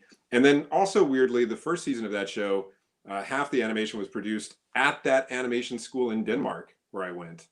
They have an offshoot where people who graduate start businesses, and one of those businesses did the Big Hero 6 cartoon. So a weird little world. You know, Disney keeps everything under wraps. Nothing is ever allowed to be discussed until it exists. But I hope for more and great things from Big Hero 6 because they're totally great characters. A weird story about that, though, is that they didn't know we had made it up. So we were doing the Spider-Man cartoon for Marvel and Disney. And we had these big story break rooms with Jeff Loeb and Joe Quesada and all of the Man of Action guys and all of our writers and a bunch of Marvel people. So Bendis was there, Paul Dini, lots of people in this room. But we couldn't use any of the Spider-Man villains because they were tied up in the Sony deal. So we'd go to break stories and we'd be like, okay, the Vulture, no, you can't use the Vulture. Oh, okay, great. The leader from the Hulk, well, no, there's something going on with the Hulk. And so we'd spend half of our day figuring out who could not be in a Spider-Man cartoon. And it became such a running joke that we would all walk in to each new story break and go, Wood God, you know, or some really obscure Marvel character from the trenches. And one week, Duncan, who drew the Alpha Flight comic with me, and we kind of co-plotted it. So he and I made up Big Hero 6 for that book. As a joke, he said, okay, Big Hero 6 shows up, and the room just went deadly silent. Jeff Loeb's like, what do you know about Big Hero 6? I was like, well, I know we created it. Come out in the hallway. learned there was a Big Hero 6 movie already in production. After that, they were extremely nice. Don Hall brought us in, showed us everything they had done. We showed him all the origination stuff we had done. And it was weirdly in sync. Like when you talk about other people playing with your toys, we only did the first Big Hero 6 Alpha Flight comic. There were a couple that followed. We had nothing to do with those, other than we had given our Bible and our stuff to Marvel because they had asked us to do the series. We didn't have time. And in a weird way, the reinvention that Disney did came back to a lot of what we had. You know, the thing that totally is unique to the movie is inflatable Baymax, which is brilliant and I love. So if they're going to add stuff like that, it's like, keep adding. That's great. So Shauna has a question. Do you think that a live action Big Hero 6 could work? Oh, absolutely. I mean, you know, the Marvel Cinematic Universe, if it proves nothing else, proves that if you do it right, you can make any of this stuff believable. I thought Thor would not work as a movie. I was like, I'm never going to buy that. But you do buy it. You know, Iron Man, I was like, okay, I get the CG of that. Rocket Raccoon, who thought that would be convincing? Nobody. No. But it is. So I think, Shauna, absolutely any character can be made to work in the age where we saw the Avengers movie actually before it was finished, before they'd done any effects, because we were doing an Avengers cartoon for Marvel and Disney at the time. And they were like, you want to see the rough cut of the Avengers movie? We're like, yes. They brought us in, and it was literally just the actors and green screen and grids as far as the eye can see. And it was still really entertaining. And I was like, well, what's this going to be like when it's painted and illustrated and finished in CG? And the answer was even more fun. So in that world, I think, yeah, you could make those characters sing in live action, and I would love to see it. How about you? I mean, I'm just picturing someone in one of those, you know, like the inflatable sumo suits that people wear for Halloween, but they're Baymax instead. I think that'd be brilliant. There's some company, I think it's Japanese, but I'm not entirely sure, that makes those suits with fans for Baymax. And almost every convention we go to, there's some guy who's walking around in the hall blown up, and people love that squishy Baymax character. Like they're always just mauled with love, which is great. That's really a tribute to how good of a character that film created. I mean, he's too lovable. So when you're creating something like that, or I guess transposing it to film, is there a secret to making a character super lovable? Well, you know, the funny thing is, like, when the Disney machine of Big Hero 6 started, everything I read was like, Big Hero 6 was a blank slate. And I kept going, it was not a blank slate. It was a pretty full slate. And that's why when we got to talk to the director, Don, it was interesting to compare notes because, you know, for them, it was like Baymax is the deceased brother's living embodiment, and thematically you create your own family. In the comic, it was his dad. We had Hero build his dad. He lost his father. He wanted to replace his father. He built a robot and embodied it with everything he loved about his father. So thematically, it's really exactly the same. But the squishiness, like just the ability to grab balloony Baymax, makes him over the top lovable. Like in ours, he had the battle armor that's similar to the and then he was his butler. He was not a nurse. He was a servant, basically, which I don't know what kind of kid turns their dad into a servant, but I'm sure it's our futures both coming up. No doubt. You know, similar stuff, different connectors, but it's just back to your original question. It's fun to see other people extrapolate on the toys and find better things in them. Okay. So let's get back to Get Naked a little bit. If you wanted to, I guess, sell someone on this, like what is the hook for this? There's a lot of hooks. The main hook, the way the book starts is the first essay is about this idea, which I tell people and they go, what? And it's true as far as I can tell. But back when I was in high school and junior high, you always heard, oh, when you get to high school, you got to take your clothes off for gym class and swim naked. And I was like, there's no way that's true.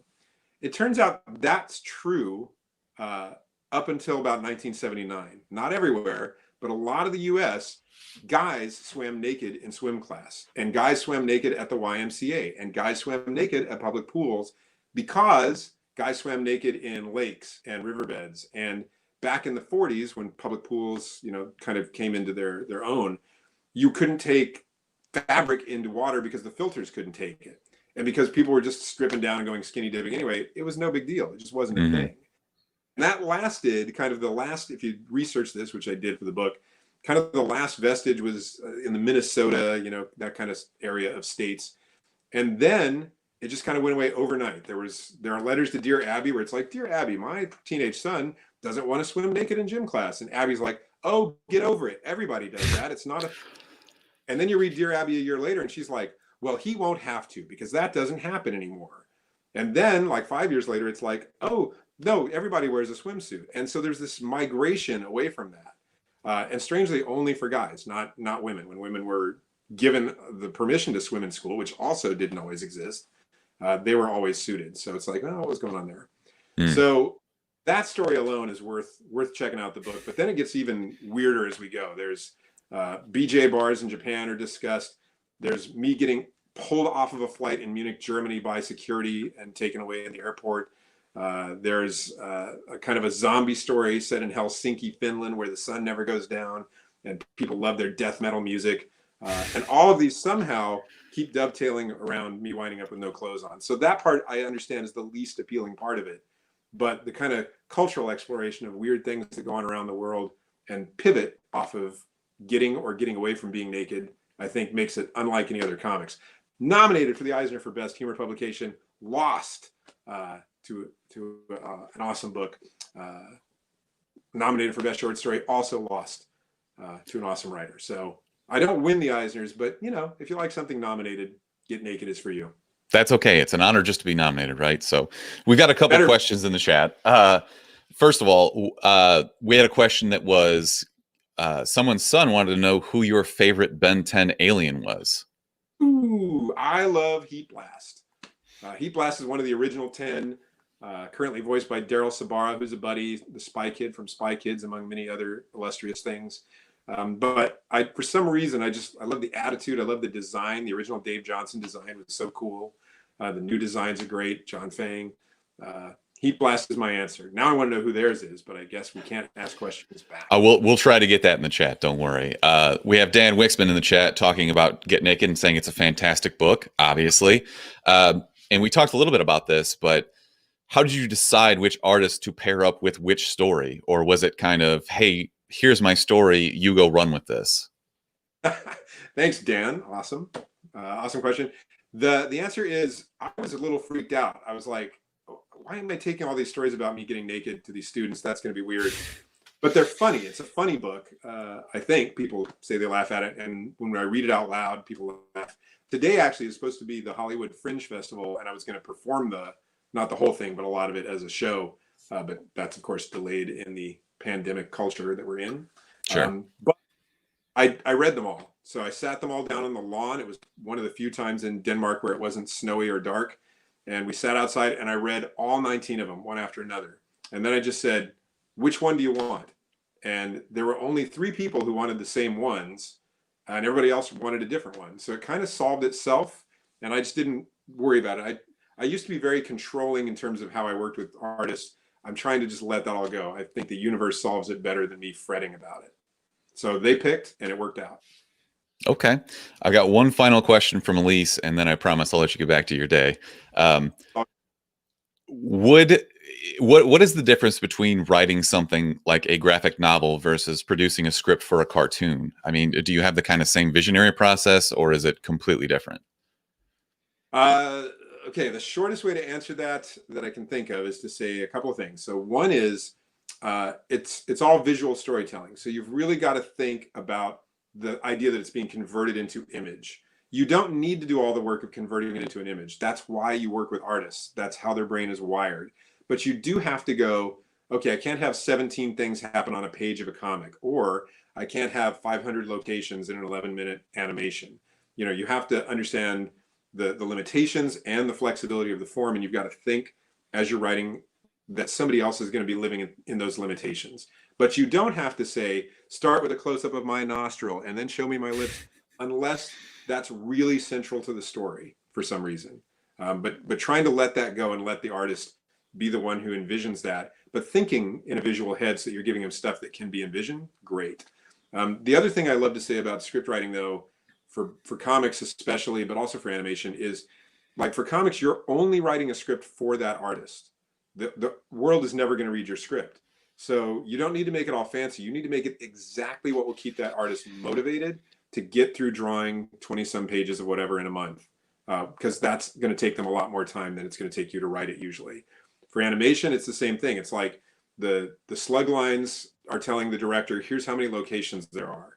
The action is telling a storyboard team, here's what needs to happen. The character name is telling a casting director, here's who I need you to hire. And the dialogue is telling an actor, here's what I need you to say. So you're writing 4 or 5 or 6 scripts for different people who have to do a job. And you need to really think about what each of those parts of the script is doing and help them do their job faster, easier, more efficiently, better. Okay, that's great. Well, we're just about out of time. And I do want to give you one more chance to plug anything that you might be working on, even if it's just Get Naked. Everybody go out there, read this book. I promise it's absolutely gorgeous, and it tells some very funny stories. If you're an adult, pick up Get Naked, give it a read. It looks like this.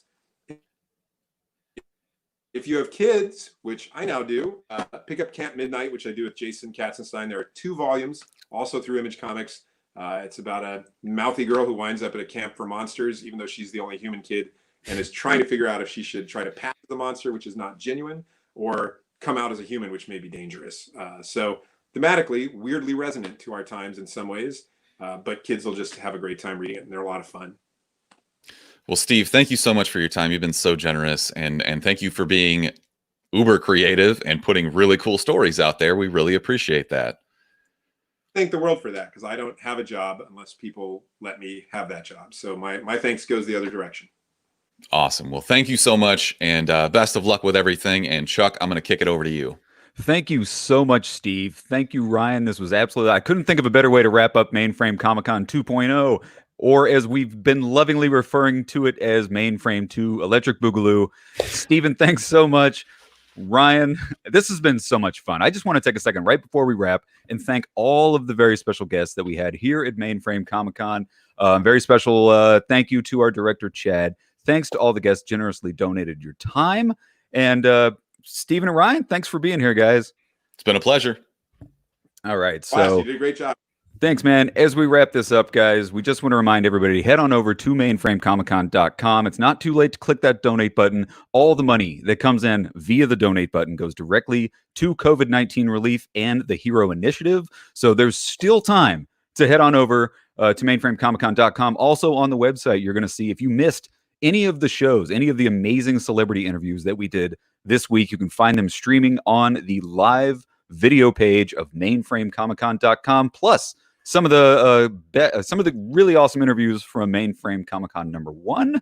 So lots of great stuff, guys. We're doing Mainframe again. We can't say much more than that, but the Mainframe train is going to be running well into 2020. So, guys, thanks so much for watching Mainframe Comic Con. Leave us comments, follow us on social media, find out when our next event is, and that's about it. No, by the way, if you want one of these stay home nerd out t-shirts, head on over to the mainframecomiccon.com website. Under the shop page, you can purchase a t-shirt, and 100% of the proceeds of all t-shirt sales are going to go to the Mainframe charities. So that's about it, guys. Thanks so much for sticking around for 2 days of fun here at Mainframe Comic Con. Check us out on social media for the next one, and have a fantastic life. Stay safe, stay healthy, stay happy. And we'll see you guys all next time on Mainframe. Goodbye.